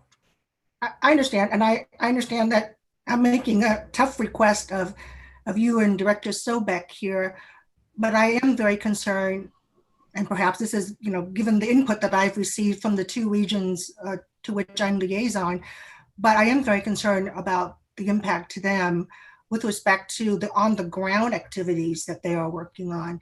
And, you know, ideally, and maybe this is for a future discussion, future budgets, ideally, when we're asked to make these very difficult decisions in terms of reducing voluntarily for now, reducing our own resources and holding positions open, I, as a board member, would much prefer to also have the flexibility to direct where those cuts go in order to reflect the board's priorities. It seems to me that we currently, I'm not blaming you, it's the system, it's how things are set up, but the idea of making these decisions and not being able to direct or to identify the priorities that we want to maintain in terms of proceeding with, you know, current activities, it is extremely hard for me. So I think in the spirit of compromise and moving forward today, what I would ask for in joining my colleagues to support option B, if that is where the majority is going, is a direction to staff to the extent that they can to minimize the impact on regional water boards, water quality programs. I just have to ask, I mean, you can tell us to not do certain things at the State Water Board. That's what you have to do, is to decide what we're not going to do. If we're going to shift vacancies to the region so that they can do more, we, you know, I'm not trying to be argumentative, but at every board meeting, you all give us new things to do. And so at this board meeting, you're saying more important that the regions do things. And so what I'd ask is that in response is that that you all have a priorities meeting in the next couple of meetings and tell us what it is that we're not going to do, so we can move the vacancies appropriately to that. In order for us to have that discussion, you will have to be able to tell us where those current positions and vacancies are, which you're not able to tell me today. Well, So- yeah, but it doesn't matter where they are. We'll move things around to meet your requirements. So, I hear the direction that we're getting, and I think that we can come back to you guys, take your direction that you want to see the majority of the positions that will have to be held open, or, you know, that it shouldn't just be proportionally spread between state board and regional board. And we will try to come back to you with options that reflect that, understanding that it would be really hard for the state board to perhaps absorb all of these vacancies, since, you know, 2/3 of them, 3/4 of them are in the region. So that would be probably hard, but I think that we'll come back with to you and give you some briefings on how those could be distributed, and what are recommendations about things that would have to be moved back farther in line because of the reallocation of priorities. Again, taking into account some of the new BCPs that directed us to do particular things. So mindful of Mr. Laufer's always cautionary note to not tie a future board action, let me sort of rephrase my request. And that is, should we proceed today with option B, which it sounds like we are, then I would request that the distribution of those vacancies that would be held open, to the extent possible, reflect this board's priorities. And we will have a discussion of those priorities at an upcoming board meeting. That way we can have a discussion of what would not be done at the State Water Board versus what will be done at the Regional Water Board. And just to add on to that, I think, that's why we have the ongoing priorities discussion as an opportunity to really look at how are we balancing, the demands that we can't do everything and prioritizing there. And it would be great to feel like that is a way that we can give input and weigh the different demands and give some more direction to staff. Thanks. I appreciate the feedback from the board members. I would note that I think we have been doing a good amount of that sort of prioritization work amongst us over the last year, as reflected in a pretty comprehensive priorities document that we have. I would caution, though, that I'm not looking to get very minutely into some of these hiring and decision-making processes. It's why we have executive directors, why we have executive officers in the regions, and I would caution the board members about wanting to get a little too into the weeds, knowing that it's a zero sum and we need, there's 5 of us. And so it would then be, how would the 5 of us express our executive maybe disagreements about how we implement these sorts of cuts or these moments. So do want to caution I want to strike the right balance. The right and proper space is within our priorities discussion, and look forward to continued fruitful discussion there. And so thanks, and I appreciate the acknowledgement from both board members and others about the desire certainly to understand along with our stakeholders, because here we are as a decision-making body showing our homework and having concern amongst ourselves and concerns reflective of other stakeholders in this process. And so glad to continue to create good faith around it, but also want to caution how far we're able to even make a better difference by going into, and that there are appropriate levels for us here. Any other discussion? Understood and heard, and those are good cautionary notes to provide to all of us. But I think I share board member Firestone's frustration in terms of just needing to better understand the impact of the decision we're making today in terms of outcomes, not necessarily minutia, but the outcomes. Agreed. And I guess the difficulty is when we're talking about 10 positions in a 2,000 person organization, it may be a little hard to tease out with great specificity what those impacts may be. But we're concerned, and I think to your point, board member, trying to spread that pain, if you will, a little more closer to our decision-making space, our staff, as opposed to the regions, I think can be appropriate here. And so I appreciate that. Any further discussion, or are we ready for a motion? It is 2 o'clock. I will note we still need to break for lunch, and we'll give ourselves a 30-minute break for that before we move on to our drinking water fees discussion. Yes, Chair Esquivel, I just wanted to point out that that was a very thoughtful conversation across the board, but we were in the middle of Mr. Ciccarelli going through the attachment that actually outlines what option B would look like. And I think before a motion is made, we should go ahead and complete that exercise. I think he was up at the top of page 2 of the fee schedule. And if Margie, if you could bring that back up for us.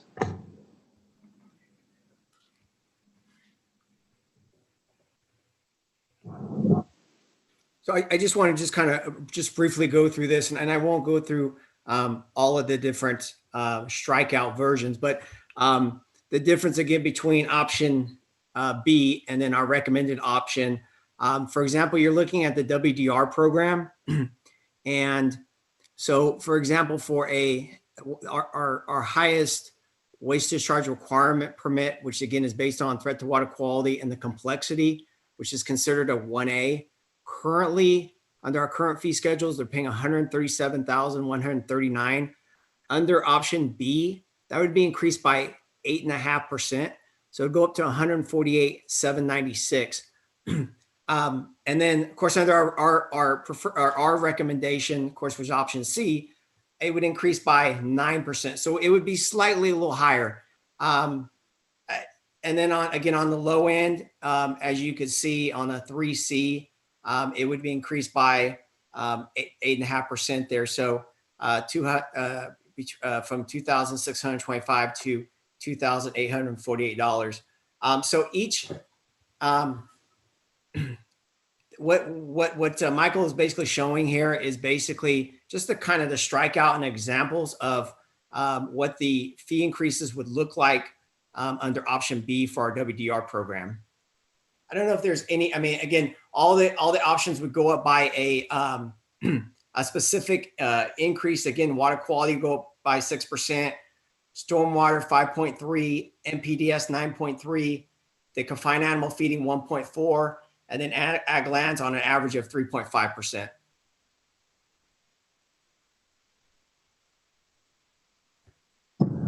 And as we noted earlier, while it's up on the screen now, and perhaps Ms. Argel can go ahead and just sort of scroll through quickly so you can see the reflection of what Mr. Ceccarelli just had laid out.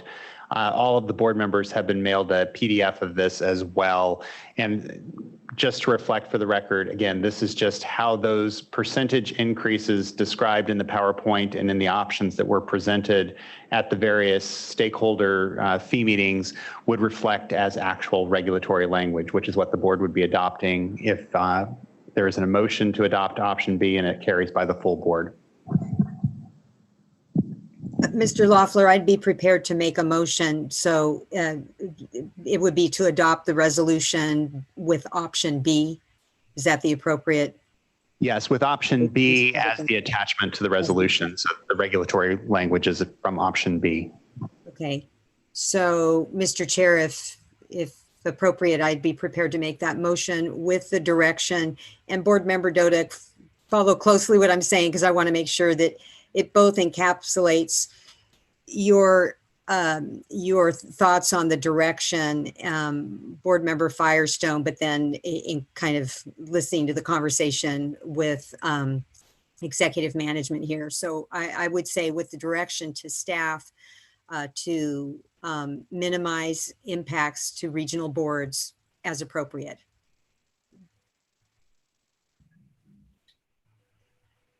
Wanting to make sure we give staff as Chair Esquivel said, we don't want to get involved in levels of detail, but expression of our intention here with respect to regional boards. So are you comfortable with the frame? I'm comfortable with that, with perhaps an add-on, which would hopefully also address Board Member Firestone's concern, which is that staff follow up with us, perhaps individually, but at some point with a further discussion in terms of priorities and how that links to the performance report and how we might proceed to do a better job in the future with respect to difficult decisions such as this. And with that, I'm prepared to second the motion. Thank you both. I think that encapsulates well our desire, and I want our discussion to be public as well. So we need to, again, this balancing, this is our opportunity, this is our space around, again, shaping priorities and discussion and understanding the full impacts of the votes we're called to do, particularly to Board Member Firestone's point. It does impact our regions, and they're not here to make the vote.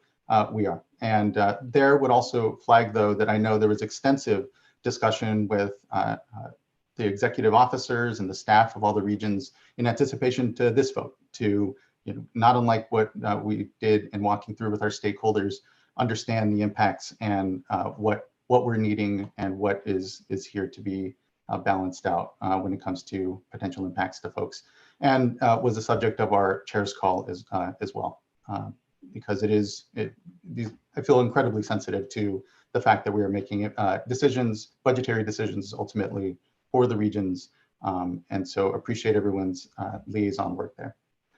That being said, Janine, Ms. Townsend, would you mind calling the vote? Certainly. Vice Chair Diadamo. Aye. Board Member McGuire. Aye. Board Member Dodick. Aye. Board Member Firestone. Aye. Chair Esquivel. Aye. Thank you.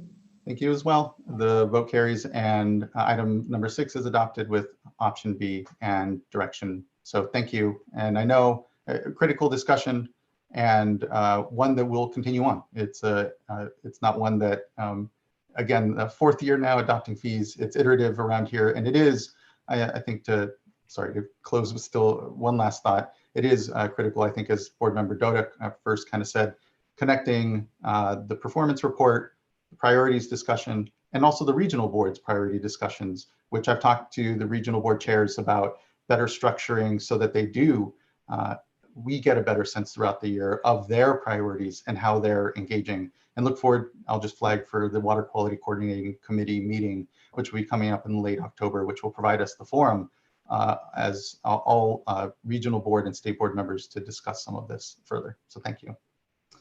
I will now allow us to have a very late lunch, and I apologize. It is after 2 o'clock before we're taking lunch, but very important conversation, and glad to take the time for it. So let's go ahead and take 30 minutes, give ourselves a nice moment here, and we'll come back at 2:40 to carry on with item number 7 and the rest of today's agenda. And just huge thanks to my colleagues on the board for continued great discussion on really difficult challenges, and particularly around fees and impacts to communities right now in this COVID time. So thank you, and we'll see you all in 30 minutes.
Hello, everyone.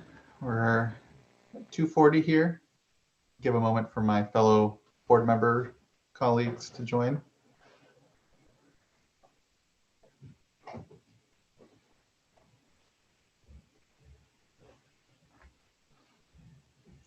Great.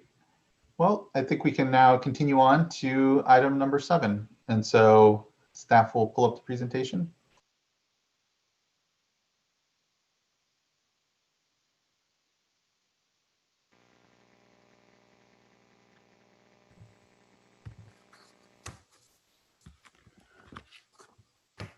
And so item number 7 is consideration, where before item number 6 was our water quality fees. Here we are with water rights.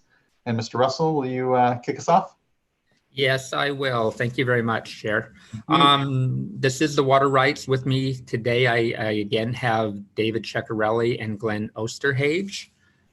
Next slide, please.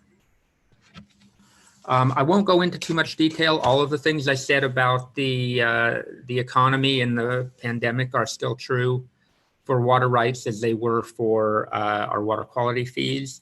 I did want to take a minute, though, to recognize the stakeholders in this process. I know they were very complimentary to myself and my staff earlier. That's one of the areas we really want to keep up, is that interaction, even though it's not ideal right now with the electronic everything. We'd much prefer to travel throughout the state and meet in person with the various groups, but we are going to make an effort this year to keep up that interaction. Just the very act of them participating in our process is in itself sometimes a hardship for them. They have to take time away from their normal jobs and everything. So I just wanted to recognize them and their contribution to the work that we're doing. And then lastly, I just wanted to say, we have some of the cannabis revenue fees in water rights as we do in water quality. The impacts are a lot less in water rights program. It's mitigated a little bit by some cannabis tax funding that we were able to get. So we won't say too much more about that. Our revenues are a little bit short from the amount we need to support staff, but only by 1 or 2 or 3 positions. It's minimal compared to the water quality program. So, and the water rights cannabis fees do not support any of our foundational programs. So we don't have that issue as well. So with that, I'd like to get right into the program here. So I'll hand it off to David. Good afternoon, Board Chair, Mr. Esquivel, fellow board members. David Ceccarelli here from the Fee and Revenue Branch. I'm here to present the water rights fee item. I'll just start off again by mentioning our stakeholder outreach. Each of these meetings are based on the release of the government, the budget cycle. So as in water quality, we had one in March, one in June, and then of course our final one on August 6th, based on the Budget Act. Next slide, please. So I just briefly wanted to go over looking at the water rights fund condition and the cost drivers. For the second column over there under fiscal year 1920, our budget was $27.7 million. And our budget for 2021, with some estimated furlough salary savings built in, is 29.3, and that's a difference of about $1.6 million. So we'll be talking about that over the next few slides, and that's about a 5.7% increase in revenue. Next slide, please. And again, how did we come up with that $1.6 million? Here's basically the budget line items. You have state operations, which again, we've built in some estimated furlough savings, but that includes employee compensation and retirement. Our pro rata is built in there. We pay for legal services through DOJ. There was one BCP in the water rights fund this year for $200,000 for one staff. That's SB 19. So there's the total of the $1.6 million from last year to this year. And this was pretty consistent throughout our stakeholder process meeting with our stakeholders about the cost of moving forward. And again, it's about a 5.7% increase. Next slide, please. And again, I'll just talk a little bit about the data assumptions. As mentioned earlier in water quality, these are important because we take these into consideration as we look at building our options. And of course, and I'll go through this. BY means budget year. So for this fiscal year, we've built in some furlough salary savings along with next fiscal year. We built in the general increases for next fiscal year and then the year after in fiscal year 22-23. And then a salary increase is built in for fiscal year 22-23. And it's roughly about a 3% increase that we're building in for 22-23. And at that point, we've taken out the furlough savings. So next slide, please. So I like to get into our fee options here. And again, as mentioned earlier in the budget cost drivers, the Water Rights Fund has an additional $1.6 million in budgetary expenditures for fiscal year 2021. So in order to support the fiscal year 2021 budgetary expenditures, staff considered and presented multiple fee options during the stakeholder process and requested feedback from the stakeholder community. Up front, I will mention staff is recommending option B, and I will get into more details of why staff is recommending this option in a moment. And I just want to go over first just some of the logistics. So option A would require an increase of about 3%. So I'm looking at moving over, kind of looking at the orange area. So for fiscal year 2021, option A would increase fees by 3%, and then about a 7.5% increase for the next 2 fiscal years. This would also require between 5 to 10 vacancies that would need to be held. So this generates about $860,000 of that $1.6 million, but it does leave a shortfall about $770,000. So basically what option A is holding costs for this year and then pushing the cost into next fiscal year. Option B, and again, option B is our staff's recommended option here, and refer to this as the balance increase, because you could see that over the next 3 years, it's about a 5.7% increase balanced through the next 3 years. And this generates, again, the total $1.6 million that we need to cover our cost. Option C, of course, no increase this year, basically moves that we're pushing the $1.6 million off the next fiscal year. For this fiscal year, I mean around 10 to 15 positions would need to be held vacant to try to achieve that savings. But at the same time, to those costs move into fiscal year 21-22, and you're looking at about a 9.6% increase as the baseline moving into next fiscal year. So again, staff is recommending option B, and staff is recommending option B because it generates the sufficient revenue to cover to meet the legislative intent set forth in the Budget Act, which will allow the water rights program to maintain full staffing levels to meet core regulatory requirements and not require any vacancies to be held. In addition, under this option, there would be no additional cost deferred to future fiscal years and will allow more of a stability. Although we didn't receive a lot of feedback and we didn't receive any comment letters, but we did receive some feedback during our stakeholder meetings. And the majority of the feedback that we did receive was recommending option B, the balance increase. And then finally, what I will say is a 5.7% increase is in the range of what we usually, tell our stakeholders when we go through this process. You probably have heard me say this before at a lot of my presentations, but looking at next fiscal year, we'd probably be looking at a start between a 3 and a 6% increase for the Water Rights Fund. And looking at our prior increases, in 17-18, we had about a 4.5%. In 18-19, we had about a 5.5%. And last year, we would have been in the range of 3 to 6%. However, the Administrative Hearing Office, BCP, was in the budget process. So it took us out of that and it increased fees greater than that range of 3 to 6%. But if it wasn't for that BCP, we would have been in the range of the 3 to 6%. So again, option B is the balance increase, and we'd be looking at a 5.7% increase this year without holding any vacancies. Next slide, please. So basically what this does is it would increase the per acre foot charge on our permit license and annual fees from 0.085 to 0.090 per each acre foot greater than 10 acre feet. And we'd also be increasing the pending application annual fees by the same amount.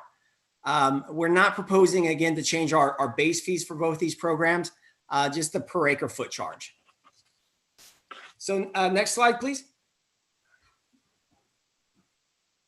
So I'd like to get into our next proposal here, which is the Clean Water Act Section 401 certification for our Federal Energy Regulatory Commission, or better known as FERC. So following the January 2019 Hoopa Valley Tribe versus Federal Energy Regulatory Commission decision, or better known as FERC, FERC has found waiver of the State Water Board's Water Quality Certification Authority for 13 projects. The board has challenged those FERC decisions. However, if those waivers stand, the board will not exercise continuing oversight of those projects through a water quality certification. As a result, the State Water Board will not be able to build these projects in fiscal year 2021. And we estimate that would be about a $900,000 revenue reduction. But what I want to get into also, the question comes up, well, so you're losing projects. Does that mean the workload is going down? Well, waiver findings result in fewer projects under the State Water Board's authority. This does not translate into the need for fewer staff. So one, I want to state is that the program has historically been under-resourced. This historic understaffing was contributed significantly to the backlog of pending certifications that developed over the last several years. There are over 150 existing hydroelectric projects in California, and over 80 of those currently require active regulatory oversight. The removal of a small number of FERC projects due to a waiver does not significantly decrease workload and does not come close to balancing the workload of available staff resources. Following the Hoopa decision and with the announcement of the new US EPA regulations, it has become critical that certifications are completed within 1 year of receiving applications. So work that previously may have taken several years due to collaboration with project owners and stakeholder outreach must now be completed in just a few months. So the accelerated pace of project work will require assigning multiple staff to a single project and require that each staff work on multiple projects. The result will be immediate focus and intense effort to complete any remaining certifications and to ensure that new certifications are also completed within 1 year. We received 10 positions, program staff received 10 positions for reconsideration of certifications within the last 2 years. This is an unprecedented number of petitions for the program. Then there is a significant workload above and beyond the previously forecasted association resolving them. And then each of the programs received multiple requests for modifications, amendments, variances, and other changes to the existing certifications. These types of requests increase exponentially during both drought and flood conditions. And then finally, numerous requests for U.S. Army Corps of Engineers associated 401 certifications are received each year. These can range from small construction or restoration projects to larger projects such as Division of Safety of Dams, ordered retrofits. It is difficult to plan for this workload as these certifications are often unforeseen and typically a high priority when they are the result of a Division of Safety Dams compliance inspection. So again, looking at it, there's about a $900,000 revenue shortfall based on the potential loss of these projects. And through this process, working with our stakeholders, we've put together 3 options. Option A was to raise it the full amount of the $900,000, but that would be holding no vacancies. Option B was to raise it 15%, but we would need to hold 2 vacancies in the FERC program. And then option C, which is staff's recommended option, is somewhat in the middle ground here. It's an 18% increase and holding 1 vacancy. And staff's recommending this because since this was an unexpected revenue reduction, we're trying to minimize fee increases, but at the same time, try not to impact staffing levels because, as I mentioned, there's still a lot of work to be done in the 4-1 program. And again, not a lot of feedback, but the feedback that we did receive from stakeholders, they also supported and our recommendation, which was option C. So next slide, please. I would just quickly note that, yes, unfortunately, as opposed to reducing our work, the finding of waiver by FERC and the HOOPA decision has actually only increased the amount of work that staff is having to complete around all of this. So appreciate the balancing. I'm trying to wrap my head around this and don't want to take up a lot of time because I think that it's an appropriate recommendation, but that's an area that I think next year when we come back, I'd like to drill down a little bit more on how the program has transitioned, because I mean, it's my sense within the 1-year period, there's just not, we won't have CEQA. There's limited information that we're going to have. And so I kind of have my doubts about the staff needs within the compressed time frame. And also staff has really been working their tail off and cleared out quite a bit. So I just want to flag this for you for next year. Would like to, maybe hear a little bit more from program staff on this.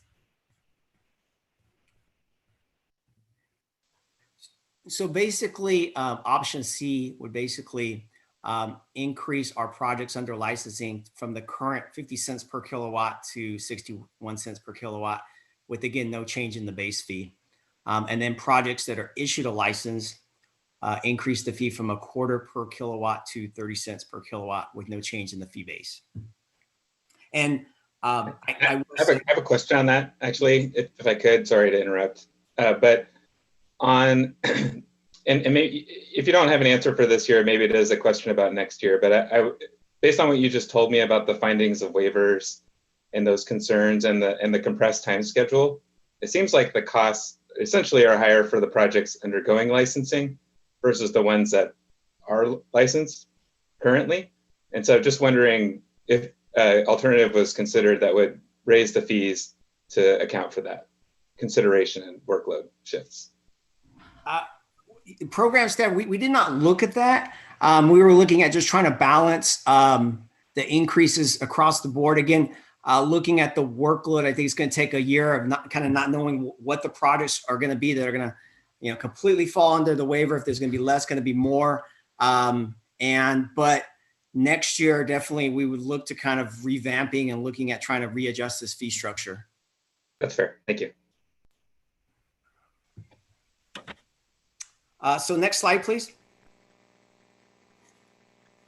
So our next proposed change here has to do with the 5-year underground storage temporary permit filing fee for diversions of underground storage. Assembly Bill 658 went into effect January 1 of 2020. The Water Code now allows parties to pursue a 5-year temporary permit for diversion to underground storage. The 5-year temporary permit is expected to offer several advantages to applications over pursuing 580-day permits, including collection of information to assist with protest resolutions of their standard application and a year-to-year consistency of permit terms. The AB 658 workload is new and the Water Board has not yet received any filings for a 5-year temporary permit to date. Staff will regularly review the fee, discuss any proposed changes with stakeholders, and just as necessary. So the proposed fees are, so the initial filing fee equivalent to the application filing fee for a temporary 100-day underground storage permit, plus 4 renewal fees, assuming no diversion in year 2 through 5. And if there is a diversion in any of the years 2 through 5, a supplemental fee of 20 cents per acre foot of water actually diverted is due 30 days after the close of the diversion season in that year. Next slide, please. So our next proposed change has to do with the California Department of Fish and Wildlife 5-year underground storage temporary permit and 5-year temporary change position filing fees. As part of the newly enacted 5-year temporary water right permit application and the 5-year temporary change petition process for diversion of underground storage filed by a groundwater sustainability agency or local agency, applicants or petitioners are required to consult with the California Department of Fish and Wildlife prior to temporary application or petition submittal. AB 92 required the Division of Water Rights in setting the fee schedule for these actions to also include an amount estimated by the State Water Board in consultation with the California Department of Fish and Wildlife, necessary to recover costs incurred by the California Department of Fish and Wildlife. The California Department of Fish and Wildlife fee will be due at the time of the filing fees, in addition to the Division of Water Rights fees. So if the amount of the acre feet requested is less than $10,000, $3,000 plus 10 cents per acre foot, or if greater than or equal to 10,000 acre feet, the fee would be $5,000 plus 10 cents per acre foot. And this is, and again, fee and program staff have been working with the California Department of Fish and Wildlife to implement this fee. And I will say that, moving forward each year, we're going to have to work with them to ensure that we're recovering their appropriate costs. So we'll be setting up meetings prior to, of course, our stakeholder processes and fee process, working with the California Department of Fish and Wildlife. Next slide, please. Proposed fee, another proposed fee change, which has to do with the proof of claim fee. When conducting a statutory adjudication of water rights, the State Water Board must notify potential water right claimants, investigate claims of right, assess public trust resources, review proof of claim, produce a technical report and preliminary order of determination, hold hearings on objections, and submit a final order of determination to the court. When parties submit proof of water right claims to the State Water Board as part of the statutory adjudication process, they must pay a proof of claim fee. The current proof of claim fee of $500 was last updated in or around 2003 and no longer represents the true cost of conducting a statutory adjudication. Adjusting the fee as proposed better reflects the amount of staff efforts and costs for investigating initial claims and the greater resources expended on large water right claims. It also reduces the need for additional time and resources to undertake partial cost recovery during an adjudication process, and better balances the cost recovery during an adjudication process and better balances the recovered cost to reduce the lump sum payment due at the conclusion of the adjudication. It's not per se an increase in fees, rather a change when the costs are passed on to the water rights claimant and parties to the adjudication. The proposed modification would increase some of the upfront cost, particularly for large landowners and right holders, and reduce the bills at the end of the process. This will not impact anyone until the board decides to grant a petition for adjudication. And there's only one pending, is the Fresno River watershed submitted by the Madera Irrigation District in October of 2018. The board has not made a decision whether to grant that petition. Even if the boards were to grant that petition, this change in fees would likely apply to only a small number of individuals, given that, with the exception of Madera Irrigation District, we have not received a petition for statutory adjudication in 30 years. So therefore, staff is proposing to increase the proof of claim fee from $500 to $1,000 for each person or entity that files one or more proof of claims that total less than 1,000 AFA or 1,000 acres of riparian right of 10,000 if equal or greater than 1,000 AFA or 1,000 acres of riparian land. Next slide, please. So this is an annual adjustment that we make. We adjust the fee caps adjust. So we're proposing to increase the caps on water rights applications and change petitions involving transfer of water pursuant to Water Code sections 382, 1435, 1701, 1725, 1735 by 2.98% based on the California Consumer Price Index. So the cap would go up from 553,919 to 574,226. And the 298 comes from the California Department of Industrial Relations, is where that calculation comes from based on an annual year. Next slide, please. And then just a couple of language and proposed regulation changes here. One, we proposed to edit the description of the underground storage temporary permit renewal fee and the CCR section 1062 to better reflect the due date within 30 days of the permit expiration. And then finally, I want to get into, and then we have some language change here for the SGMA program, the Sustainable Groundwater Management Act. Under the current fee schedule, extractors and unmanaged areas who already report meter data to a water master are subject to double reporting and payment obligations. Staff proposed exempting extractors from reporting and paying fees to the board under those circumstances, and instead requiring that the extractors submit reports and fees to the water master. The reporting and the fee exemption will also give board staff the opportunity to pull the exemption during a state intervention to acquire any necessary data.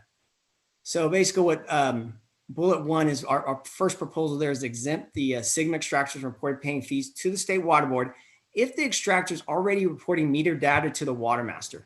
Extractors would continue to submit reports and pay fees to the water master.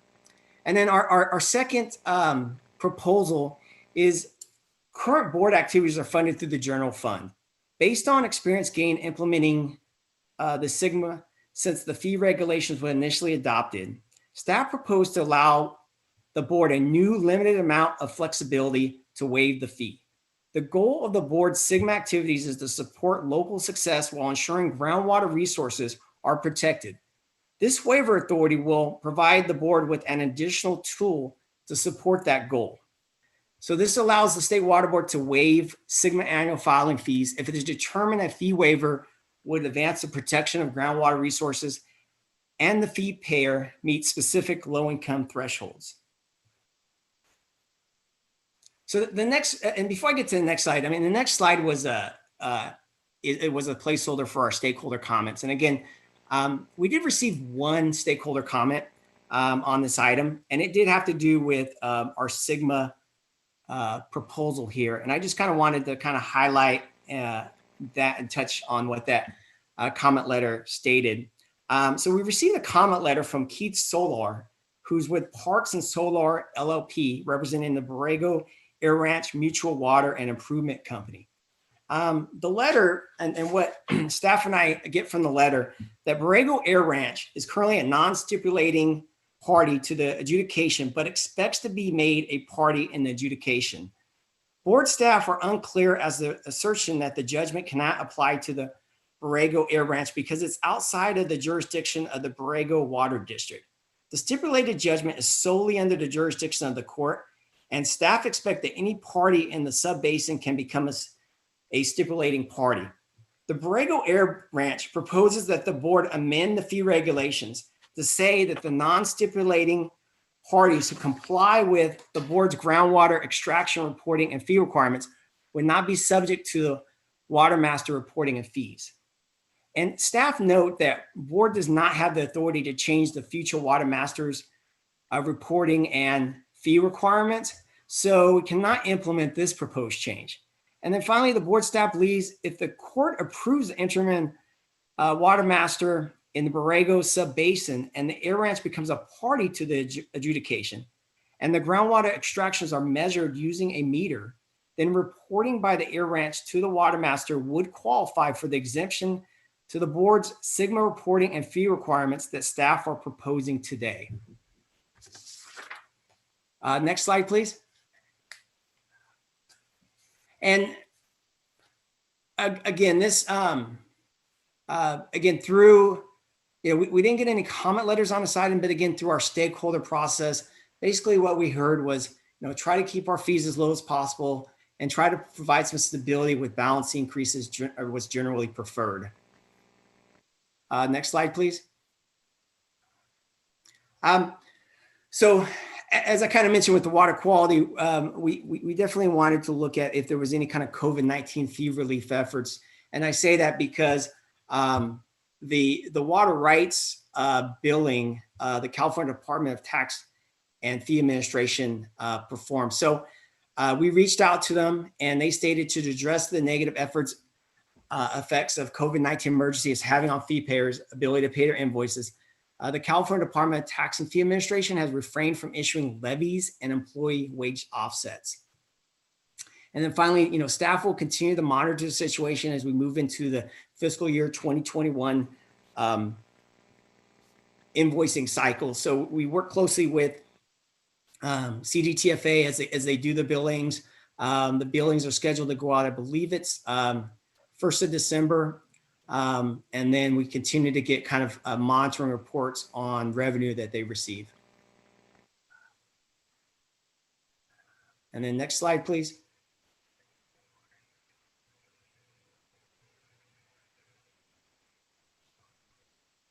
And then basically we'll continue to monitor our fund and provide updates to stakeholders during our upcoming stakeholder meeting process. And we'll update our fund conditions, knowing that we'll probably have better year-end reports starting for fiscal year 1920 later in the year. Next slide, please. And so at this point, I can take any questions. I do also have some program staff that are online, and then also our chief counsel, or one of the our water rights counsel for the water rights program has also joined us. Thank you very much. Appreciate the good presentation. I'll note we have 3 individuals looking to speak on the item, but any questions from my fellow board members?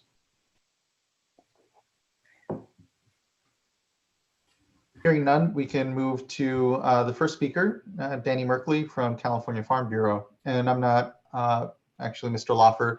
Was Mr. Merkley able to make it back on the platform here, or has he tried calling in? We have Mr. Merkley 2 different ways now. So we're going to open up his phone line. Danny, *6 should unmute you.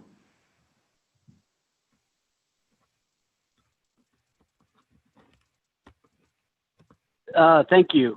I figured I'd call in this time so that the Zoom platform didn't make it sound like I was drinking on the job. Thank you, Mr. Merkley. Good to have you with us again. Yeah.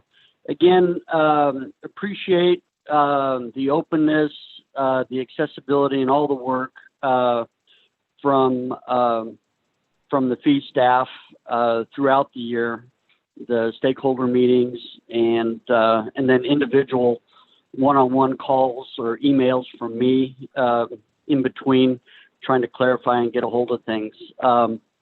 So we, of the 3 options for the water rights base fee and per acre fee, we prefer staff's proposal, and that's basically what I wanted to comment on, and nothing else. Okay, thank you very much. Appreciate the comments. And the acknowledgement of the good work from staff. Again, these aren't easy discussions, but really appreciate the good balancing that I know goes on, and the engagement throughout the year as we prepare for whatever it is that may be coming as the fiscal year becomes a little more certain. Next, we have Adam Robin from the Northern California Water Association. Good afternoon. Good afternoon, Mr. Chair and board members. Adam Robin with the Northern California Water Association. Appreciate this opportunity to provide a few comments on the water rights fee schedule update. I'm going to focus on process today, and I really just have 2 thoughts and comments I'd like to leave with you. The first is I really would like to express our appreciation to fee unit and program staff for all of the time and effort and energy they bring to the stakeholder process. Those are invaluable meetings. They really provide us with an opportunity to come to a shared understanding of sort of the basics. This is not a process that is limited to the water board alone. Obviously, the resource targets are essentially given to you by the legislature, and we understand and appreciate that process. So we think the stakeholder process is a great way of, again, coming to shared understandings of revenues and expenditures. So a big thank you to staff for the great work that they bring and that they do in that process. My second point on process, however, I just want to kind of memorialize for you all the fact that this year was exceptional, obviously in a lot of respects, and I think staff did a great job adapting to COVID with the virtual meetings and all that. But it's unfortunate this year that we did not have access to the same level of information, really the same type of data that we've come to rely on, frankly, in past years. I understand that this is no fault of staff's. It relates back to broader issues across state government, whether it's fiscal or any other number of sort of technical reasons why we were there. But, pieces of information like the fund condition statements, the detailed fund condition statements that were really central to developing an understanding of kind of how things were moving apart and how the different pieces fit together, figuring out how that related to fee allocation decisions is really important. The purpose of the fee stakeholder meetings, as we understand them, is to introduce some measure of accountability and transparency into this process. And so moving forward, it's our really sincere hope that we might be able to recover some of what was lost this year with those more detailed fund condition statements and the other pieces. A lot of information was still produced. It was all very helpful. We appreciate the inclusion of options in each of the various items. But on some of those really baseline fundamental items, we think that we would just like to see that we can recover what was lost this year. So moving forward, we commit to continued participation in the process. We appreciate all the good work that goes into this and very much hope that we can see some of that additional data as we move into next year. Thank you, Mr. Robin. Appreciate the constructive thoughts and engagement as always, and really do see this year as an anomaly amongst how, again, we usually are understanding better of our reserve, and again, tied to impacts because of fiscal and not bringing our books closed soon enough. I will reiterate what I requested in the last item, which was likely an opportunity to come back here in early January once we do have a little more clarity and certainty around that, just to double, check back in with us, see where we are on those more finer points of the reserve and what we might be anticipating. Would hope that by next fiscal year, then our books are closed on time. It provides for the timely discussion that we need, but don't want to overcommit, knowing that there are still challenges we face with fiscal. But at least that window of time should be getting a lot shorter, and getting us back to where we were pre-fiscal is certainly the goal. So thank you for those comments. No one further. It looks like Mr. Bob Gore declining to speak at this time, but again, appreciate his ongoing engagement as well. Any further questions? Or it sounds like the staff recommendation out of the options that we saw was, I believe, was option C. So I'm feeling comfortable with the staff recommendation currently, but any questions or further thought? On the FERC items, I will just flag again that particularly is it's important to acknowledge the change space of that work and the criticality of it. And to Vice Chair Diadamo's point, having more understanding of that in this next year, I think is going to be important for us here. Just understanding process and work and what it means for our FERC work moving forward. Further thoughts or questions from folks? Oh, I just want to say I feel that appreciate the presentation today from staff and the recommendations that were made. I think they are carefully thought out. And our conversation from earlier that we had with regard to water quality fees, I think in many respects applies here too. And thinking about the burden that these fees place on permittees, water right holders, and cost of compliance, all those similar kinds of lines of thinking are directly applicable here. And so, in this case, the water rights program is quite a bit smaller. There's enormous backlogs in the amount of work, pending applications, and the volume of water rights work that's kind of stacked on the desk is significant, many years worth of work. And so to contemplate in this space, leaving vacancies open, for example, for a year even, would be a pretty significant blow, I think, to the program, this one in particular. And so for me, I weighed that in my mind, that I am thinking about the water rights holders here, the parties who are involved, who have to pay the fees. And it ranges from small farmers, all the way up to some of the largest water agencies in the country. And so it's it's a tough balancing, but I do think in this case it's appropriate. And I like the multi-year look, again, just that we'd be committing to this year, the 5.7% increase, but that you are able to, looks like, strike that balance and have a fairly consistent increase over the next few years, barring an unforeseen BCP or other changes that we haven't come to realize yet. But I think that's the appropriate way to go. So I just want to say that, and I'd be happy to make a motion whenever the time's right.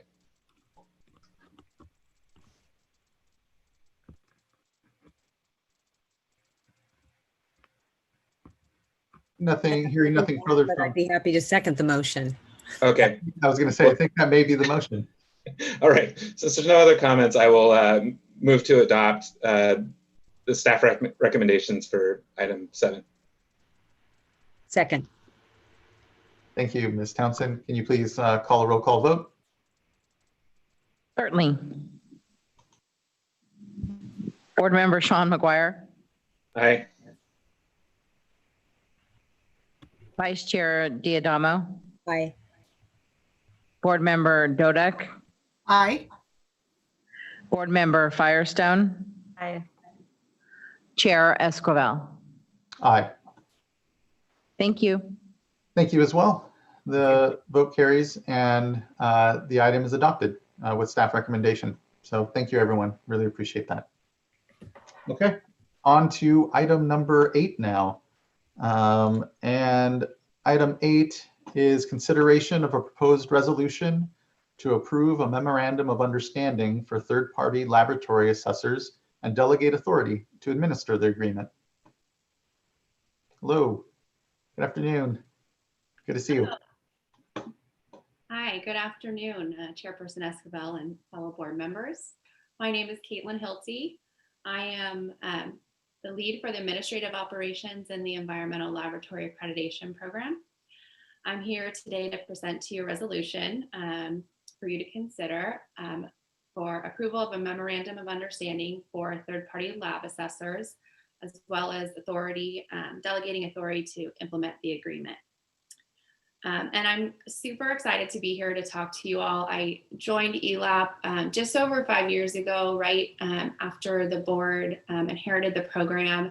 And so I've been along for the wild ride, and I am really proud of how far ELAP has come and how far our stakeholder community has come. And I see this really as the first piece and the first time that we're coming to talk to you in kind of this new phase that ELAP has moved into, which is implementation of the policy choices that you all have made for our program. Next slide, please. Before I start, I wanted to quickly acknowledge the team that oversaw the development of this agreement. We have Division of Drinking Water, Executive Management, Darren Polhemus and Robert Brownwood, as well as our attorney, Kim Niemeyer from Office of Chief Counsel, and my boss, Christine Zatello, who is the chief of the program. I also wanted to let you all know that these folks are available on the line. If you have questions later, they'd be happy to help me answer them. Next slide, please. So I have a relatively brief presentation for you today. You're probably happy to hear that. I will give you a bit of background and context for this item, talk about the memorandum of understanding and some of the changes we made to it based on comments, and then leave you with our recommendation. Next slide, please. So I know you all know who we are, but just by way of quick background, we are the Environmental Laboratory Accreditation Program. We're charged with accrediting labs who are generating data and submitting it to California regulatory agencies for the purposes of decision making. We have the largest accreditation program of any state in the country. We're sitting right around 700 labs right now that we accredit throughout the state and also in other states. And the labs that we accredit have a really important job. They submit data not just to board programs, but to many agencies outside of the water board as well. Next slide, please. You'll recall that ELAP was a bit worse for wear when we came over to the board, and the board quickly undertook an expert review process, and we have been working since that time to improve the program. A key piece of that improvement was that we needed new regulations. So we developed a new regulation package, we brought that to you, and you adopted those regulations on May 5th. When you adopted those regulations, you also approved a resolution in which we outlined commitments that we were making to you and to our laboratory community to help everyone transition over to the new requirements. Next slide, please. I want to take just a minute or two here to tell you about some of the things that we're doing specifically related to third-party assessors. But in general, we immediately launched a compliance assistance initiative called the Roadmap to ELAP Accreditation. You know, we recognized pretty early on that there was a fair amount of anxiety around the issue of third-party assessors, likely because this is a brand new requirement, a brand new process for many of the laboratories that we accredit. And so we made the decision to focus a lot of our early work in this initiative on third-party assessors. Next slide, please. Initially, after adoption, we reached out to the associations that we work with who represent many of our accredited labs, and we asked them to submit comments and questions to us on the topic of third-party assessments. You know, we had a really great response. We received about 150 questions that really helped us develop the content of all of the written guidance that we put out, which you'll see some of those things listed on your screen. It also informed the development of the content for a webinar that we held in June on third-party assessments. And we were fortunate to be able to bring out all of the third-party assessors to introduce themselves to the community and answer their questions. We were able to have guests from other state accreditation bodies to talk to the viewers about how it works in their state. And we also heard from laboratories who are currently using third parties to do their audits. And so, you know, we consider this a really successful webinar. We had almost 500 people tune in, so quite a big audience. It's on our webpage for anyone who missed it, but we also got great feedback. And so, you know, we think that that was a huge help kind of in getting some initial information out to the community. One thing that I wanted to mention too is a project that is near and dear to my heart, which is our transition appointments. So we are getting together a team of ELAP staff and getting on the phone with our labs and talking one-on-one with them about essentially anything they need to talk about. Our goal is really to help them kind of outline a plan to move their transition or to transition their laboratory to the new requirements. But you know, it has been a really great project so far because we're able to get on the phone and really kind of talk to our labs in a kind of an unagendized environment where we can, you know, answer whatever needs to be answered, talk to them about, you know, whatever issues they're having. And I think, you know, particularly after what was kind of a challenging regulations development process and adoption process, I think it has been a really positive experience for many of the laboratories. I know it's been a fulfilling experience for me, and you know, we're hearing that those appointments are hugely helpful. So, you know, we're currently sitting around 50 labs, and we're going to do them for everybody that wants them. So we have quite a long ways to go, but you know, we're enjoying this project quite a bit. Next slide, please. That brings us to today. We're here because, as promised in the resolution, we've worked with our stakeholders to develop a draft MOU. We're seeking your approval of that draft today. Our regulations won't go into effect until January 1st, but we would like to get an agreement into place now. We do have quite a few requests from sister regulatory agencies to offer new accreditations for new methodologies, for sophisticated instruments. And essentially those requests are waiting for the third parties to be able to come and assess them. So I know we have some partner regulators who are anxiously watching this item. Next slide, please. Thank you. So I'm briefly going to talk to you about the content of the memorandum. I really want to highlight for you our goals and our strategies behind the development of this document. Next slide, please. So you'll see here listed the sections that are included in the Memorandum of Understanding. I am happy to talk about any one of these sections in detail if you have any questions about them. As I mentioned a moment ago, though, I really want to highlight our goals for this agreement and the principles that we used in developing the content. Next slide, please. So our number one goal is oversight. This is also the number one umbrella topic that we received comments on from the public. I want to make sure that the board hears and that our stakeholders hear that we have our eye on this. We certainly take our role as the oversight body very seriously. We feel that we have created adequate oversight mechanisms in this document, as well as giving assurances and alternative avenues to laboratories to be able to come to us if they have a problem with a third-party assessor. Next slide, please. So the second goal is flexibility, and this is really a two-part goal. The first part is really for us to get out of the way and let the third parties do what they do best. They are assessment experts, they are accreditation experts, they are technical experts, and we want our laboratories to reap the benefits of those expertise. So where possible, we try not to be overly prescriptive and try not to intervene in the processes unnecessarily.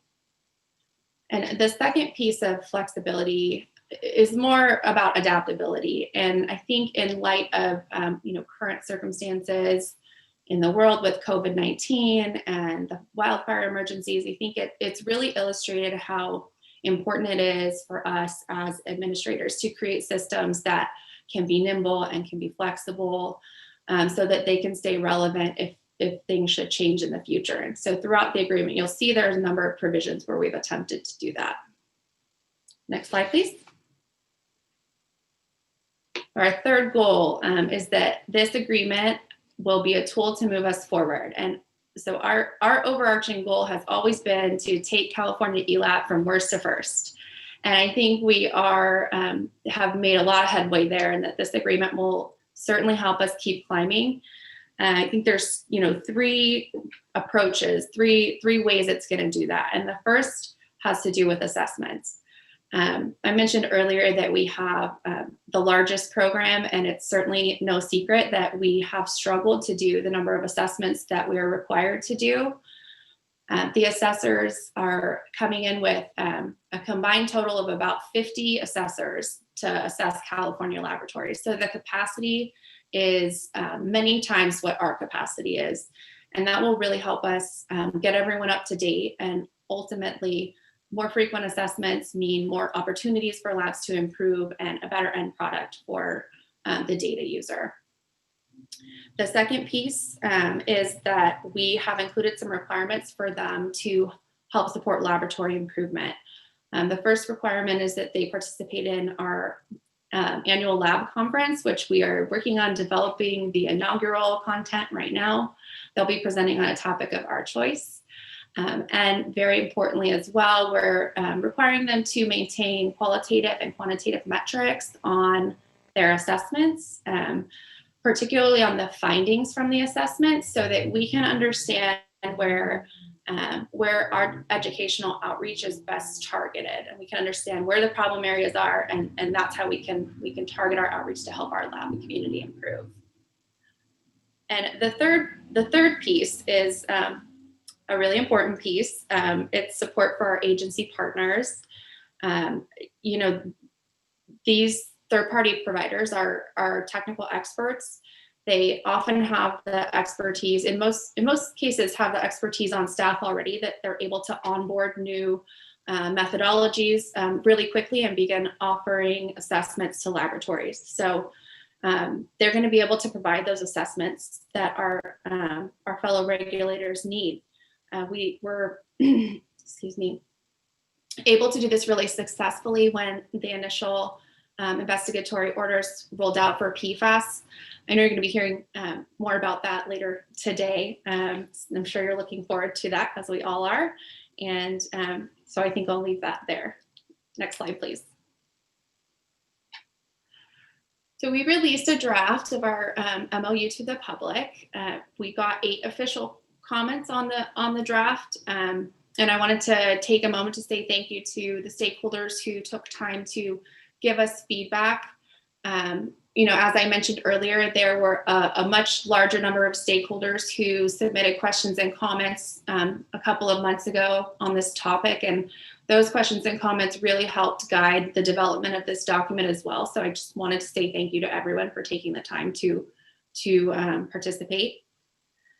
We did make quite a few changes, particularly to add some language about our authority as the sole accreditor, as well as our authority to mediate disputes, and made quite a few clarifying changes as well, where there may have been some confusion on the text. When we didn't make comments, we tried to give a thorough explanation in our response to comments, which is posted on our website. We certainly invite our stakeholders to take a look at that and let us know if they have any more questions. I do have a change sheet. I think all the board members have received that, and I am happy to walk you through the changes that we're making. May be useful to bring up the change sheet on the screen.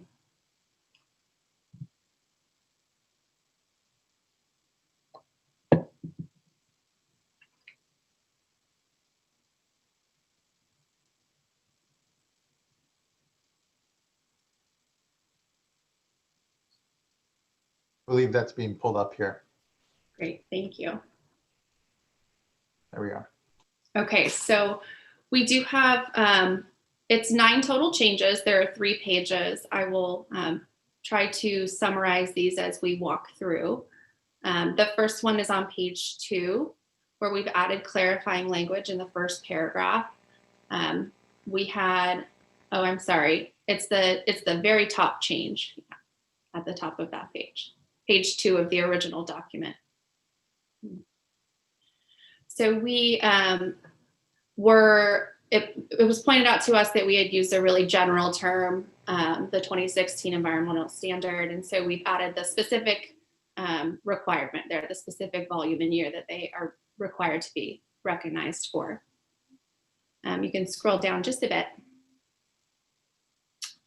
Page 3, we've added clarifying language, process language, just to make sure laboratories understand that they still have to submit their application for accreditation to ELAP. On page 3, I'm on the 3rd change. Page 3 of the proposed MOU, we removed some confusing language. You'll see it stricken in the middle of your page there, pre-assessment and it was brought to our attention that that has different meanings for ELAP and for the third-party assessors, as they actually offer another service called the pre-assessment. So we've taken that out.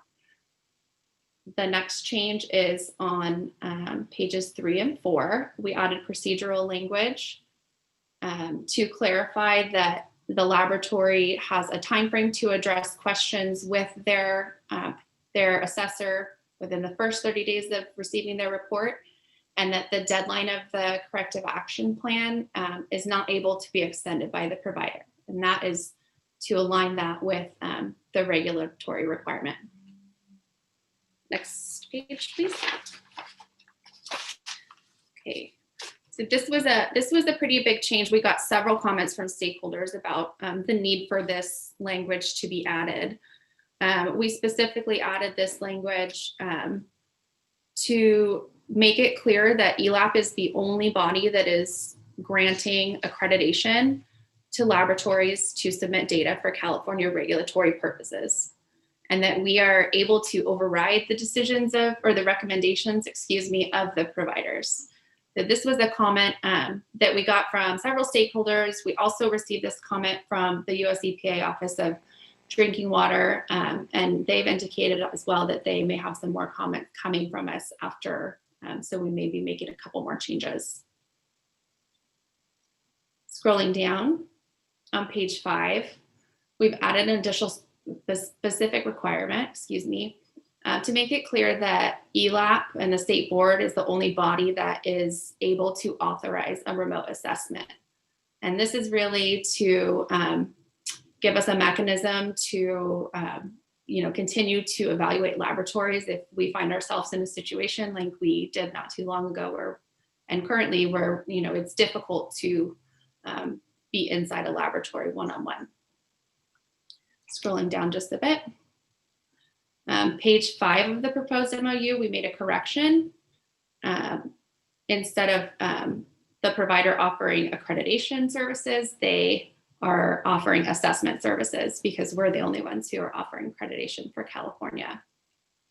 Scrolling down.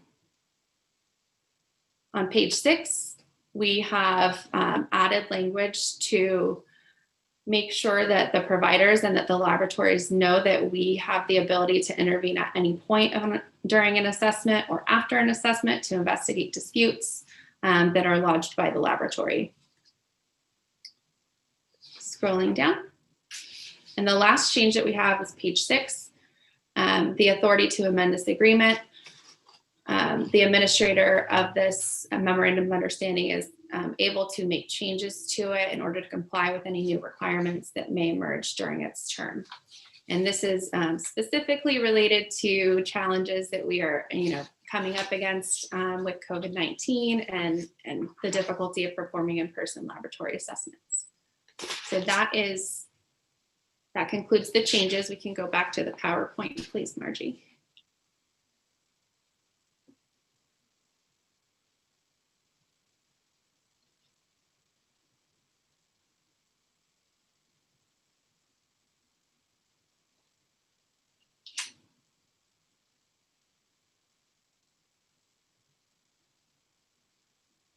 Thank you. Next slide.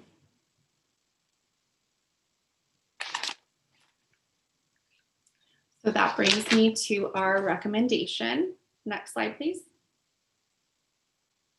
Great.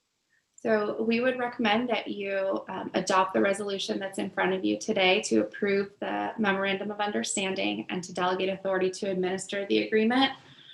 We think this is a really good starting point. We recognize that it is just that, it's a starting point, and we are committed to overseeing this agreement and working with all of the parties involved so that we can really implement an agreement that's going to benefit everybody involved in the process. Next slide, please. That concludes my presentation. I am happy to take questions. I also have the team on the line if you have questions for them as well. Thank you. Really appreciate the thorough review. Thank you. Mr. Volhamis, do you have a few comments, or if we want, we can go to public comment, or if there are any questions from fellow board members? And hearing none from Mr. Volhamis and none from fellow board members, we can go to unless you do, sorry, if you're trying to unmute there. Sorry, Mr. Volhamis. Mr. Lawfer was keeping me out, unfortunately.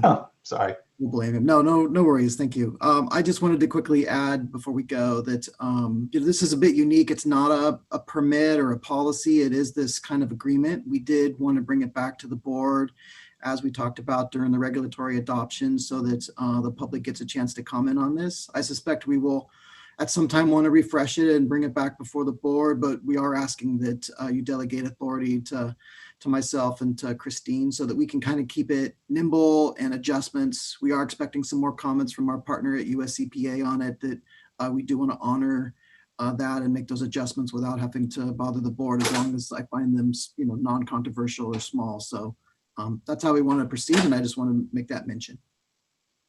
Thank you. I appreciate that. Thank you. Okay, not sensing or seeing any questions from board members. We can move to comments. And so first we have Sushmitha Reddy with Inland Empire Utilities Agency.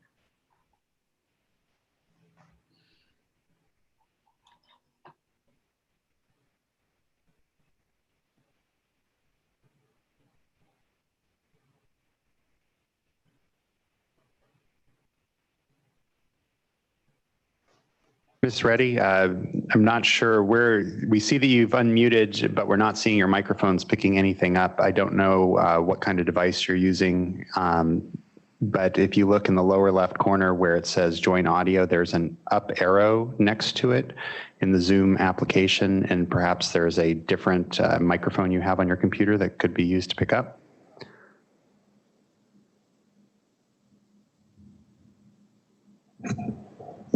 And if you're having any issues, or if you've decided not to comment on the item, you can also just send an email to the clerk, Janine.Townsend. She was the one you'd received, Janine.Townsend at Waterboards. You had received the credentials from the Zoom meeting for her, and you can let us know what issues you may be having or if you're declining to testify. Can you hear me now? There we go. Okay. Hello. Good afternoon, everyone. I apologize. My camera is not accessible, and hope audio alone is sufficient for this session. Yes, of course, more than fine. Glad you could join us. Thank you. Perfect. Thank you. For the record, I'm Sushmita Reddy. I'm the manager of laboratories here at Inland Empire Utilities Agency. We're a regional wastewater treatment agency and wholesale distributor of imported water. We are located in San Bernardino County and operate 4 treatment plants that treat approximately 50 million gallons of wastewater each day to provide high quality recycled water for industrial and landscape irrigation, as well as groundwater recharge. We also operate a medium-sized lab performing compliance testing pertaining to the NPDES and groundwater recharge orders. We do use sophisticated technology and would fall in that bracket that is mandated to use TPAs when the new regulations do go into effect. That brings me to a question. Because the effective date of the regulations has been moved to January 1st, when would the new fee structure or the use of TPAs go into effect? Is that still October 1st, or would that be in line with the new regulations? Well, I'll let folks on the program respond. And actually, I'm sorry, if you can we'll put a pin in that question, and if you would like to just repeat your comments, and then we can circle back. Thank you, Chair. So first of all, I'd like to thank ELAP staff efforts in getting the ground running for the implementation of the TNI 2016 standard and the new fee structure. However, we, along with several of our colleagues, urge the board to withhold their consideration of this MOU for TPAs prior to the release of ELAP's final response to stakeholder comments or the final regulatory package. The justification included in that final package may be helpful in providing value to the overall scope of the MOU. And before I go into the specifics of the MOU, I do have another general comment to make, which I've made on numerous other occasions, and would reiterate today that an audit or an OSA is a critical element to the accreditation program. And by transferring that responsibility to the individual labs and TPAs, ELAP is risking the program's effectiveness and potentially weakening the program. Instead, we recommend ELAP to contract directly with the TPAs and manage that contract independent of labs for tighter controls and, more importantly, a direct say on the effectiveness of the program. That said, I'll move on to MOU specific comments. Although we did receive the change sheet that Caitlin went over briefly in her presentation, we did not give us a whole lot of time to review and comment, so the comments being presented today are reserved primarily to the MOU minus the change sheet. My first comment is on the MOU's purpose. The MOU states its purpose is to establish an agreement with the provider and does not really provide any language on the needed quality of the on-site assessments or the conductance of a provider. We feel the focus should be, in addition to establishing contracts, that it should have language ensuring timely, thorough, consistent on-site assessments where every lab is uniformly assessed to the same standard. The primary reason for ELAP's audits haven't been effective under the current program is because of the lack of consistency when implementing or enforcing a requirement. The draft MOU does not really address that deficiency, and we urge ELAP to include language that mandates providers to have policies in place that assure the quality of OSAs and at a minimum to be consistent where all requirements are uniformly applied by all providers and all assessors. My next comment is on providers' eligibility. The Environmental Laboratory Accreditation Act states the State Board may contract with approved third-party assessor bodies in accordance with the criteria developed by TNI, or a federal agency. The MOU, however, limits that eligibility to only TNI, DOD, or DOE. And I'm not sure if DOD or DOE may even support all of ELAP programs, such as a Clean Water Act or a Safe Drinking Water Act. We urge ELAP to broaden MOU scope to allow all eligible providers, such as ELAP, which currently accredits labs for asbestos testing for ELAP. My next comment is on assessors' qualifications. The MOU does not really list any criteria to assure assessors' capabilities. It merely requires the provider to be TNI, DOD, or DOE approved. California offers a wide variety of regulatory programs, as Caitlin mentioned in her presentation again. And she also said that, it's larger than any other state that includes, California offers several parameters that are specific to California, and no other state really offers that accreditation, such as hexavalent chromium, 123 TCP, or even wet extraction for hazardous waste. And 3 of the 4 approved TPAs for ELAP are out-of-state providers who may not have the experience or the technical capabilities for California-specific parameters.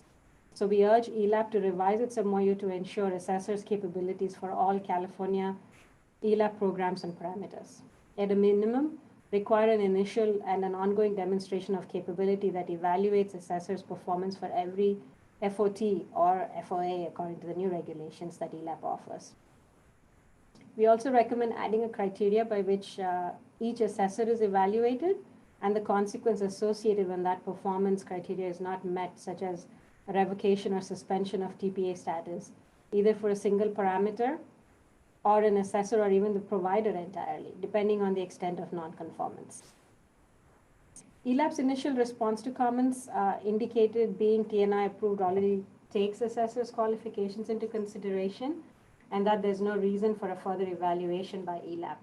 But because of the California specific requirements, we urge ELAP to modify its MOU and to reconsider adding in language to assure assessors' capabilities. My last comment is on assessing TPS performance and a requirement for an annual review at a minimum. The current MOU vaguely discusses a review of their performance without any criteria or specifics. We feel the MOU should list the criteria by which TPA performance is evaluated, such as turnaround time for the audit report, conflicts, assessors' capabilities, response time. Those are just a few examples. And then before I bid my adieu, a final general comment I want to make is that all of the above concerns would have been advised on by LTAC if still active, but unfortunately has been dissolved now, and with all its members retired by ELAP back in 2019. We recommend reforming LTAC immediately to work through these processes and policies and better address concerns before they're presented to a larger group or the board as a policy.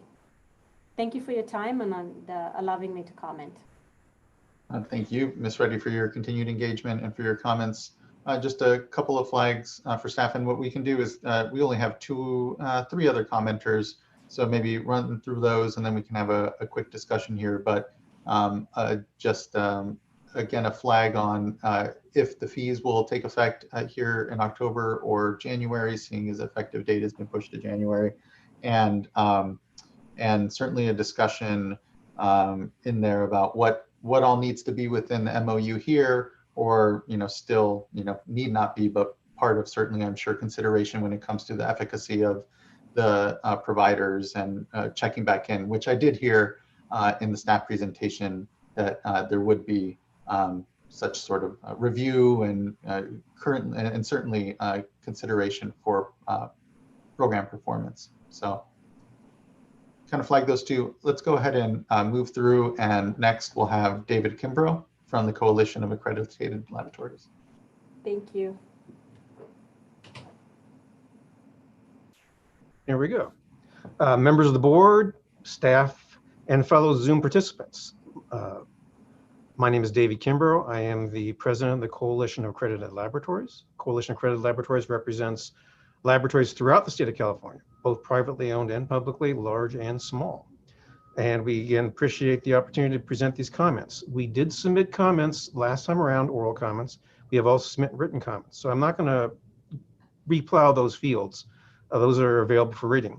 What I'm going to do is actually go through the response to comments and sort of respond to the responses. So the first one is assessor qualifications, which of course Ms. Reddy addressed, and we certainly agree with all of her comments. There's the core of accreditation, laboratory accreditation, is the methods. That's what the accreditation is all about, is our laboratories using the approved methods? Are they competent in the approved methods? And that's what's completely missing from this MOU. There's no method, there's no mention of methods that ELAP is required to provide for accreditation for. For example, 1,2,3-TCP, a compound regulated in California, but not in many other states, has a specific method, has certain requirements in terms of equipment and supplies and materials. To perform this method, it's a very difficult method. Now, when a laboratory seeks accreditation, ELAP does not take our word for anything. They want documentation.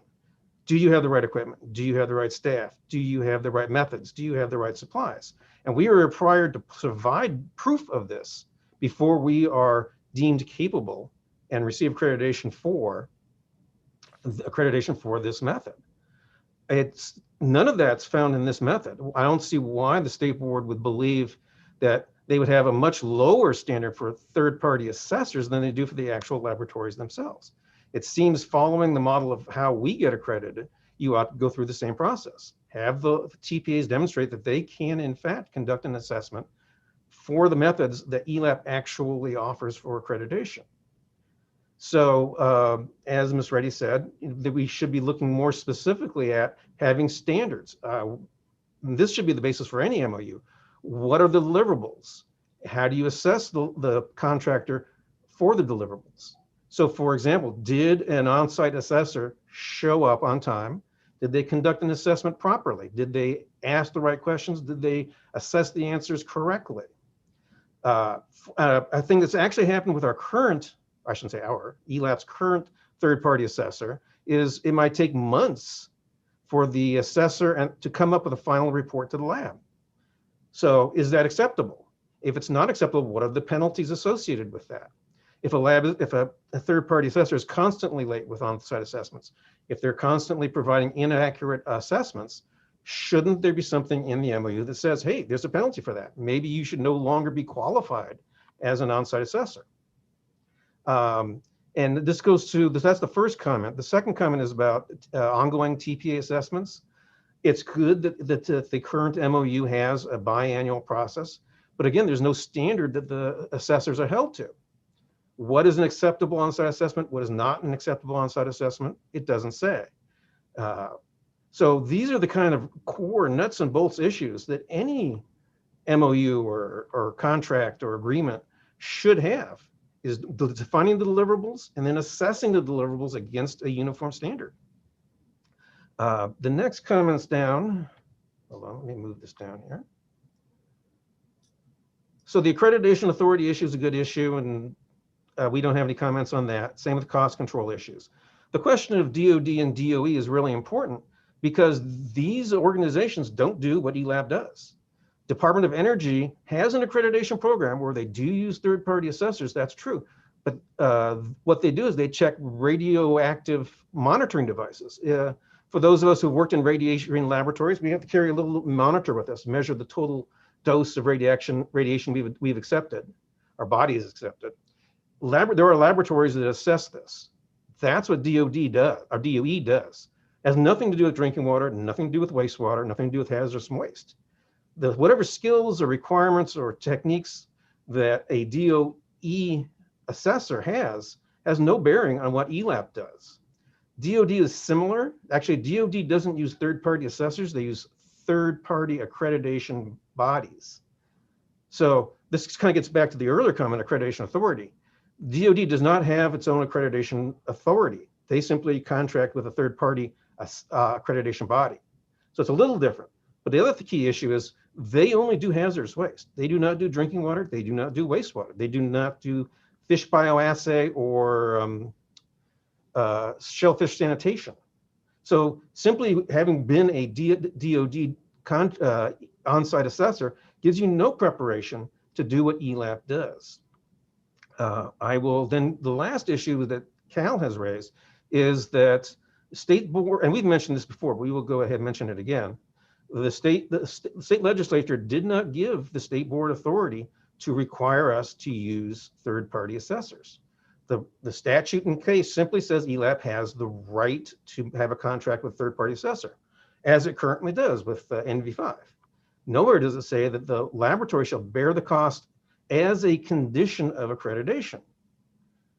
Now, the model for this is the PT sample requirement, where the law does in fact say laboratories, if you want to be accredited, you have to buy PT samples from a third-party provider, analyze and submit them as a condition of accreditation. If you don't do this, you won't get accredited. There's no parallel language in the section on third-party assessors. And then the response here is basically saying, well, you've already adopted a regulation. That doesn't address the issue that it's an underground regulation. If the state legislature does not authorize the board to adopt a regulation, adopting one does not make it any less of an underground regulation. Additionally, I would point out that the regulations in question are not only not in effect, they haven't even been submitted to the Office of Administrative Law yet. So we're like months out from any sort of finalization of this regulation. It's not necessarily clear that it will be before it can be finalized and given an effective date. It has to be submitted to OAL. It has to be approved by OAL and then submitted to the. Okay. Am I finished? You can continue on. No, but I think it's been well over 5 minutes that you had. Okay, let me just say real quickly then. And until it's filed with until it's filed with the Secretary of State, it's not a regulation. And none of that's happened yet. So I don't think that really qualifies as not being an underground regulation. Anyhow, thank you all very much. And excuse me for going over a little bit. Oh, it's okay. And thank you for your thorough comments, Mr. Kimbrough, and they're appreciated. Next, we have up Jared Voskuhl from the California Association of Sanitation Agencies. Hey, good afternoon again. Jared Voskuhl on behalf of CASA. There are over 275 wastewater labs that are accredited by ELAP, and many of them are CASA members. Briefly, before my remarks on this item, I want to just quickly pause to look back to a couple agenda items ago. And thank you, board members and staff and Mr. Bishop for engaging with stakeholders' concerns and reaching your ultimate decision. I hadn't anticipated that level of exploration of the options, and then seeing the additional options staff had prepared for you really underscored the thoughtfulness with which you're proceeding through these decisions and how they're being vetted. And we really appreciated that. With regard to next year, there were a lot of good ideas about future planning, check-ins, stakeholder engagement, legislative options, and we'll plan to reach out later this fall to follow up on that discussion. But we thank you for your vote today. With regard to the item before you, 2020 has been a watershed year for ELAP between the new regulations, the new fee structure, and now this MOU for labs to contract with third-party laboratory consulting firms to perform assessments for accreditation. In May, over an exhaustive adoption hearing for the regulations, the board listened to numerous concerns identified by stakeholders, and board members committed to tracking the underlying issues through a check-in or an update. And today it seemed like there was a commitment from staff for that update, and it seemed then staff agreed to provide this, and they prefer to do it through an October update, but not really in a separate meeting. So I kind of just on this item wanted to follow up on that check-in and request the board and staff and encourage you to return next month to deliver that update. As stakeholders, we don't really have a good advance notice of what's on your upcoming agenda, so I'm not sure if it's planned or in the planning stages, but we would like to request for this. And I know there's been so much activity for ELAP this year. There may be some adoption hearing fatigue from everyone, but ELAP is a critical program. And I think it could be really good outside of any formal regulatory decisions for staff to present information about how things have progressed over the last 6 months and the transition to the new regulations. But beyond laboratory accreditation, ELAP's involved in some very important work, and it would be a good opportunity to highlight that. The first things that come to mind are methods development pertaining to PFAS and microplastics. And I'm hoping we'll hear some more about that later this afternoon. For the lab stakeholders, I know after the May adoption hearing, we really hung our hat on that commitment from the state and from staff to do the annual check-in. And in the July hearing, we heard you, support that and flag a couple other items that would be good to address in that check-in in the fall. So, we're hoping that, beyond, checking on those progress, it could almost be like a dress rehearsal for subsequent years when these things are further along down the line. But right now, with everything launching where it is, we think it could be, we think it is important, and we'd like to request that. And so I'll conclude my remarks there. I'm curious to hear the dialogue today, and ultimately, I think the trifecta of votes you've all faced this year really put this program into a new direction, and we want to have a good, positive working relationship with the program as these regulations are implemented. And we thank you for all your work. Thank you. Thank you, Mr. Voskuhl. I appreciate it. When it comes to when we next check in on ELAP before the board here, I'll defer to staff and we'll think about that. But what it doesn't preclude, and I think what, to your point, it's more important that we have staff engagement with the labs as they're beginning to prepare for what it sounds like is an effective date in January here. So thankfully we have the time and the months here for that space. Whether it's at the board level that we have that informational item and the usefulness therein, or otherwise, we'll look to make sure, and I know that ELAP staff are committed to make sure to continue to have those touch points, both at the individual agency level and then these larger gatherings when issues can be discussed and hopefully worked through. So thank you for that. Next up and last, we have Debbie Webster from the Central Valley Clean Water Association. Good afternoon. Thank you, Chair Escobar.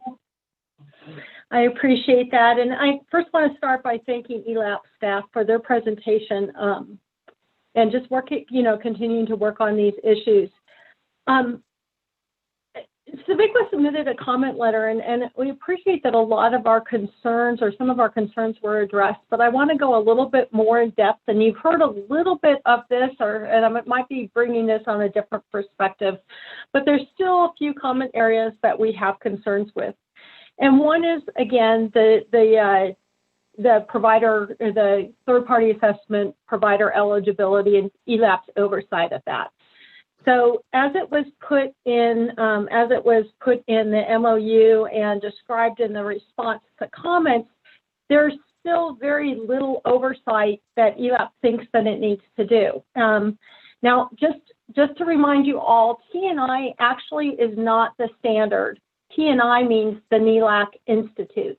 And so when we talk about the TNI standard, we're talking about the NELAC Institute standard. So when I look at TNI's web pages on the accreditation bodies, one of the things they talk about their assessors, contract assessors, is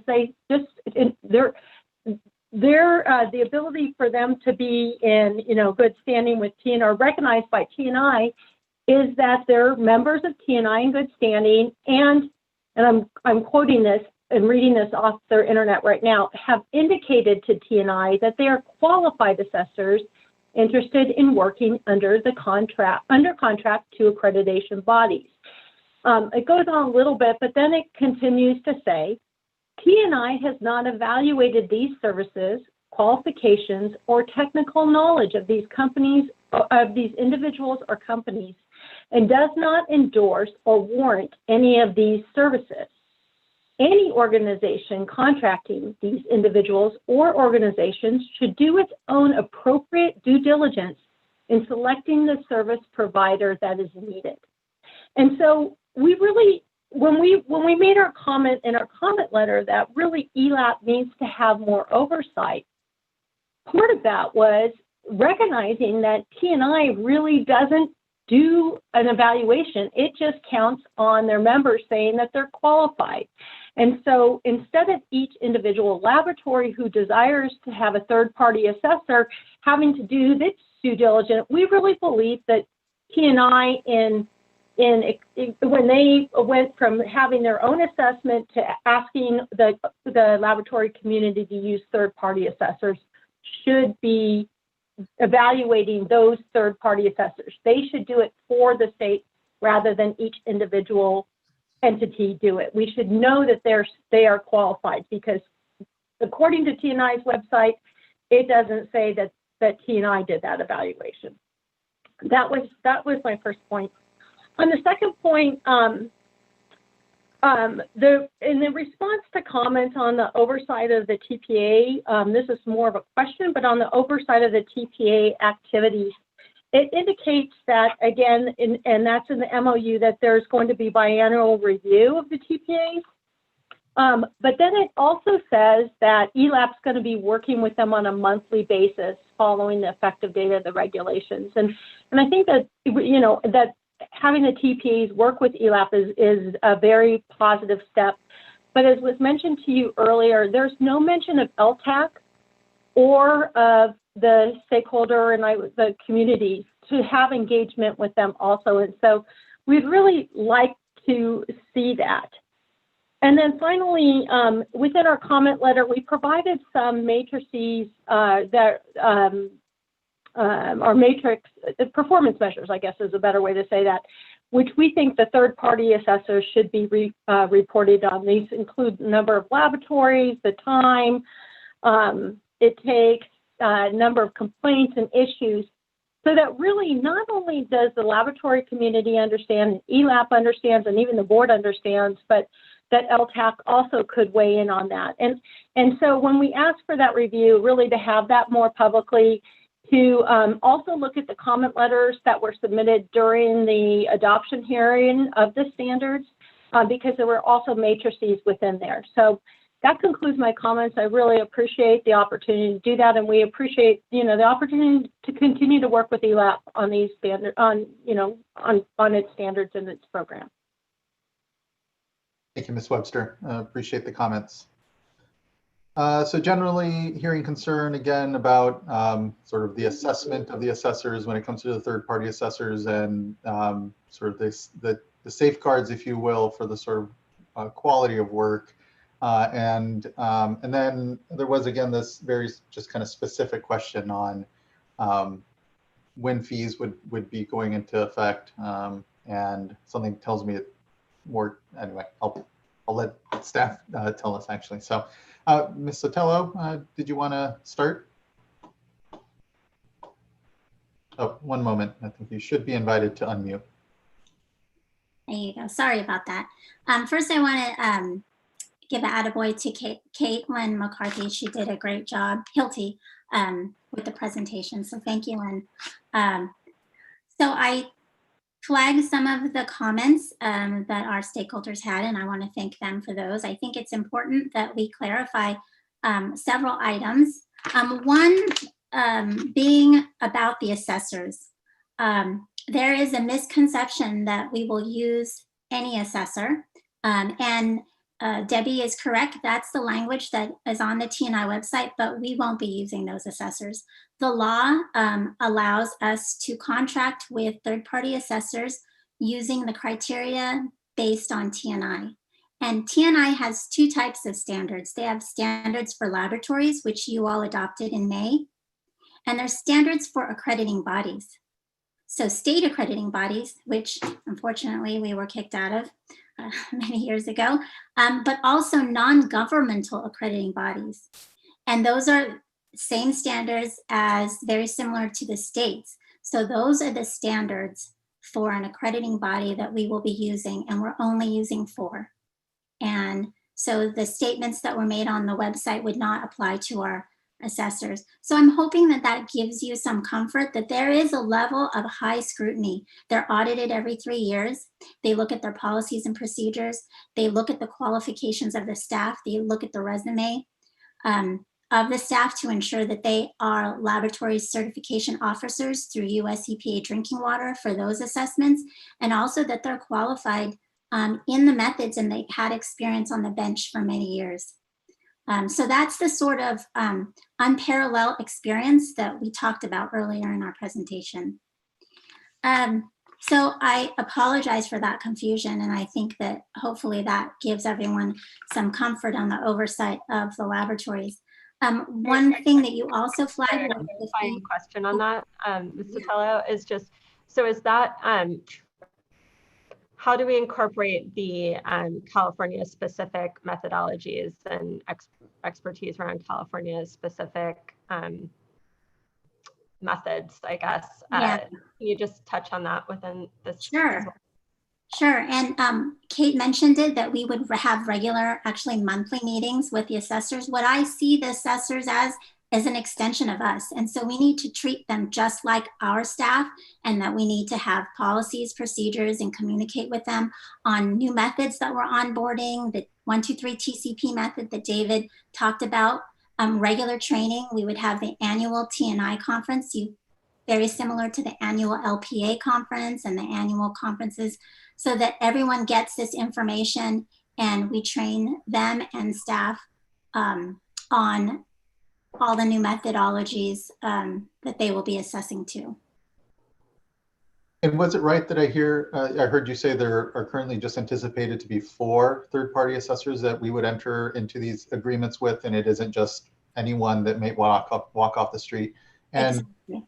And maybe it might be helpful to understand the process that those 4 went under a bit. Absolutely. And they have applied to TNI organization to be a non-governmental accrediting body. And as I mentioned, our law says we can only enter to a contract based on the criteria developed by TNI. So it's that criteria. They get audited. And before COVID, it was in person. They met the staff, they interviewed them, they audited them, they looked at all of their quality assurance manuals. And as I said earlier, they look at their qualifications, organization, and then they have a report with findings, and they have to correct them. And until they correct those, then they will not become an accrediting body through TNI. And then they get audited every 3 years and with findings, and they would have to correct those. So it's very similar to what we would have been accredited to through TNI as a state government AB. So it's very stringent. Okay, that's helpful. Thank you. And then the topic of fees, which you all flagged, that would be affected when the regulations are effective.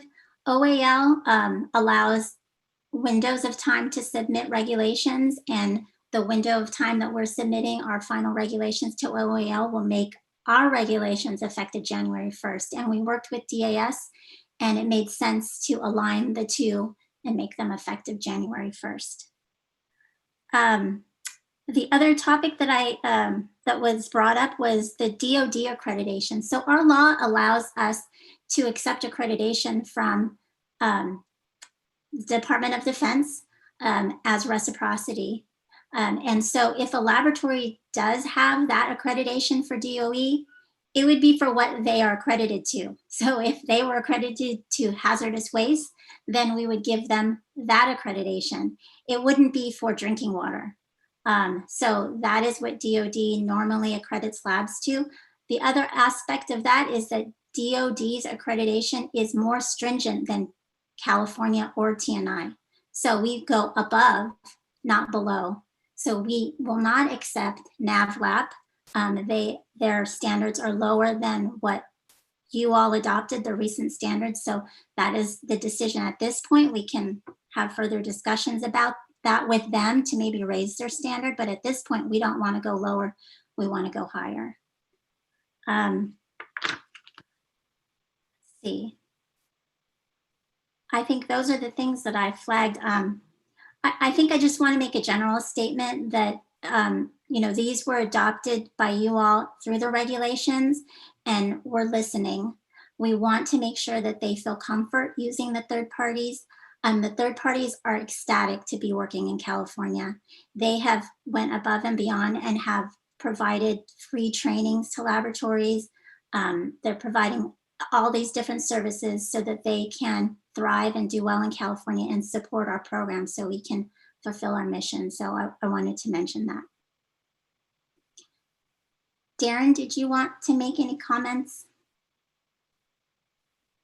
I had a question, Darren, you may touch on this too, but I know a number of people brought up the LTAC and how program may be interacting and providing opportunity for feedback on how this is working and performance with LTAC. So if you could touch on that, that would be helpful. Yeah, absolutely. We feel that LTAC is extremely important.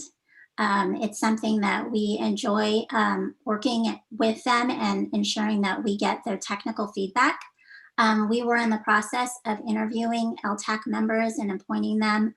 And so that will actually be coming out very soon. I think we're just in a situation where the need for the MOU to move forward for our state regulatory programs to have an MOU for all these new methods is now.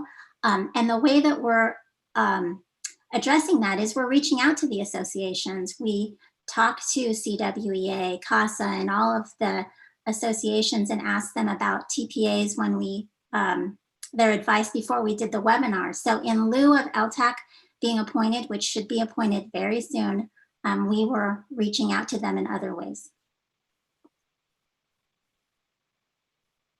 Yeah, thank you for that. Darren, anything to add? Just quickly to wrap up, I think this is, again, this is our first instance of this. It's a bit unique in that we wanted this document to communicate out some understanding and to give us a bit of control over the third parties that we do have in, and we're committed to that. We're going to grow with it and learn as we go along here, whether there's parts of it that are working or not working. But it's important to get it started, and we wanted it out in front of everybody so that we could get these good comments to move it forward. And I'm sure we'll have future versions of it. And like I said, we are waiting for EPA's second set of comments that we'll definitely incorporate. Thank you. Thank you.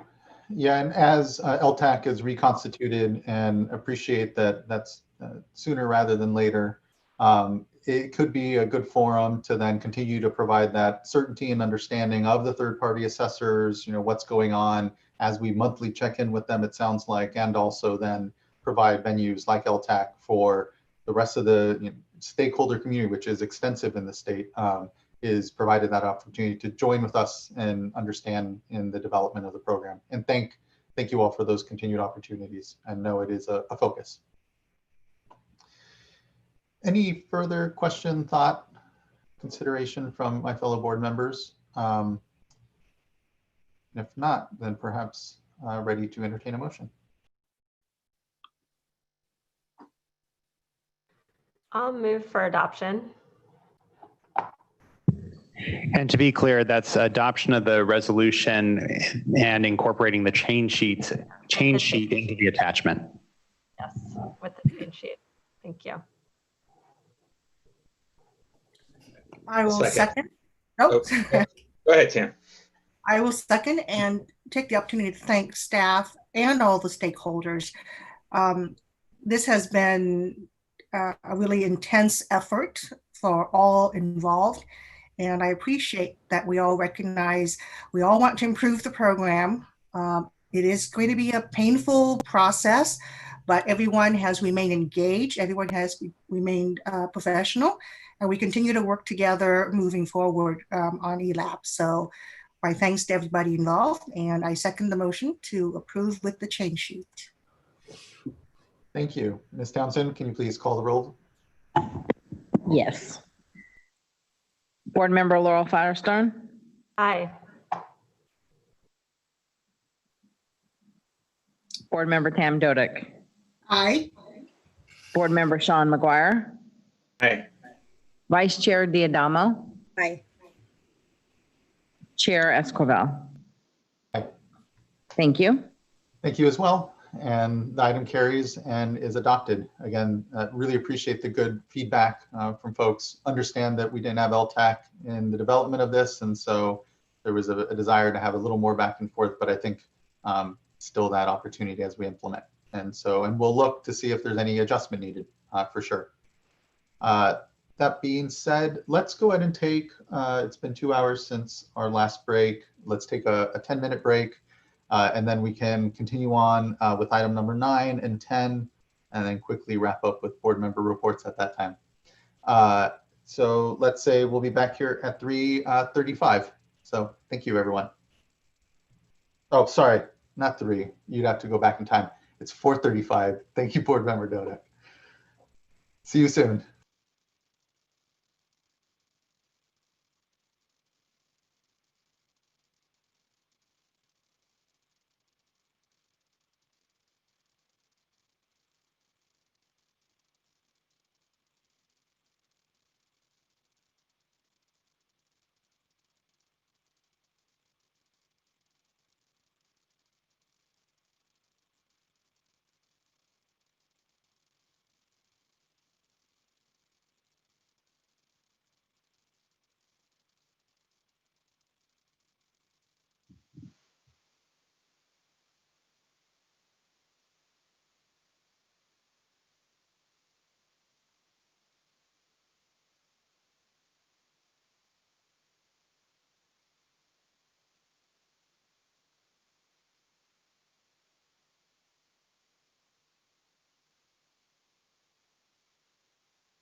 Hello, everyone. It's 4:35. We can begin coming back here for item number 9. And item number 9 is the Central Valley Board Irrigated Lands Regulatory Program update on implementation of Order WQ 2018-0002.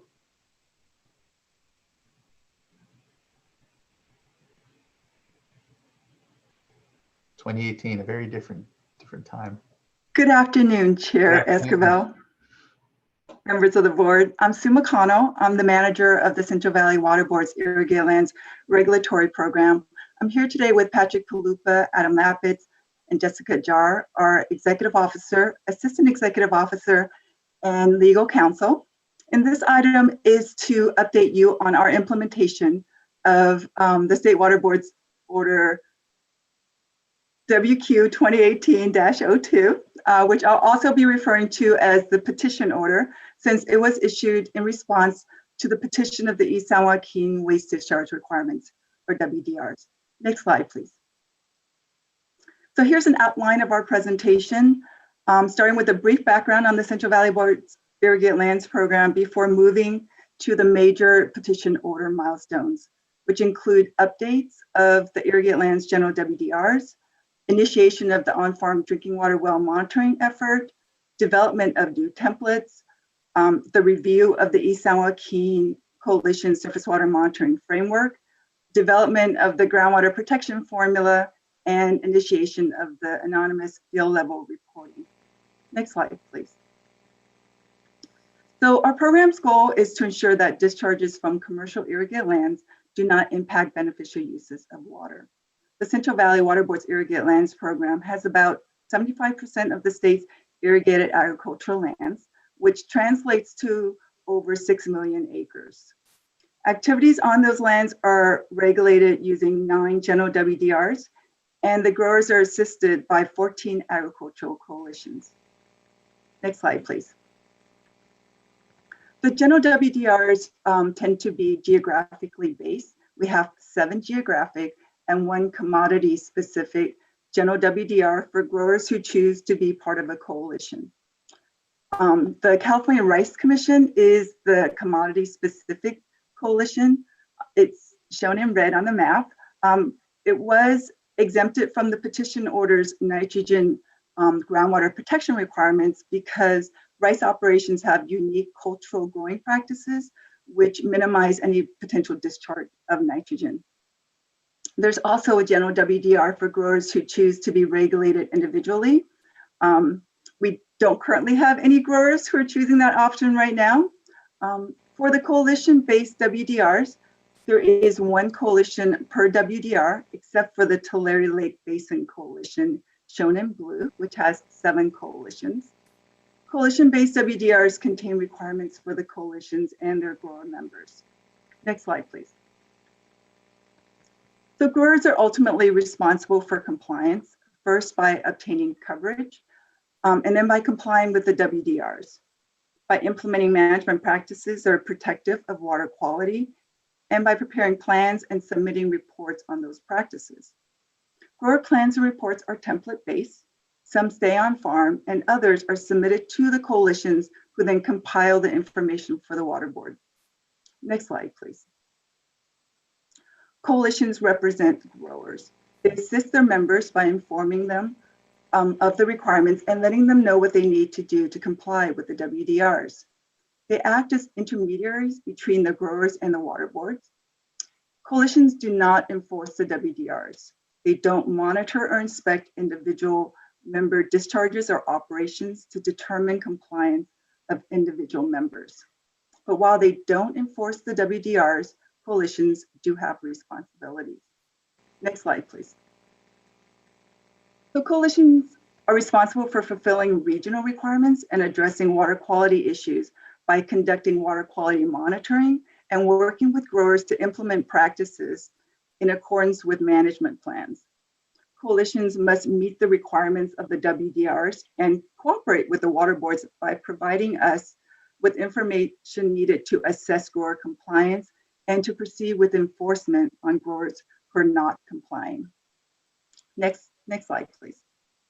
So I want to highlight the East San Joaquin Coalition, which since it was the focus of the petition order.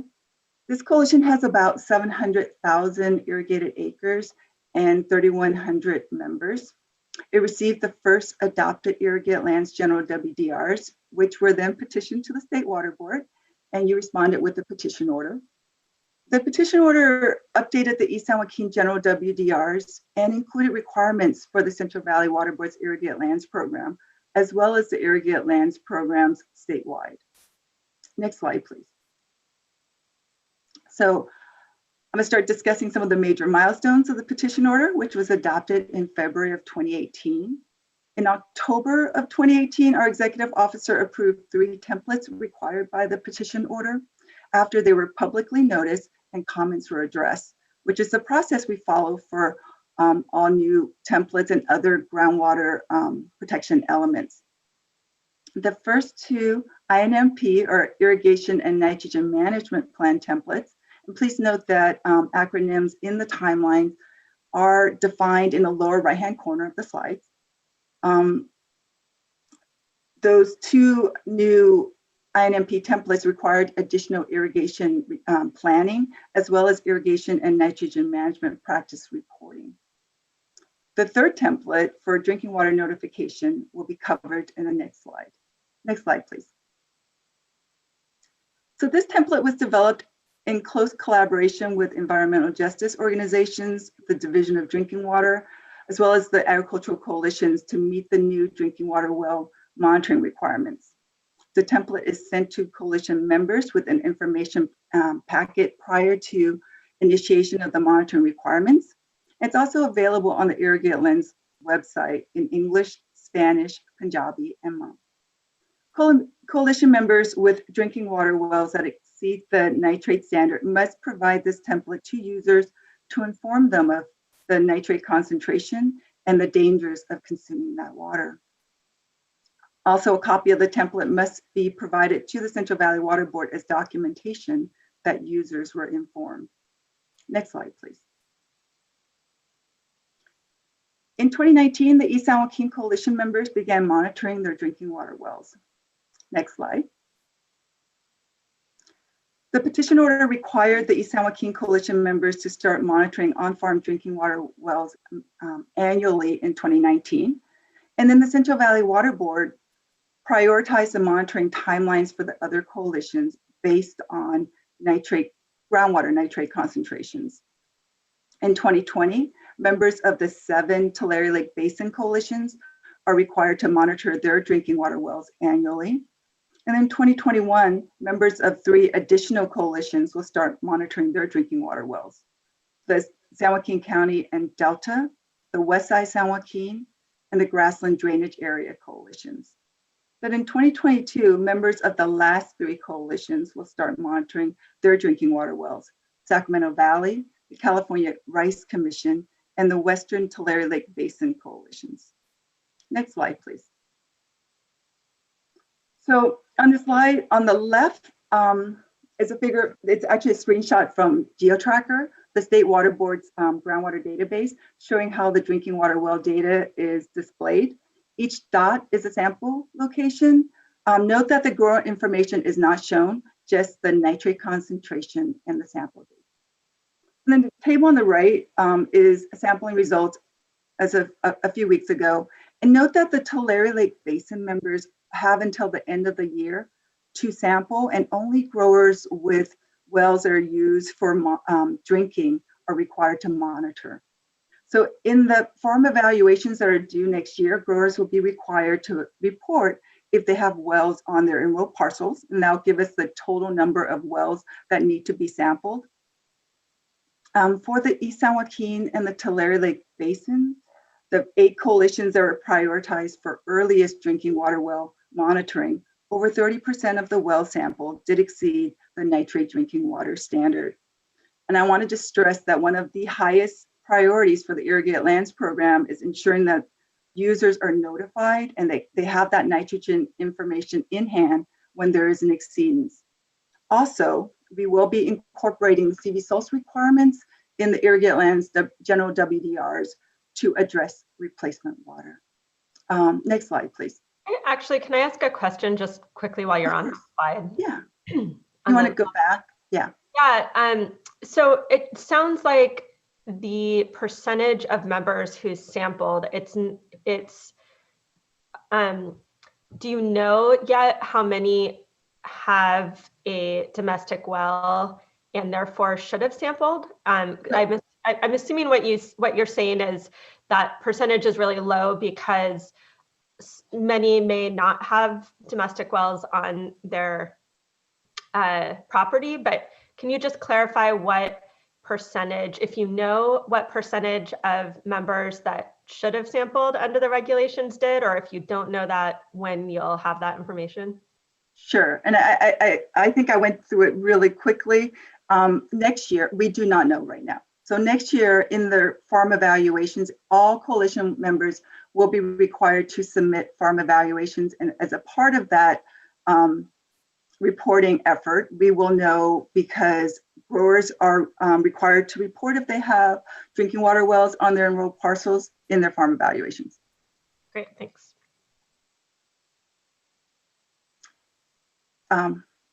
Thank you. So one of the primary goals of CV Salts is to ensure that there is safe drinking water. The notice to comply for the nitrate control program has been sent out. And as I mentioned in the last slide, the irrigated land staff are working to bring updated orders to our board in April of next year to incorporate the CV Salts Basin Plan requirements, like we did last year for the petition order. Next slide, please.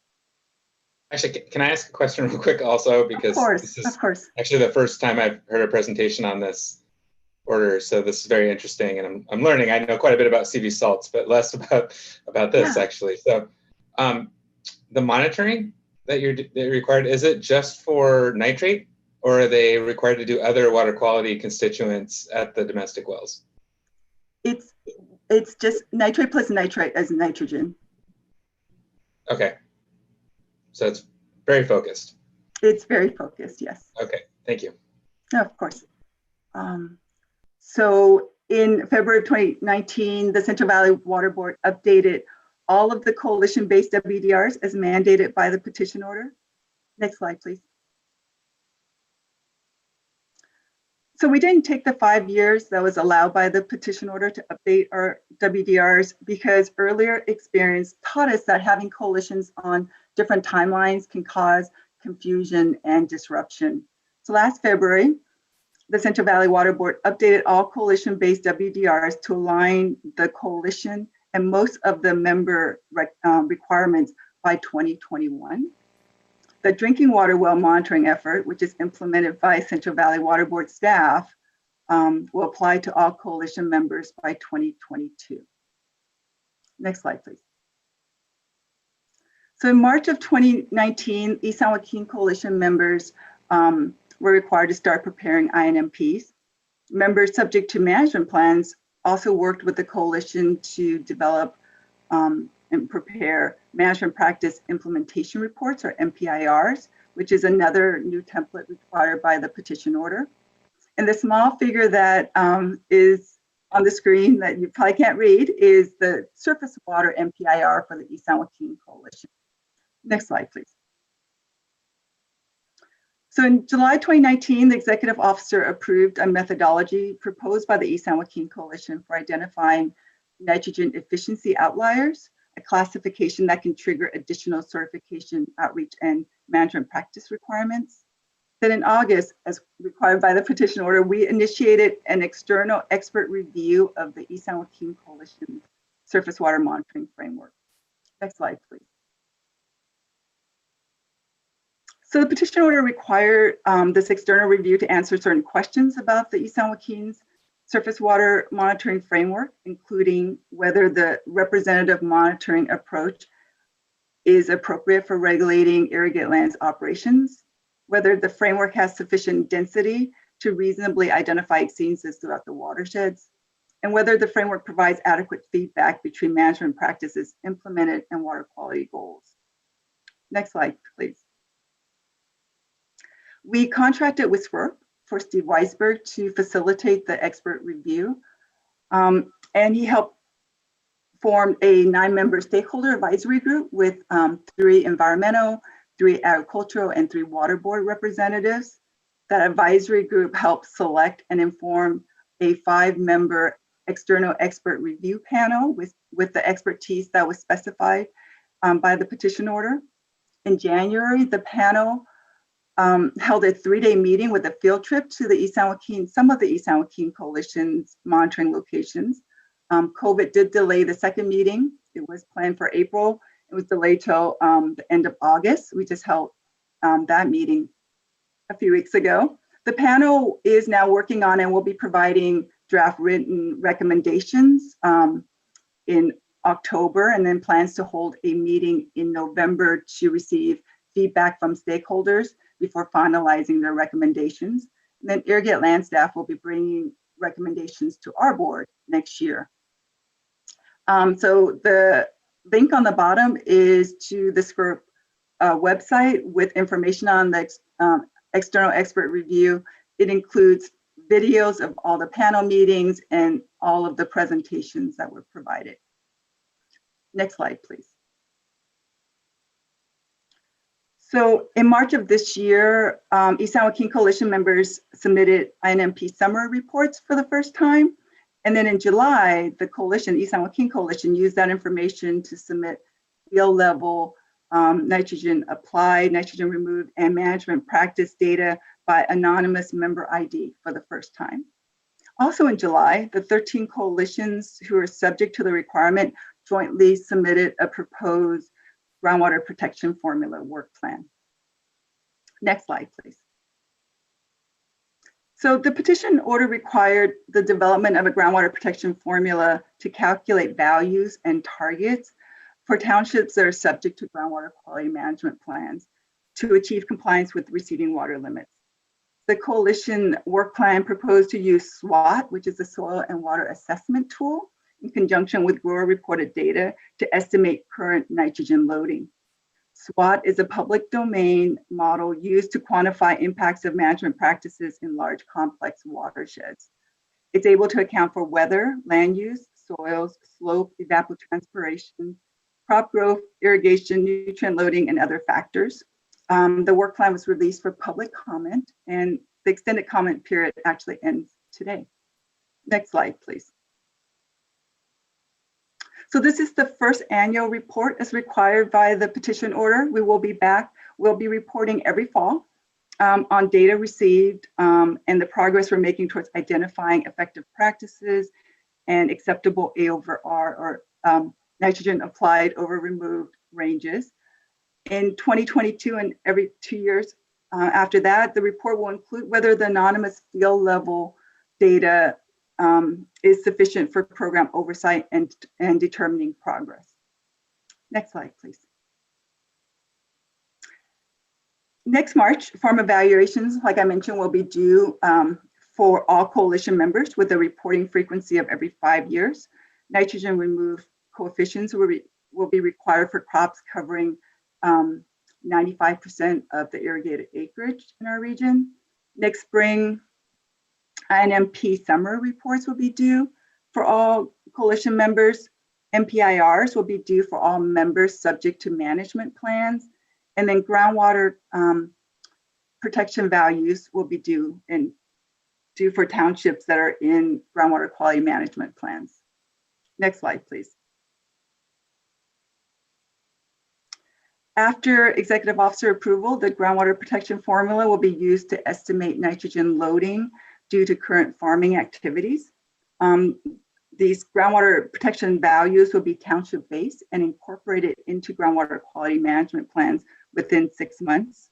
Those values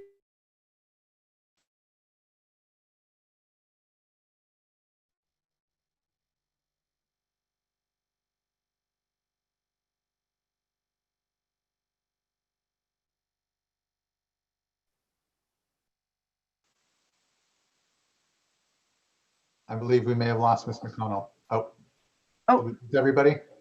Uh-oh, can you not? Okay, I think we can hear you now.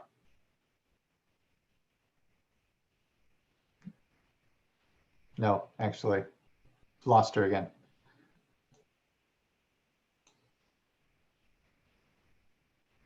Mr. Palupa, do you want to try to, if in case it looks like we may have lost you as well? I was gone for a second. I'm just coming back. I can pull that up and. Okay, I think. Hello, Mr. Palupa. Sorry for some technical difficulty here. Oh, Ms. McConnell, I think you're back now. Can you hear me okay? I'm so sorry about that. No, it's okay. These things, it's just a part of the times we live in. No, it's more than okay. I think we're back. Okay, just a few more slides. Patrick, I'm happy if you want, but I'm almost done. So after Patrick approves the groundwater protection formula, it will be used to estimate nitrogen loading due to current farming activities. And these groundwater protection values will be township-based and incorporated into groundwater quality management plans within 6 months. Those values will be released for public review and comment prior to approval. So next slide, please. Okay, so in summer of 2021, the coalitions will be providing field level AR, or nitrogen apply and nitrogen remove data by anonymous APN ID, and field level AR and management practice data by anonymous member ID. They'll also continue to provide township AR data. Next slide, please. The collection and evaluation of nitrogen and management practice data are a key component of the irrigated lands effort to assess grower trends and performance. The data are also used to identify protective management practices through the management practice evaluation program, identify nitrogen efficiency outliers, develop the groundwater protection targets, and establish acceptable ranges for multi-year A/R ratios by crop.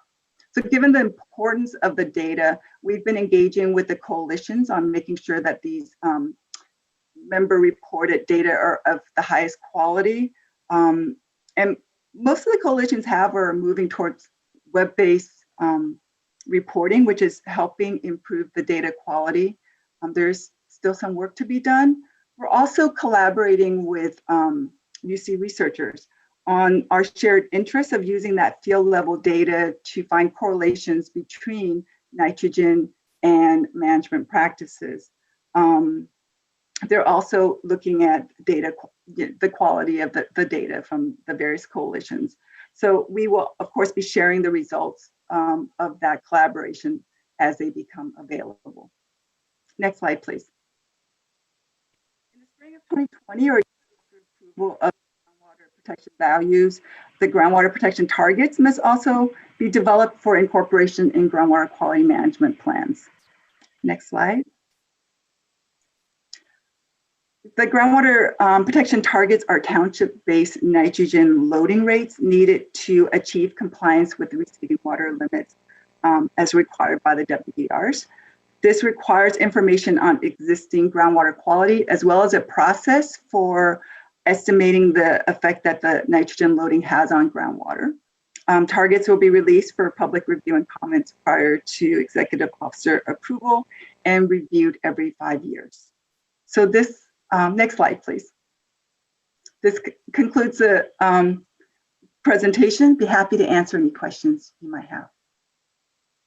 Thank you. Really appreciate the great presentation. Mr. Palupa, do you want to say anything? I have a few remarks, but would want to give you a chance first before we go to comments from board members. I appreciate that. And, you know, I do want to thank Sue and her team for, frankly, living up to the, what I know at the time we said were fairly incredibly aggressive timelines for us to develop an expert panel for us to revise the programs and to revise the monitoring. So I think, you know, Sue's team got most of this done ahead of schedule, and the rollout of the drinking water well monitoring is actually going incredibly well. I think there's still, as Board Member Firestone pointed out, I think the big thing out there is still the unknowns in terms of what the compliance numbers are. But in terms of getting well sampled, it's really been incredible achievement, and that is kind of a lot of the stuff happening behind the scenes actually made it a little more difficult. In that this was actually a program that the regional board implements directly, as you recall from the prior hearings, as opposed to something that would be implemented through the coalitions. And so I don't want that fact to be lost, that the board, and I'm not taking credit for it by any means, but Sue's team has done an incredible job at advancing the directives that were called out in the petition order. I think some of the major fruits in terms of the monitoring data, the A-over, the changes to the nitrogen reporting, we're on the cusp of getting that information. It marries up quite well with the type of information that we're going to need, and the information that we're developing under CV salts. So I think it's fascinating to see the convergence of a lot of ideas in this program, and I really just want to say I'm and kind of reviewing Sue's timeline. What is impressive to me, is her team's ability to really achieve all those milestones and really stand on the brink of getting some very, very meaningful data back that I know was ambitious when the order was adopted, and I think that it's going to be very useful as we march forward with this program. We'll also be updating you quite soon on the expert panel. The expert panel, I think, has made a lot of strides forward, and despite COVID and intricacies involving kind of coordinating that type of deliberation when everybody is doing it via Zoom instead of around a table has been difficult. But I do think it's yielding some pretty significant results, mostly positive for our region, I think, as the feedback was, though there are additional monitoring parameters that they may be recommending in the future to really make sure that we're duly protective of beneficial uses throughout the region. But again, I'll give all credit to Sue and her team for the achievement that they've made in kind of advancing the goals set out by the petition order. Thank you. And want to acknowledge that when it comes to these sorts of programs, particularly with agriculture, looking at nitrogen and looking at the long-term management for protection of groundwater and the many beneficial, and surface water and the many beneficial uses, is unique. We're unique in the state in being able to have such an advanced program, but it comes with those challenges of being at the bleeding edge of the research and the science and in some cases, and knowing that the regional board's work, its implementation of the program, and all the regions when it comes to the irrigated lands programs are very innovative for their time and are difficult sometimes. So I just want to acknowledge that good work. I appreciate the thorough update. I guess for me, I want to hear, since many of these agents, many of these, the growers and the coalitions that we're working with are the same ones involved in implementation of the Sustainable Groundwater Management Act. What are the opportunities to, as you've already said, in the context of CV salts, the Central Valley nitrate and salt management or plans and program, how do we better sort of tuck in these multiple considerations that are going on, ensure that the science and technical work that's going on in the irrigated lands program benefits to these other discussions around groundwater management writ large, and the benefits therein when we talk about setting these protective levels and impacts. But just kind of wanting to hear a little more, what is the back and forth going on? Are you seeing that? And what are then the opportunities that we can do to strengthen some of it so that we understand the complexity of the various authorities and take advantage of limited, ultimately, dollars and technical work around some of these questions around water quality and protection of it in the context of SGMA. Yeah, and I can feel that question. It's extraordinarily complicated on one hand, but I think I can kind of offer my kind of gut assessment of what we've been hearing from not just the irrigated lands coalitions themselves, but also from the stakeholders that we've been interfacing with. Essentially, with respect to water quality, and I think it's no secret that there have been a lot of critiques of the groundwater sustainability plans, that their water quality work is really taking a backseat to water quantity work. And I truly think if you do solve the water quantity picture and you do have plentiful, water banking and plentiful inundation by a lot of fresh water into these aquifers, you're going to deal with a lot of the nitrate problems, and you're going to deal with a lot of the issues pertaining to water quality. I think the critique generally has been, well, what if that doesn't materialize, and what are the backstops there? And I think that's something that I know Chair Esquivel and the rest of the board members, your teams are working through those issues with DWR.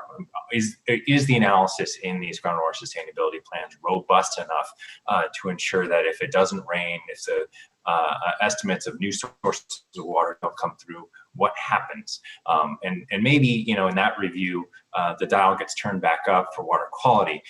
Again, that's something that we've been kind of tracking, and trying to remain faithful to as we kind of make sure that the data needs of all the programs are kind of being met.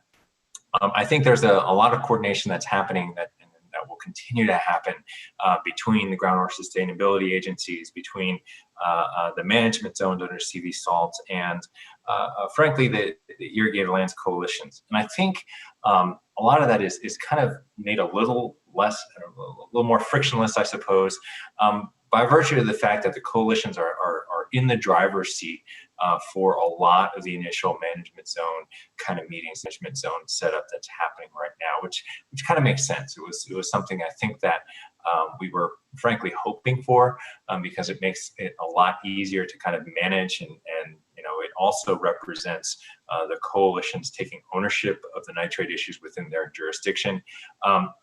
So I think you see that dynamic developing, where on one hand you see the coalitions merging and kind of working within the management zone structure to kind of deal with the water quality issues. There is that kind of parallel track with water quantity issues being developed through the groundwater sustainability agencies, which also have significant overlap. Though I think the players are a little different. And where the environmental justice and disadvantaged community folks come in is, I think we're seeing through CV salts and kind of a pivot towards CV salts and the disadvantaged community engagement in the long-term solutions. I think largely because they, to a certain extent, the feedback that we've been getting is that their voices haven't necessarily been heard through the development of the groundwater sustainability plans, and CV salts represents another opportunity to be heard as more long-term solutions are being crafted for water quality, at least within this domain. So I think that's big picture. I think entering into the kind of not quite periphery of that picture is the SAFER program, and kind of what benefits that will yield, where that program will work, where it won't work, whose responsibility is for what, and those conversations are conversations that have been decades in the making and will continue to kind of work forward as we move into the program. But I think that's the irrigated lands program, to be quite blunt, it's at the intersection of so many of these programs. I kind of joke with people, look, we've really only been regulating groundwater for a few years in the Central Valley, which is astounding, with respect to agricultural operations. So it's still a brand new program compared to, the 40 plus years of the Clean Water Act and other components. Even, I go through it. We went through a review of all the WDRs. We've got a lot of oil field WDRs dating back to the 50s that are still kind of kicking around out there. But irrigated lands and its regulation of groundwater is still relatively young. But nonetheless, it's a program that has stepped up and has, I think through your leadership and through the strength of the program staff at the regional board are really stepping up and transforming that program into something very solid that kind of belies the fact that it's really only been around for a few years. So it is the focus of a lot of the efforts. It is the focus of a lot of conversations. I think the engagement still has to happen a little bit more with land use agencies and entities like counties and other folks as we kind of step out with and kind of continue to work on this program. And in terms of resources, I think we're doing exceptionally well, but the burden is still pretty high. Policing to Board Member Firestone's kind of question, policing this permit or these permits is incredibly difficult, and a lot of staff hours have been spent in making sure that the drinking water well program gets stood up and gets stood up appropriately. That's where a lot of our effort has been placed in the past couple of years, and rightly so. But I think we also, we recognize that there are other areas of the program that have suffered because we only have limited staff to accomplish that. A lot of prioritization. I think, the baseline prioritization is, who's drinking impacted water, and I think that's kind of going to continue to be our touchstone as we move forward. Certainly, in CV salts, but also in the irrigated lands program. So I know that's a meandering conversation, but it's a big question from the chair. So I try to touch all the bases with that one. For as someone who often meanders, you're more than in good company, so don't worry about that. And it wasn't meandering; it was good summary of a number, including SAFER. The Safe and Affordable Fund. Its implementation has been subject of a good amount of discussion here before us this last year, and so do appreciate that nod as well. Other questions from board members? I had just a clarifying question, and thanks for this update. It's really learned a lot. I'm excited to get it, excited for more in the future years. So, this may be my historical knowledge that is not the most up to date, but my memory was there was a management plan effectiveness program, a management practices evaluation program where we were trying to evaluate how well different management practices were working to be protective of water quality. And that was kind of a long-term collaborative iterative process. And just, is that still part of this program? And if so, what's the status, or where are we on that? Yeah, so I think the easy answer, and Sue can kind of get into that, is I know we were advocates for kind of preserving that. And so that program is still alive and kicking at the regional board.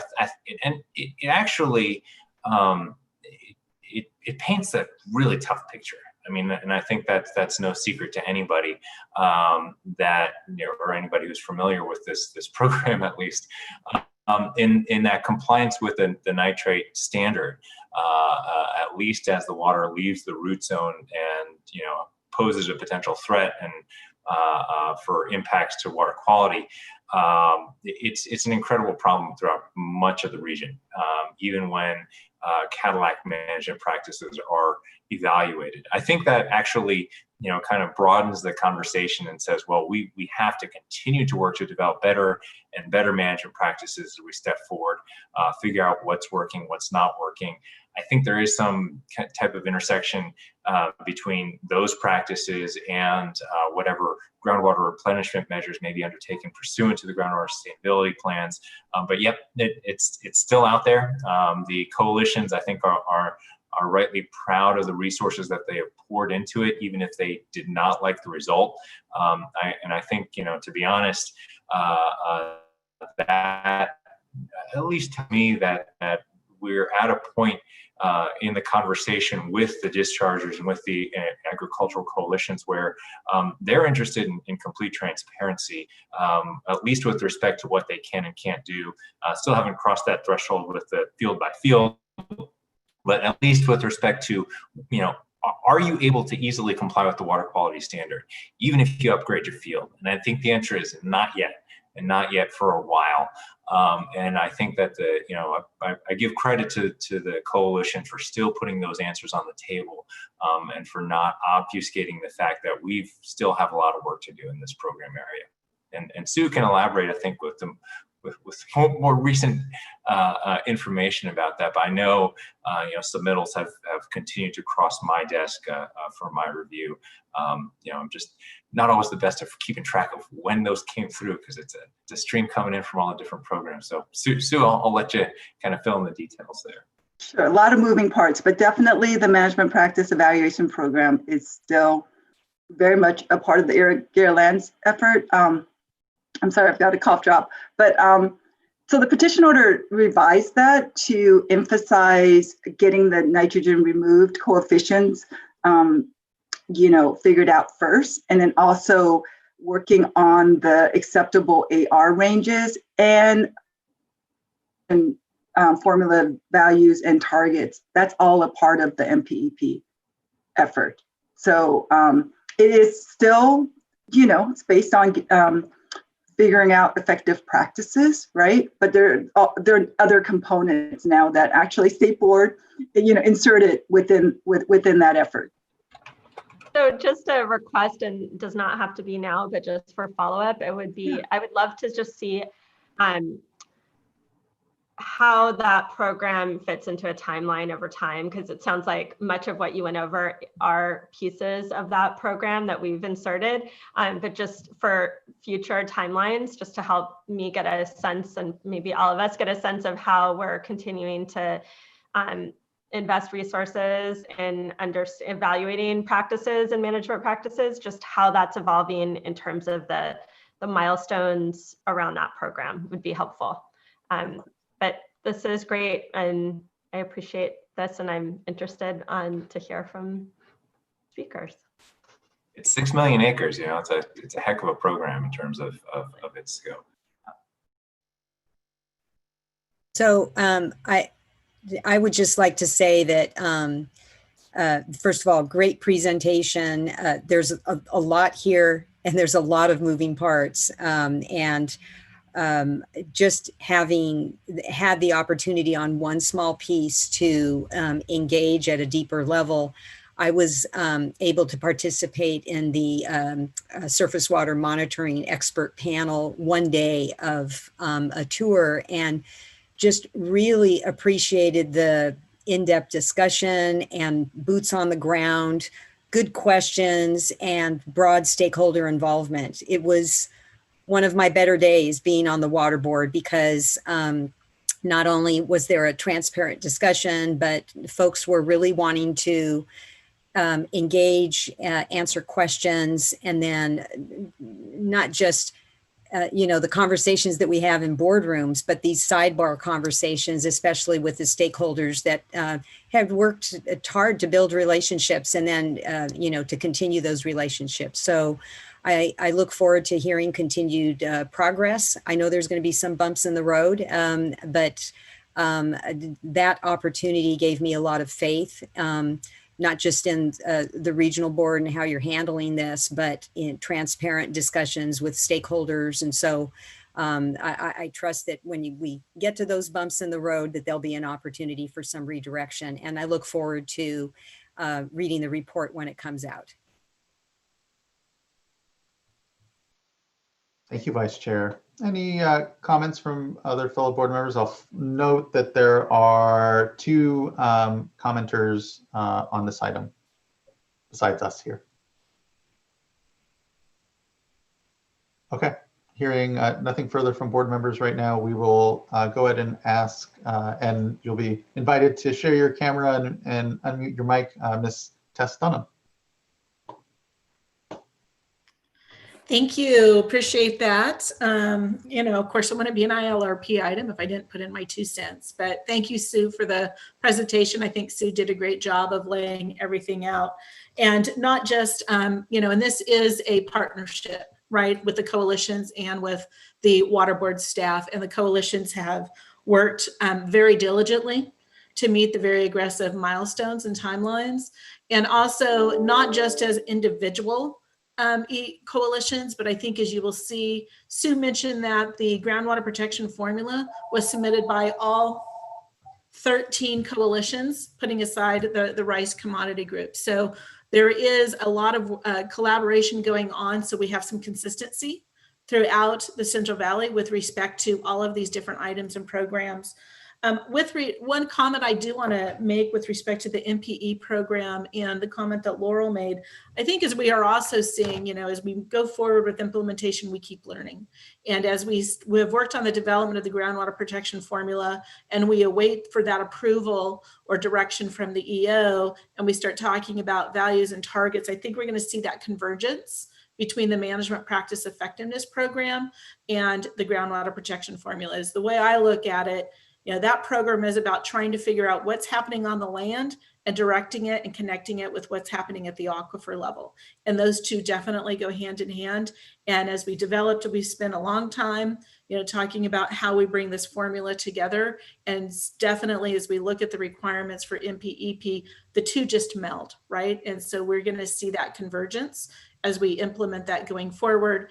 And then as Patrick indicated, that convergence also with Sigma, as well as with CV salts in the management zones. So we are busy. I think I spend at least several hours a day on ILRP items alone, besides other things, but thank you for the opportunity, and we appreciate working with the regional board staff. It's a collaboration, and we'll all get there together. Thank you. Thank you, and thanks for your long-term engagement and I know commitment to the success of this program. And again, to my earlier comment, really proud of the fact that here in the state, we're able to be putting dollars toward the research to answer these questions and really address the long-term viability of agriculture, because it is such an incredible part of our economy and community. So I appreciate that. Thank you. Next, we have up here Perry Clausen from the East San Joaquin Quality Coalition, Water Quality Coalition, that is. Yeah, thank you, Mr. Chair. Appreciate this chance to address you today. I really was only going to be available for questions, but I can't help but also commenting as well.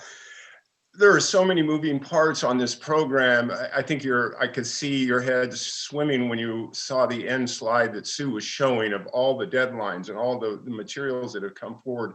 I guess I would reflect a little bit on what I've been hearing from growers over the last couple of years on nitrogen management.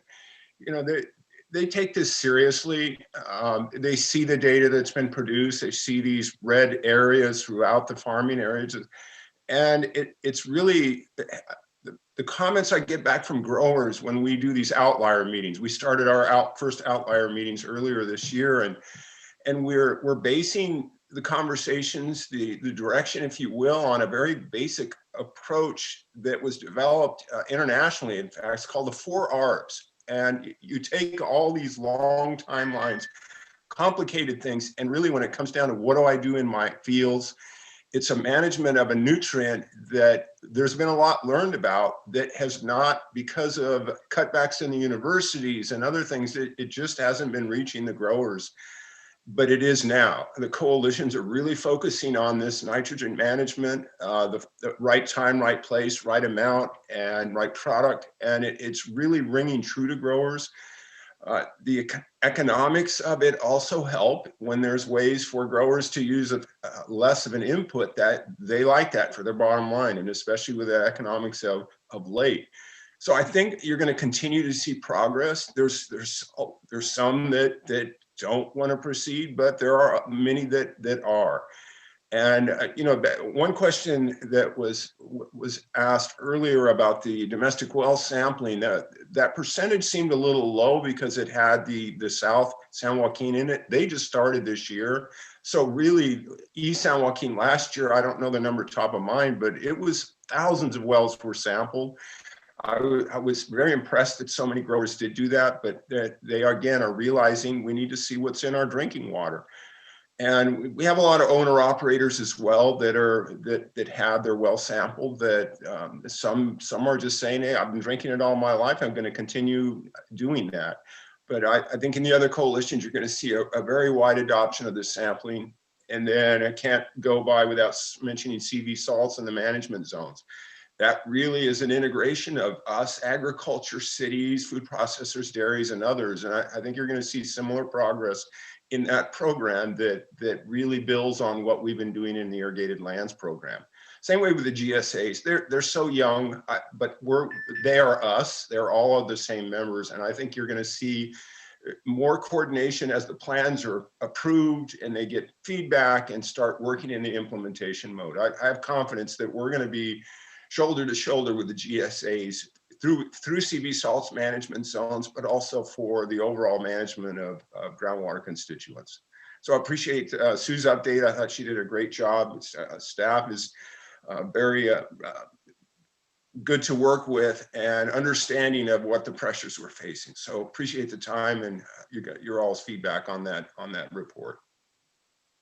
Thanks, I appreciate that. And I appreciate the comments around coordination, multiple programs, but trying to ensure the right sort of outcomes here, and about adoption. I know that to be true, that our growers in the state want to do what's best and need to help be guided into what that is. And I think that we can help play a role in there. Give nod to Board Member Firestone's mention of continuing to want to make sure we're reviewing the efficacy of practices, and so that we're giving them the best information possible of what can they do on the ground level that makes the most impact ultimately to the challenge of nitrates and groundwater contamination. So thank you. I really appreciate those comments. Further question from my fellow board members? Thoughts, reflection? This was, again, a scheduled check-in as part of implementation of our petition, and appreciate the good work that has gone in. There's still a lot more, but it's good progress. And again, today's conversations have certainly demonstrated, but every board meeting seems to certainly highlight the breadth of issues before the board, and this is one of the more critical ones for sure. And the critical role of our regions in implementing ultimately what are these directions that we try to best give statewide at the board level. I'd like to just bring up one issue or thought, and appreciate all the comments and echo all the comments other board members have already made today on this issue of the drinking water supply well monitoring. I'm curious, I asked about what is sampled in the wells, and the answer was just nitrate. And Mr. Clausen, your comment sort of inspired me to follow up on this. And you're saying that, folks want to know what's in their wells, and they're actually interested in getting the results from this. And it's an important step. And my concern is just that if what we're sampling is just for nitrate, we're possibly missing a host of other potential contaminants that might be there that those same folks ought to know about. And so my question, and I don't know who is best to answer this, is maybe it's you, Mr. Palupa. It's, have we provided any guidance or recommendations or anything as it relates to just general sampling for other, general water quality, Title 22, 123 TCP, arsenic, anything, other parameters that folks, when they're sampling their well, they might want to look into as well? Yeah, no, I can kind of feel that really by kind of rehashing what the discussion was when the state board kind of articulated its comments, as part of the petition order and kind of what the debate was back then. And I think it was largely due to the fact that nitrate, at least the nitrate contamination, was special in some respects because it's a contaminant that is currently being discharged at most of the agricultural areas in the valley. So the state board really said that's really what we want to look at with respect to this program. And I think that the kind of decision point of there is language in the petition order saying it'd be great to sample for 123 TCP and other stuff while you're in there. Mobilize, get it done. Don't even have to necessarily report all that stuff, but you have to get the nitrate data and you have to put it into GeoTracker, and you have to do that grower by grower as opposed to coalition. All those were really big kind of shifts in terms of what the thinking was. And I think where the kind of line stopped there, because at a certain point when you got to further requirements, the question very easily could be asked, well, we really should have this information for all the drinking water wells in the Central Valley, not necessarily for just the ones on the ag parcels. And that's especially true when you get to contaminants that are no longer being used on ag parcels or naturally occurring contaminants like arsenic. So I think the debate, to a certain extent, that you guys, and not to put words in your mouth, but basically said, look, we do have to continue to think about this and to address this holistically. But at a certain point, when you're talking about contaminants that aren't contaminants that are currently being discharged from agricultural parcels, we get into a discussion of what should the sampling protocol be for domestic wells in the valley generally, not necessarily just domestic wells on agricultural parcels. You know, and I think that's kind of, you know, the regional board was, you know, in line with that thinking. I think actually our main you know, kind of thought was, how the heck are we going to implement this thing? Because it's a it's a big shift. So I think that discussion is ongoing, and I think it's a discussion that when you start talking about, you know, any system that falls below a state small, that's the discussion that's kind of wrapped up there. Yeah, I appreciate that, and I understand the challenges with you know, this order, and I'm not looking to reopen this order or the petition or in any respect. It was more of, can we provide that public service and that customer service and that guidance to folks who may be interested in this? And maybe you're already doing that on some level. Yeah, we are. So in the information packet that we sent out, we do mention other constituents of concern that they may want to look at, but it is not required, right? Right. I understand that. I understand that distinction. So thank you. That's helpful. Yeah, and if I may add, it was that balancing act between what we require and what we require because it's tied to, again, the program, but what's really needed. And I think it is really important to remember that the requirements of the board are a floor, and there's nothing that stops us. And I think we are interested in, I think this gets back to our implementation of the Safe and Affordable Fund, and what does it mean on, you know, our side when we look at least drinking water systems under our purview, and the fact that they may have nitrate contamination in these basins, but also have these other contaminants. And how are we ultimately getting to the outcomes that we really need? And it's a really important point by the board member. I appreciate it. And just, you know, what I know, as I recall, of that sort of balancing of what can we actually require here in the moment with the regulatory, irrigated lands regulatory program and its tie with nitrates. This was it, and was a significant shift 2 years ago for it. But it's not the ceiling of what we should be doing. It is the bare minimum here when it comes to this program. But there are economies of scale that we should be thinking and including in, and having a larger assay of constituents that we're, you know, if you're going to touch a well, you're going to touch a household and a person in a community, may as well give them a better, more comprehensive understanding. And again, I think there are opportunities perhaps, and we should explore those. Yeah, and I think we will continue to do that. I think that's a pledge from our agency, and for what it's worth, you know, the GIS mapping that we've done with 123 TCP really shows that the areas with the high nitrate contamination are the areas where you also have the 123 TCP, which, you know, kind of segues into safer. Hey, you get one solution in there, you deal with two potentially very dangerous situations with people drinking that water. So again, totally understood that this is the floor, and I think from the regional board's perspective, we understand that this is the floor for today. May not be the floor for tomorrow. These things will evolve as our knowledge and understanding of these contaminants evolves. Thank you.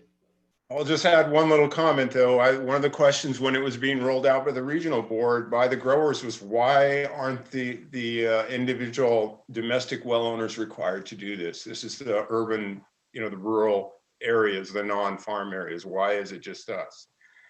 And I didn't have an answer for it. The neighbor, you know, there's these developments and individual residences out there that don't have to sample their domestic wells. So why do I, as a farmer, have to do that?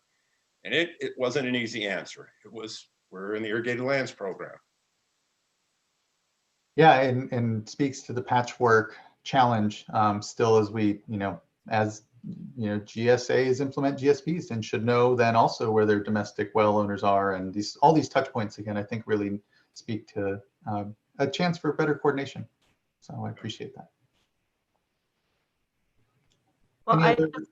Well, I was just going to say thank you so much. It's a huge amount of work and many years coming, and it's great to get these annual reports as a board member.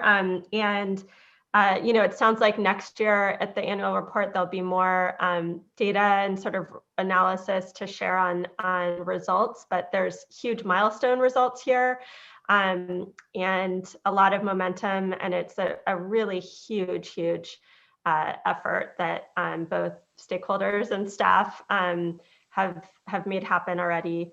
And I think as the discussion said, there's such opportunity now as we not only are putting in all this investment into this program, but with SAFER being able to map out at-risk areas and identify private well communities in those at-risk areas and households, and have some actual funding assistance as well that can supplement the regulatory requirements. And who knows, maybe at some point there'll be legislative requirements around broader well testing. Thank you. Thank you, board member. Any other discussion? And so I will, and I'm hearing none at this point. And so here in a moment, I'll conclude item number 9. I will flag at this point, I know that our PFAS item is scheduled to at least be an hour of presentation from the staff. That would bring us to 6:30, going into 7 then on discussion. I'm going to go ahead and offer up that and I hope this is okay for staff, and I apologize, but just say we'll move the informational item to the next board meeting. There wasn't a voting item, but want to check the temperature, if you will, of my colleagues, see how they feel about that, wanting to be a bit respectful of folks that I know are likely still in the room there in the hearing room, but then also our program folks who would then be eating into evening hours here, and the difficulty that may pose or not. So how are we feeling on the informational item? Okay to postpone to the next board meeting, or are we feeling let's get it done, knowing that the presentation, at least on the staff side, is at least an hour here. So I feel like I defer to staff, and if there's stakeholders that were staff and stakeholders that were committed to having time today. I know we're very late already, and then just I don't know, you have a better sense of what's on, how crowded our agenda is on the next board meeting, but I am happy to do either. And I'll just say I feel the same, although it has been a long day, and there's something lost in having many agenda items in one day, and I don't know that I'd be at my A game for PFAS as much as I would be maybe in a subsequent meeting. So just food for thought, but I can go either way. Thank you. I would agree, but I also want to check in with Mr. Laufer and Ms. Townsend, because they're the one physically in the hearing room along with the audio staff, and I'm a bit concerned about what that meant for them in terms of getting home. So actually the Cali PA building is pretty slick because they now can monitor remotely. So our AV team has gone home, and it's just Janine and I here. I did want to point out we do have a fairly substantial item coming up at the next board meeting, which will be the workshop item for the enhanced watershed management plans and watershed management plans for the Los Angeles municipal stormwater permit. We could look at, I don't think we've already made a commitment to split that into 2 days, but we could look at doing that. But mostly at this point, I want to hear from the program staff. We have had approximately 8 public commenters who've been hanging out to comment on this item. And then obviously, I don't know for the program staff what they have coming up that might present challenges for them to bring this item back.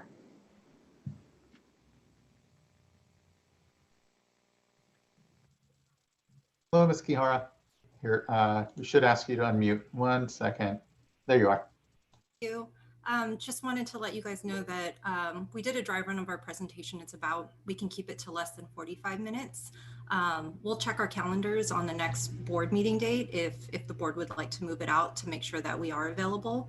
And if not, we'll make ourselves available. So you let us know what you decide. Yeah. I'm indecisive only because we are here and I want to be respectful of everyone's time. But yeah, I'm having a hard time feeling what best to do.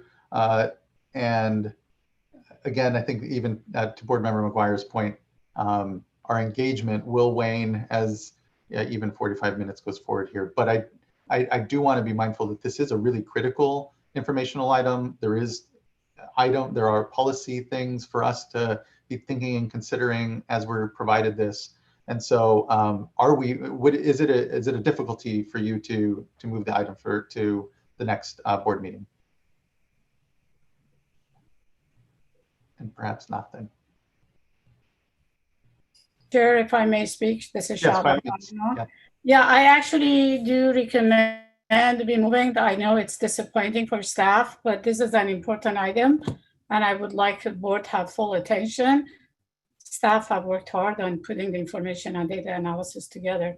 And my only request is maybe it could be heard a little bit sooner during the day if it's moved. And as Annalisa said, we'll work with staff to make sure the rescheduling works. And I don't think a few more weeks is going to make a huge difference in terms of the information that we would share with the board. Thank you for that. I was looking for some permission, and I appreciate that. So let's go ahead and move it to the next board meeting. What we will likely perhaps then go ahead and do is, and I don't think it's been considered at this point, to use our workshop day, give us ourselves the time that we need, and split up in 2 days. And duly noted, this will be one of the first items then we'll go ahead and hear on the next board meeting. Okay, well then item number 10 is postponed for the next board meeting, and I apologize and thank everyone's patience that did sit through and were looking to comment on that item, and staff who had prepared, and appreciate the flexibility given that we have run a bit late here, and we'll start having diminished returns when it comes to the input that we as the board would provide you anyway. With that, it looks like we do have board member reports quickly, if there is anything anyone would like to provide up. As item number 11.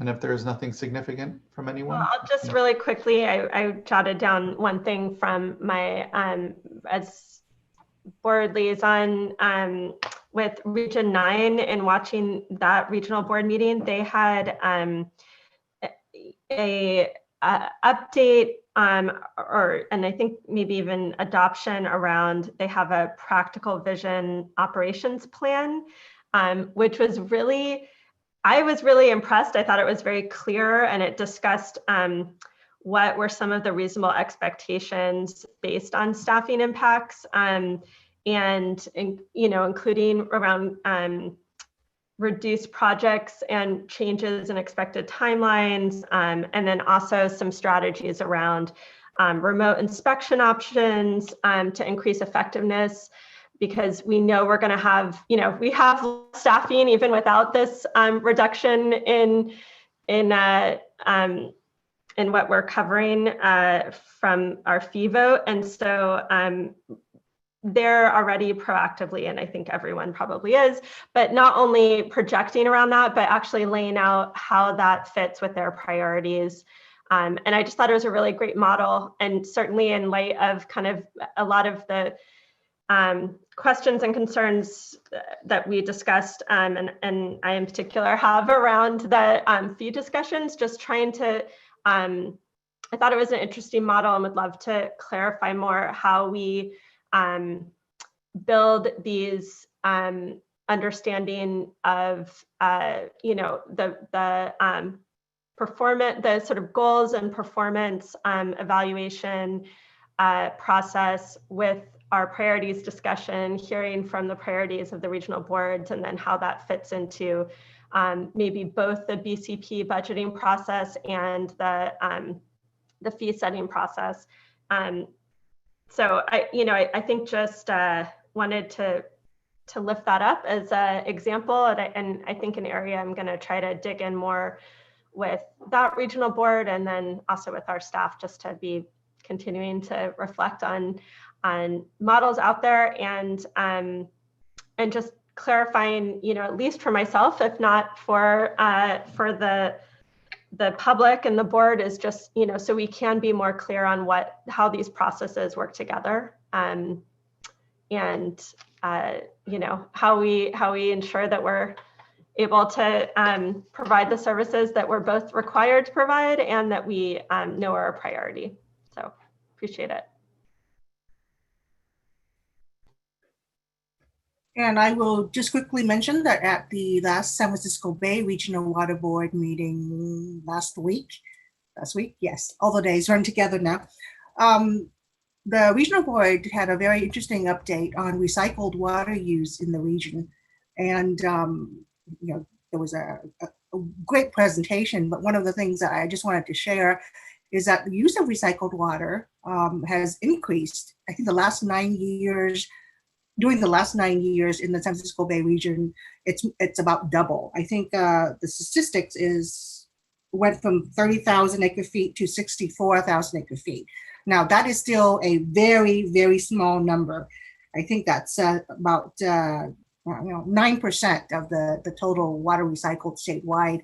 But the presentation itself was focused on not just the projects that are being developed and are upcoming in the San Francisco Bay Regional Water Board, but the challenges that they're facing.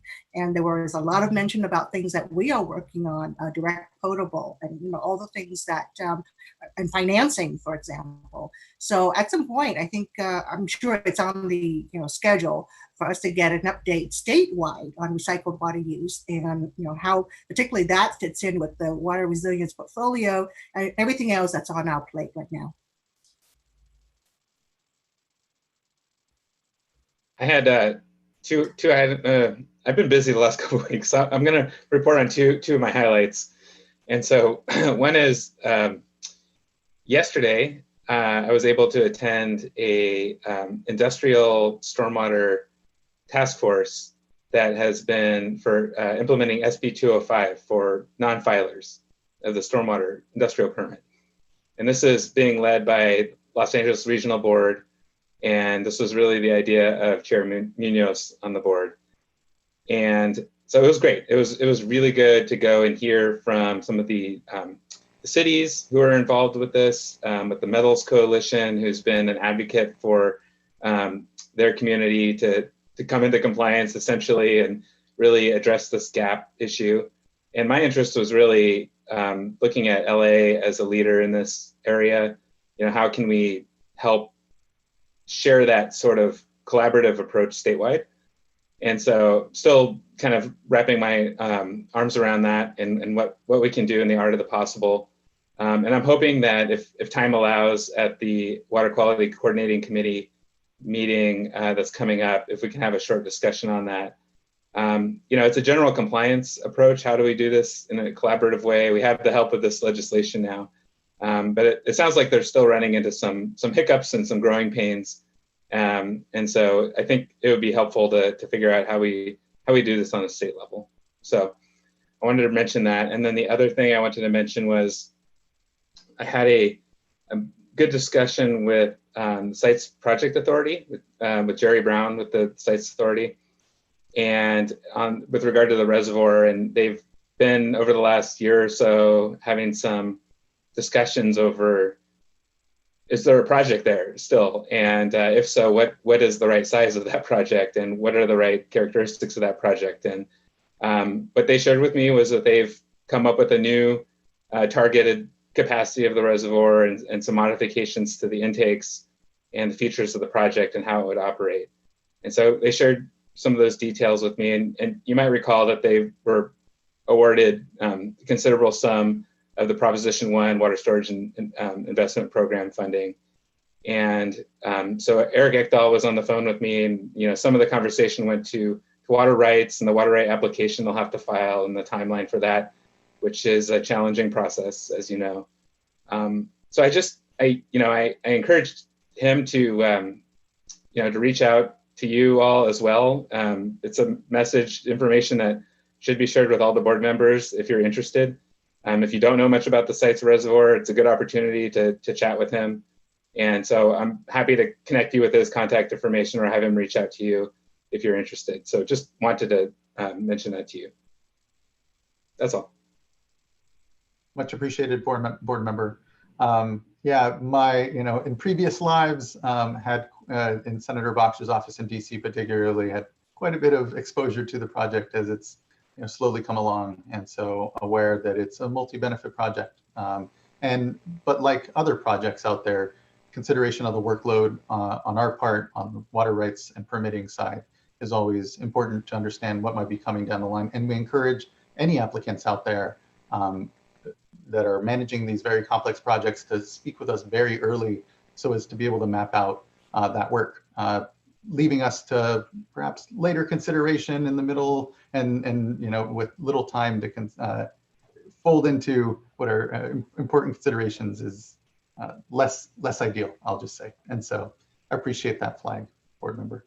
On my part, don't have any real report. It's been a lot of meetings, but on the public side, just I disappeared briefly because the Nature Conservancy and Trout Unlimited and others pulled together the kickoff for an environmental impact network, local impact network, working on flows in watersheds, and an interesting effort, a really critical one that's just looking to better connect peer-to-peer, different practitioners, and a lot of the restoration work that's going on aquatically throughout the state.